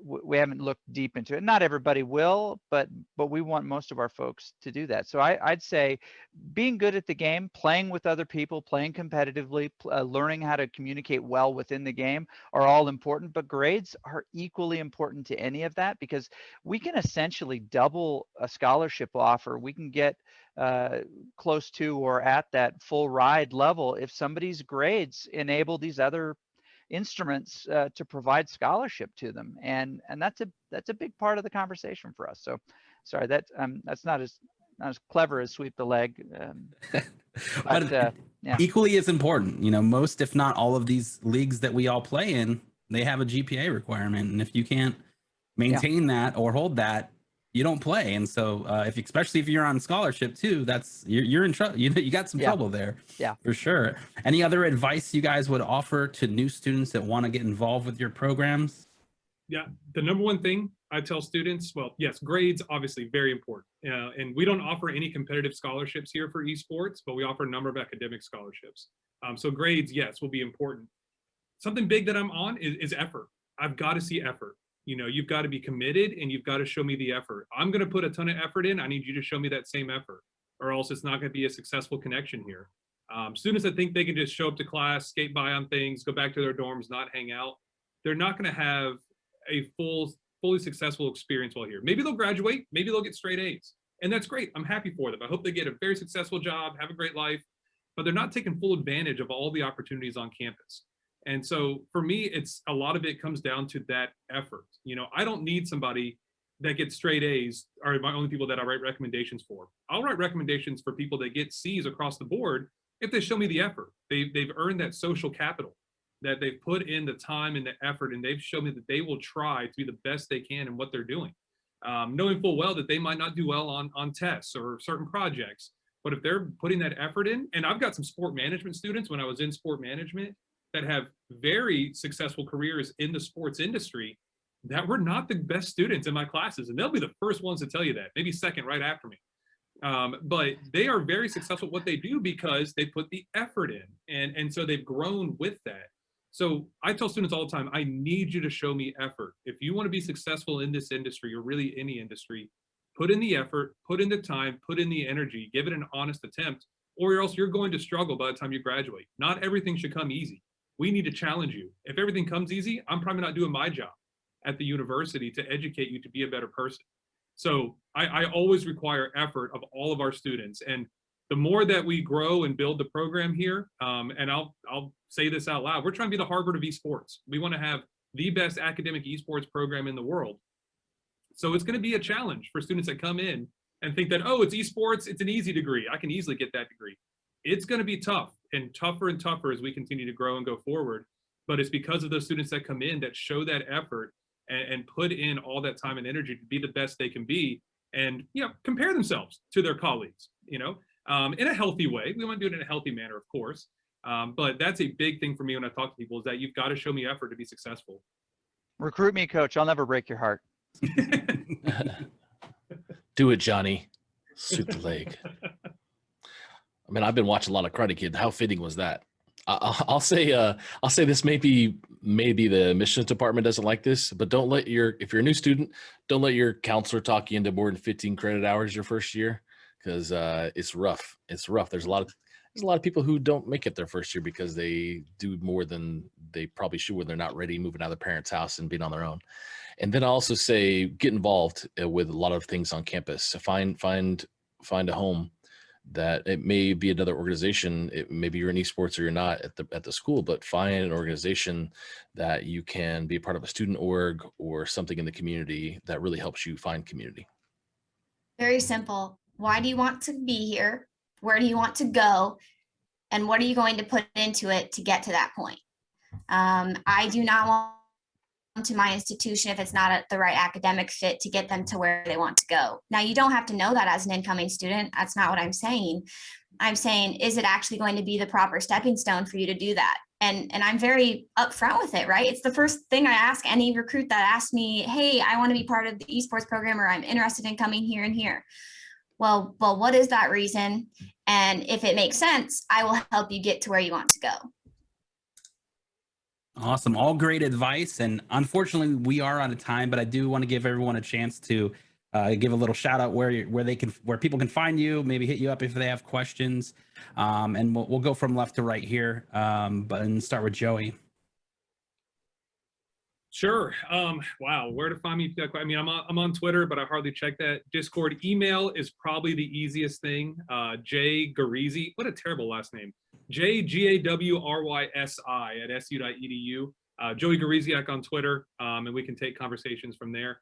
I'd love to talk to anybody. I'm always down for helping people. It's one of the reasons I started a consulting business called Edge Consulting, to actually work with schools to help them build programs in the right way that benefit students down the road, academically, competitively, professional development. We want to help everybody as much as we can in the space to do it for the right reasons. That's the biggest thing. I can't say thank you enough to everybody on this panel. I mean, I look up to everybody on here in all these programs, and I've stolen a lot of ideas. So I appreciate you letting me steal all those ideas. I'm going to continue doing so, just so you know, because y'all are awesome in the space.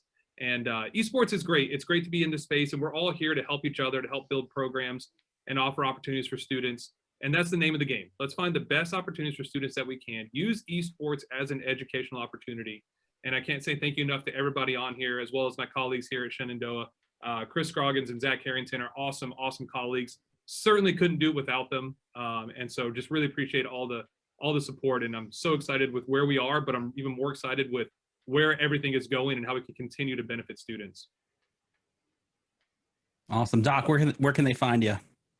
You know what? I'm on all the socials. AOL Instant Messenger's good. Leave me a like on my MySpace. And you can maybe be one of my 5 friends. So that's pretty good. You can search me on social at Haskell. I'm so old that I have my last name as a Twitter handle. And it doesn't even have a classical spelling like Joey's. But yeah, people can reach out. It's a great space to be in, and Joey, good artists borrow, but great artists steal. Haskell out. Love it. Bubba, where can we find you? Yes. VarsityEsportsFoundation.org. We want you to come use our resources. We want to give you whatever opportunities you can, especially in the pipeline. Those high schools, if you're a high school student or you're in K-12 education right now, or you're in the collegiate space, we want to help you. So VarsityEsportsFoundation.org, and hey, donate so we can give away more grants. We want to give away more grants for more schools to have more high schools competing in esports competition. So then these kids can go to these colleges that are represented here today. And last but not least, Dana, where can they find you? You can find me at Dana Husted on Twitter or fit.edu/esports. Feel free to contact me whichever way suits you. And I don't tweet a whole lot outside of esports, probably funny memes and maybe some cat videos every so often. So yeah, that's about it. Well, great. And you can find me at Dammit Bennett on all of the socials as well. Find us at Full Sail Armada on Twitter. But thank you guys so much for being part of this, and all of the viewers out there. Hopefully you enjoyed this. Be sure to hit up everybody if you have more questions, and enjoy the rest of DreamHack Beyond. We'll see you later.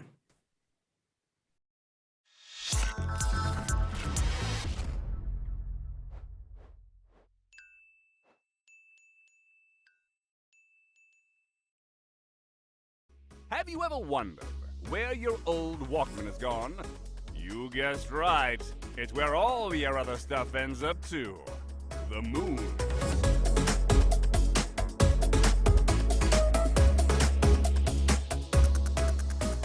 This special day should have been the most fantastic one of my moon days yet.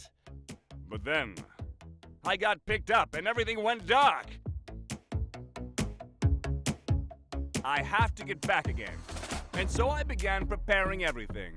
And now that you're finally here, I'm closer to home than ever.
We have a special surprise, and as much as we love Buff Pup, sometimes things do have to change. So I'm super excited to give you a little sneak peek of who's going to be hosting the download with me tomorrow. So we're going to say hello and welcome Trav Piper. How you doing? Thanks for joining us at DreamHack Beyond.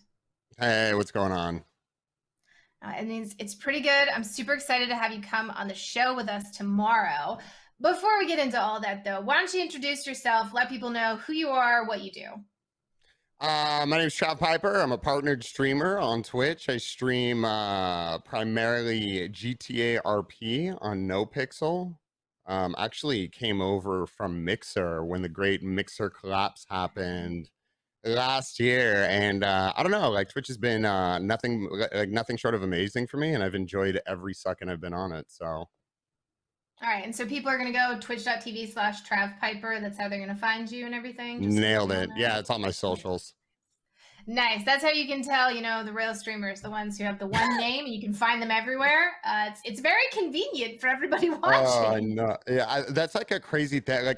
Actually talking on it, that's kind of crazy to think about, because it's like when you go through, whatever industry you're in, it's kind of like finding something that has like correlating socials is like the worst thing ever. Well, not the worst thing ever, but it's really hard to do that. I mean, it's harder now too, right? If you signed up for all your usernames 10 years ago, you're like, all right, I'm set. And then every time a new platform comes out, you run to it and you're like, okay, I don't know if I'm going to use this, but I have to take it just in case. Oh, and then or you make an account on the new platform and you forget what it is. Like I did that with TikTok. Like I made like I think there's like 9 Trav Piper accounts, and finally I was just like, and they were all created by me, and I just can't remember any of the passwords to them because I'm a dummy. But yeah, okay, well that's a struggle. So maybe you won't find them at Trav Piper on TikTok, but at least on Twitch, we got that covered. All right, so GTA RP, so GTA roleplay, right? That's what people find on your stream. What about you? Like you as a person, before we recorded this, we went down a whole rabbit hole about metal artists. You know, okay, you love music. You as a person, you know, what are your interests? What do you have fun with?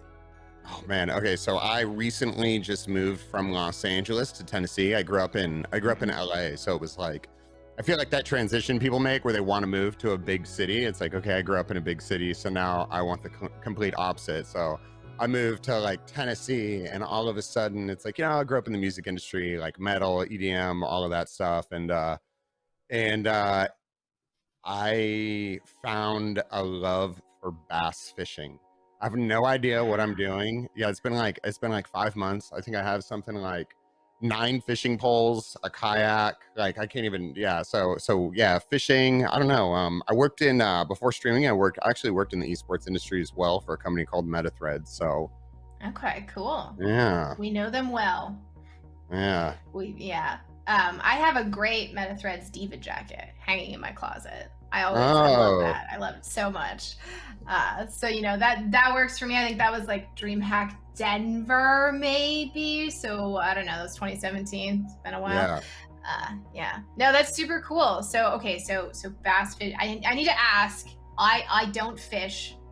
Right. So I'm not going to pretend. Is it a fly fishing fish or is it a drop a lure fish?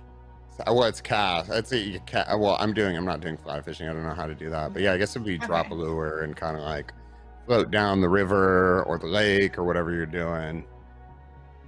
And just relax. So Minecraft fishing. It's Minecraft fishing. I've never played Minecraft. I've never played Minecraft out of like, I don't know how many years I've been playing video games, but yeah, Minecraft is one that I have never piqued my interest. Okay. All right. Well, that's fine. You've got GTA, you've got bass fishing, you've got music industry, you've got esports experience. So for everybody watching, you heard him, twitch.tv/TravPiper, as you're going to find his stream. And tomorrow, here on the main stage, he's going to be joining me as my co-host for the DreamHack Download, where we are going to have music, we're going to have cosplay, we're going to have speedrunning and panels and all these other things. So stay tuned, hang out with us here so you don't miss anything at DreamHack Beyond.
All right, main stage, DreamHack Beyond. I'm just hopping in here, just check in on everybody, see how the day's going, see how you're enjoying DreamHack Beyond. Now, remember, there's all kinds of in-game events, codes that you can unlock and achieve and get free games on Steam, all kinds of different stuff happening in the event through our Discord, on our social media. We are having so much fun at DreamHack Beyond between avatar challenges and games of tag and conga lines and whatever else we have going on that our wonderful community teams are cooking up. If you are watching and you have no idea what DreamHack Beyond is, well, guess what? It is a video game and a digital festival all rolled together in one. Head over to dreamhack.com/beyond, claim your free ticket, and jump right into game right on your browser. No downloads, no setup, nothing. Just hop in. There are all kinds of quests that you can, work your way through, earning experience and in-game currency, talking to different NPCs, and also unlocking some benefits, out in the IRL world with maybe, certain discount codes and those game codes that I mentioned earlier. Maybe there's some Hearthstone card packs up for grabs. You're just gonna have to hop into Beyond and, see what you can figure out there. My personal favorite quest that I would like to see more people completing has to do with Fenrir, a werewolf goat something who seems to have lost his pants and is a little bit of an eyesore in the I Want My Runic TV areas. And additionally, there's also a popcorn head that you can get for your avatar by visiting, guess what? The main stage in game. That's right. You can watch the stream and hang out with us on the main stage while also playing the game because they're built in and they can work together. So if you head to the main stage area of Beyond, again, DreamHack.com/Beyond, you can pick up a quest that, you know, may or may not reward you with the ability to turn your avatar's head into a bucket of popcorn. So those are all my little game plugs for you. So if you've been hanging out here on the main stage all day, you've gotten to see the DreamHack download where Buff Pup and I did our last show together for the event. But what you just saw is a little interview with Trav Piper, who's going to be my co-host tomorrow and throughout the rest of DreamHack Beyond. So we'll be hanging out with him. He's got a whole, you know, different background set of things and everything. We're probably going to be talking real music heavy with Trav. So make sure you tune in tomorrow and the rest of Beyond every day to start the day with us. Now, on this stream, you also got to see Cat Cafe Manager gameplay, which was from Freedom Games, which answered a lot of the questions that I had about cat cafes in the first place. And then we also got to see some gameplay from Tower Rush. And then two great panels, absolutely wonderful panels that unfortunately could not be live with us today. So what you did see was a pre-recorded but still incredibly valuable and wonderful panel from people. The first one was Careers in Esports, and that was, you know, Full Sail put that all together and sent us over that wonderful, very, very valuable panel. And then, of course, the ins and outs of collegiate esports. So, you know, we gave you heavy indie games, and then we gave you heavy everything you need to know about esports. And, you know, the next thing we're going to have on this stream is kind of a combo of the two. We were getting you ready for the content that was coming, you know, at DreamHack Beyond, because we're going to have a Worms Rumble Invitational Tournament. There's $2,500 on the line. And it is in this game called Worms Rumble, which is Worms, you know, like the classic game from the 90s where a little worm calling down an airstrike and trying to kill the other worms, except it has moved into a cross-platform multiplayer online environment where you and your squad of worms are trying to battle it out to be the last worm standing. So yes, it's a worm battle royale called Worms Rumble, published by Team 17. And that tournament is going to be on this stream, this main stage in game at the main stage area, you know, very, very shortly. So that's pretty much the wrap up. We've been hanging out on main stage. I'm going to throw us to a quick break while we wait for all of the Worms action to get started. But, you know, once again, DreamHack.com/Beyond, go play some quests, earn some achievements, see what you can unlock, and send us your screenshots because we love to see them. Thanks for hanging out with us on the main stage. We'll be back soon with Worms Rumble.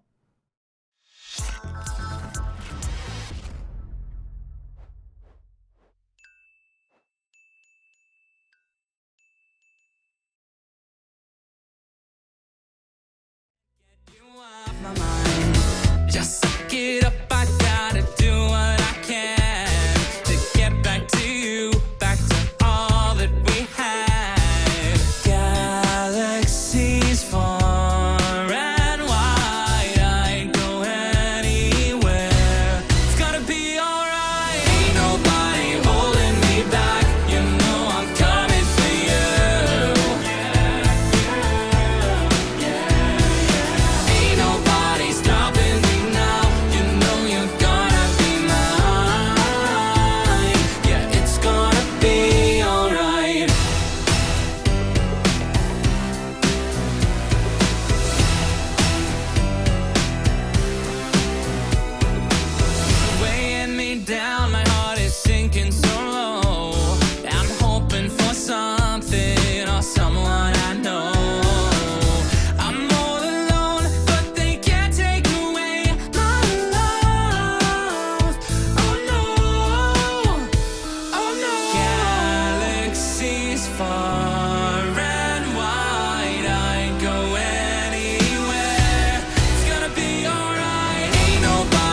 that we had on Sunday.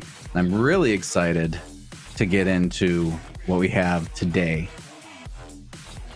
There's just something about this time of year. You know, you get those like summer storms and the rain falls and the worms come and then destroy each other with firearms. That's what we have in store for you today.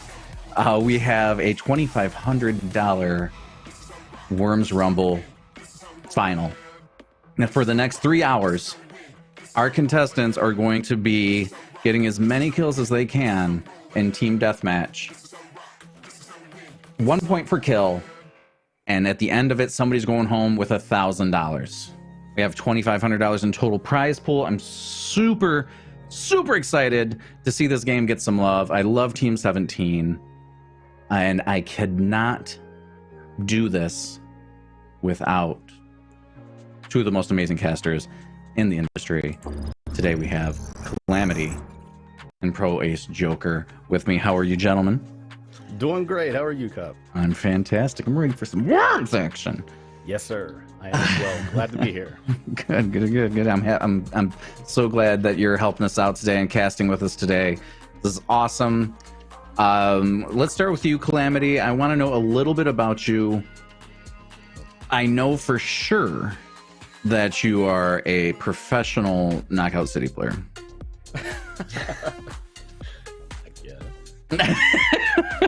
You're killing it solo queuing. You were diamond in season 1. That's insane.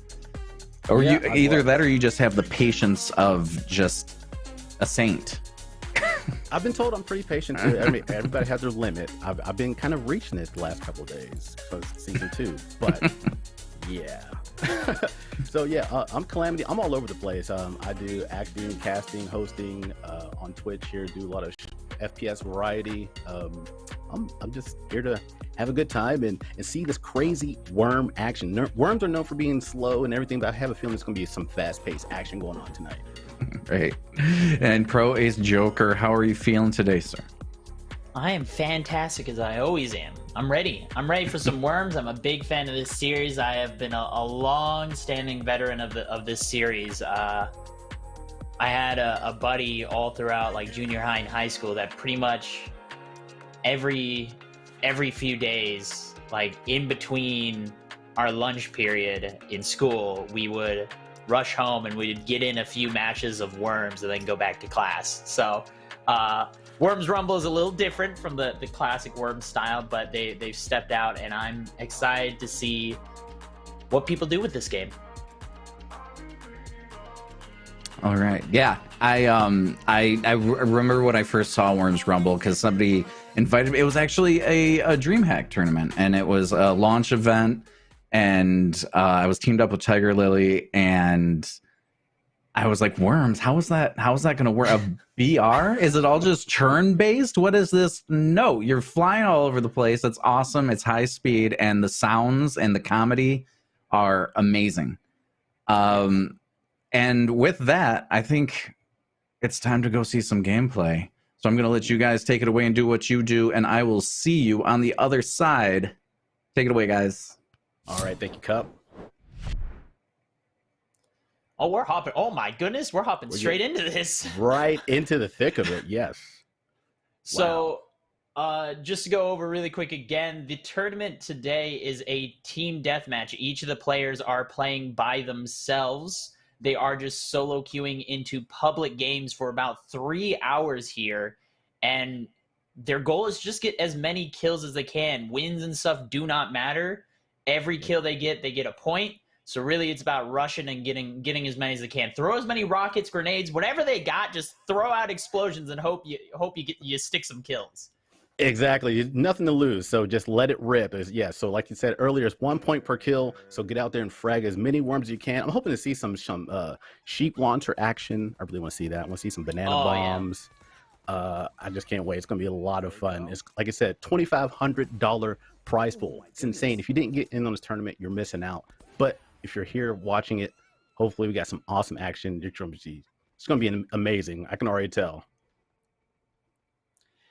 Yeah, and I mean, we started out right at the beginning seeing just bullets flying everywhere. If you haven't seen this game before, if you don't know what Worms is in general, it's typically a versus game where you're playing against 2 to 4 people, and it's a turn-based. You take turns just firing weapons at each other's worms and trying to take each other off of the island, and then last player standing wins.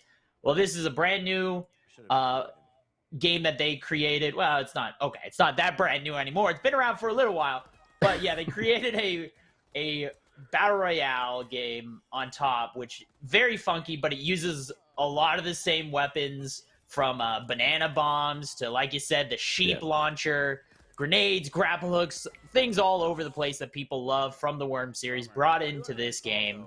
And there's some amazing stuff. I mean, you'll see the rocket launcher is a go-to, but they do have like shields that will help defend against it. They have baseball bats that are incredibly powerful. Actually, you can get a lot of quick kills with a baseball bat. So there's a lot, and it is. I mean, it's a very hectic game. You're seeing right now, people are just flying around with jetpacks and everything and rolling all over the place. It's pretty fast paced, and you really have to be on the ball on it. So, and it is on Xbox, it's on PC, it's on pretty much anywhere you can get games. So, you should definitely go check it out. For sure, yeah. This isn't your grandma's Worms. This is some fast-paced Worm action here. Yeah. Do not get it twisted. Worms with guns. So right now we are spectating here, and looks like he's actually doing a good bit of fragging here. We got a grapple. Yeah. What is the it's changing between looks like the grapple and the jetpack, kind of picking there's that sheep launcher. Oh, did he grab the sheep launcher? No, looks like he has a shotgun currently. Shotgun and baseball bat. It looks like so he's looking to get up close and personal then. Yeah. And you can just see, if you just pay attention to just the bottom right corner of the screen there, you can see how quickly they're just switching between the weapons to get as many kills. And they look like they're doing really well. Is 20... Oh, game over. There it is. Nice. Oh, just missed it by 1, it looks like. 24 kills, though. Yeah, that's not a bad game at all. So we got some early fragging going on. That's awesome. 25, there it is. First place, tied with first place, Sloot right running here. through. Yeah. So we're looking at Dirty Sloot trying to do some awesome action here, trying to put on a clinic. Taken out finally. That was a nice. Oh no, they had a death prior. I missed that, but oh, look at that baseball bat to a laser gun. It looked like. They do have plasma cannons and stuff that are on top powerful. They do have extra health pickups and stuff, so you might be thinking like, bullets are flying everywhere. How aren't people dying? There are health that is lying around, health packs that do heal you. Some heal a little bit over time, and then is a burst of healing as well. So yeah, chasing someone down. Not gonna let this worm go. Oh yeah, super aggro. I like it. Oh, now they got 2. That's 1 down. That's 2. Nice. Double. And see, another gun that I'm looking to see hopefully today is the plasma launcher. That actually bounces. Right, yeah, and we've been seeing some bullets just flying around a little bit. You'll see them, the pink bullets flying all over the place. All right, so we have MF here. So they're actually both in the same game here. Like we mentioned earlier, these are public lobbies, so this is not a private match here. But actually, 2 of our contestants are actually in the same match right here. So we got Dirty Sloot and MF in the same lobby. Yep. And again, it is just random matchmaking, so these aren't set up in any way. They just happen to get in the same match, which is awesome. It's always good to see 2 people competing, trying to best each other here. And it looks like not far off. They only got 24 kills. I know Sloot is a little further ahead, but currently in 3rd place right now, so not that far off. Right. It's going to be interesting to see. So we're already seeing, get our first game, we already have 2 competitors in the same match. Look how many worms are just all over the place. That was just bodies flying everywhere. Ooh, nice long shot. That was a very long shotgun shot. It looks like Sloot is currently with 36 kills, has a pretty decent lead. There's 20 seconds in this match, so we're actually coming down to the final few seconds here. Yeah. All right, so Dirty's in first place. See if he can hold on to the lead. 5 seconds. Looks like Dirty might have this in the bag. 40 kills. And there it is. Ends That's with a 40 points. solid 40 kills. That is a really good way to start out. And then M with 30. M with 30. Yeah, 10 kills off. There's still plenty of ground. Again, this is going to be going on for quite a while. We've got 3 hours of this, so they've got plenty of time to make up the... We're going to see... I'm hoping... I want to see someone... I'm wondering if Salute or someone's going to get into 1,000. Think anyone can get into the 1,000 kills for this whole 3 hours? That would be pretty insane. Well, let's see. You already started out with 40, so I think it's a possibility. I would not be surprised. We hopped in with Grill here, Grills, and running down last 40 seconds, already at 29 kills. So another pretty high kill game here. Yeah, we have some killers out here. I like to see this. This is awesome. Look at that weapon switching. You're seeing. I'm noticing it seems to be the strat. Both Salute is and Grills here are just trying to find shotguns and baseball bats. Seem to be the way that they're going with it. Which they're both. Like we mentioned, the baseball bat, very, very powerful. The shotgun, very, very powerful as well. I mean, the way that these maps are designed, you can tell it's very kind of close quarters, smaller, tunnels everywhere. So these close quarter weapons can do very, very well. Exactly. So the close quarters engagements are going to be crazy. And like we saw earlier, I mean, people are getting chased down. So if you think you're going to run away, I mean, our competitors out here are chasing people down for these kills. So that's already, we saw 2 matches, just kind of the endings of each one, but already some high kill, 40 kills, 30 kills, 20, 29. I didn't even catch what the last number there was.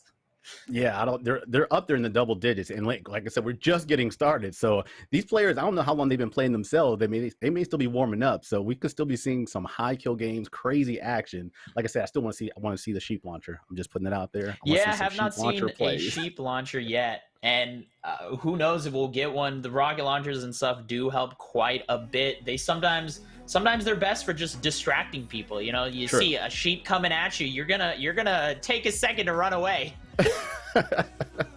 That's right. Just let the sheep do their thing, and then chaos ensues.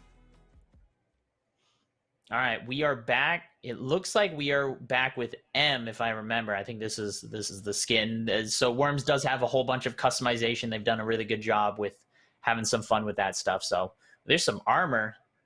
Armor already has that shotgun and that baseball bat handy. Again. Yeah. It's going to be loadout of the night. Yeah, I think we're going to see a lot of that. Look at that chasing. Oh, there's the grapple hook. Here we go. Oh, he's low already. One more hit. He's chasing him. Woof.